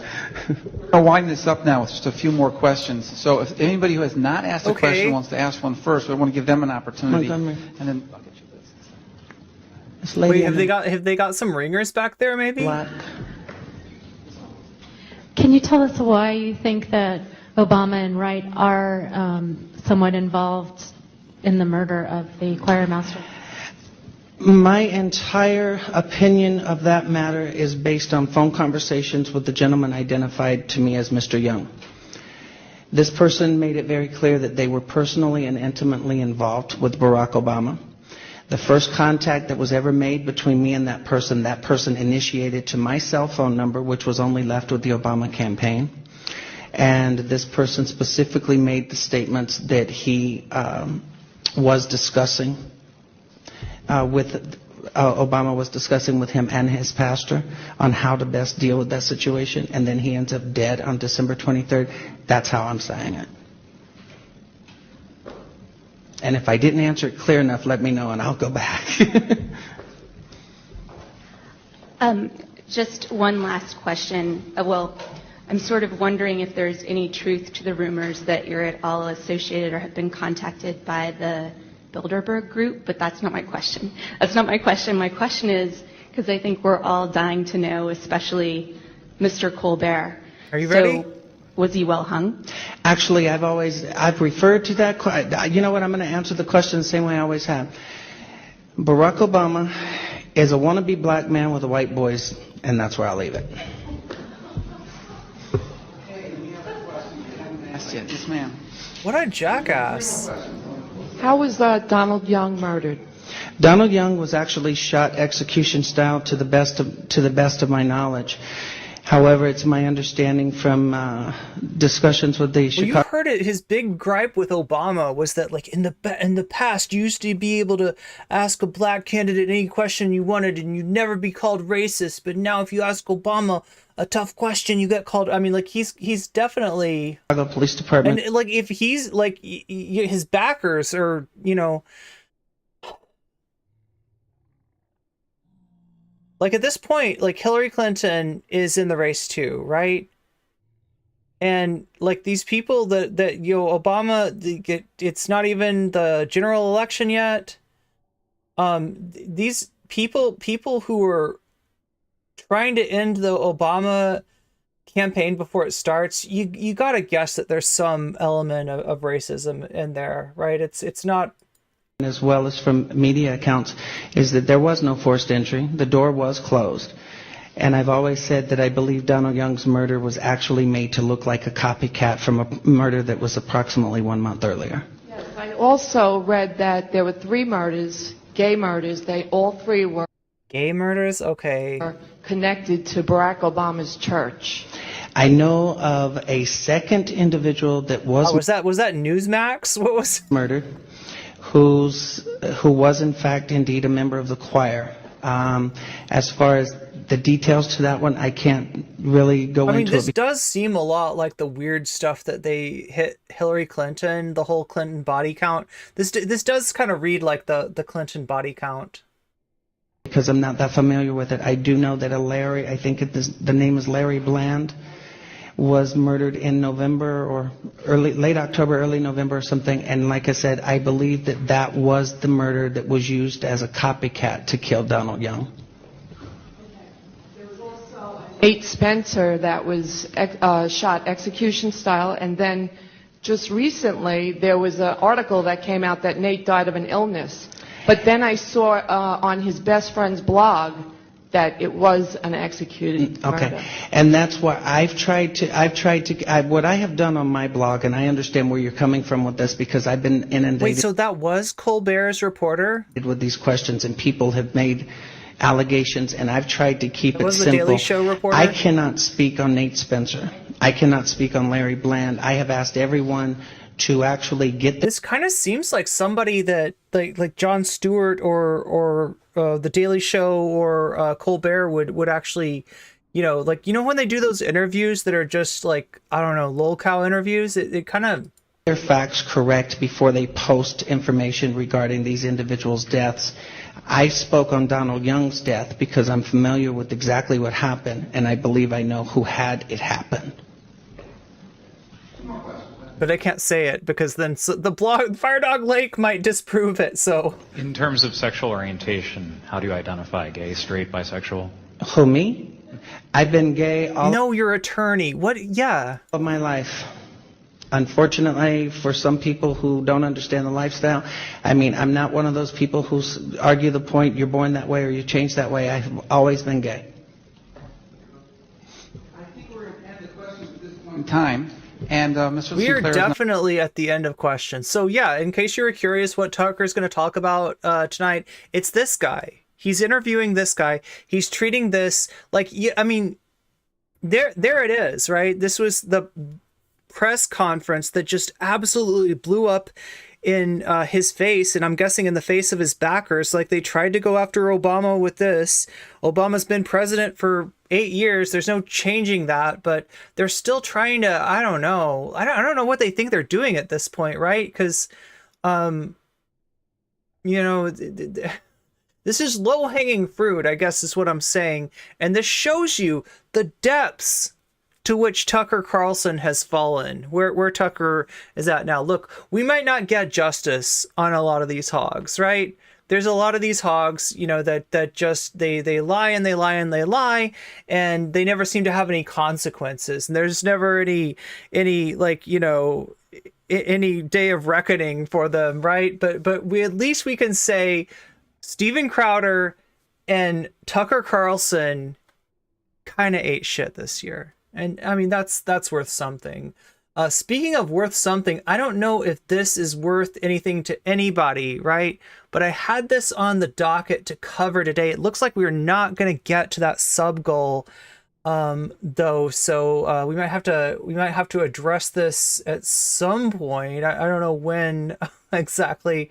But yeah, this is Vosh covering not iDubbbz's video, right? Because I think we watched Vosh cover iDubbbz's apology, but this is Vosh actually going into the Olimey video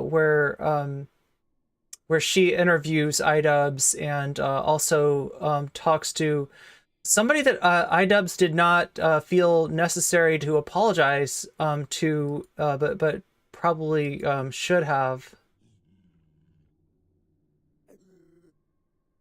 Wait, did I really not? Okay. Yeah, there are like the sounds of zombie piglins there.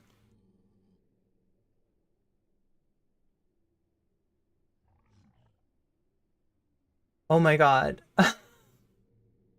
It's the weirdest time to arrive at a stream too. Welcome, Miss Hire. Thanks for showing up. Yeah, we're almost, I think at the end of the stream. Unless anybody, you know, just desperately wants to see this exchange between... Wait, where is this even? Nope. Yeah, I think we're done.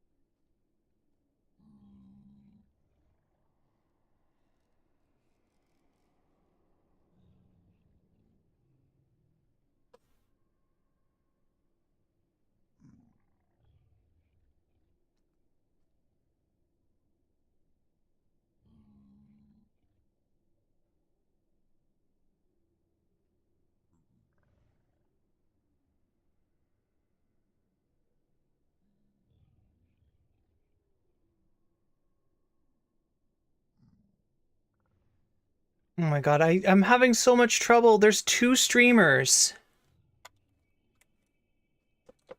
There's two streamers who I never get to raid. Okay, it's been a really long time since we've raided Polly. It's also been, like, I never get to raid Shaxpia. But I feel like I've passed up raiding Polly too many times, because there's always other people on that, like, I don't know. I try to like rotate, right? and Polly has rated me innumerable times, and I haven't been able to hit her back with one. So thank you. Oh God, Shakespeare too. Shakespeare, I'm gonna have to owe you one. I just know that that I can't pass up rating Polly once again, because there's been too many. She's done. I don't know. I wish I could raid you both. Honestly wish I could raid you both. But anyway, we're gonna raid Polly tonight. I will see you on Friday, and welcome to the stream. I will be streaming again on Friday. I stream Monday, Wednesday, Friday, and usually on Sunday, depending on like if it's a Labor Day weekend. So I'll definitely be there this Sunday, since I missed this last Sunday due to the holiday, and the Monday as well. Anyway, much love, and say hi to Polly for me.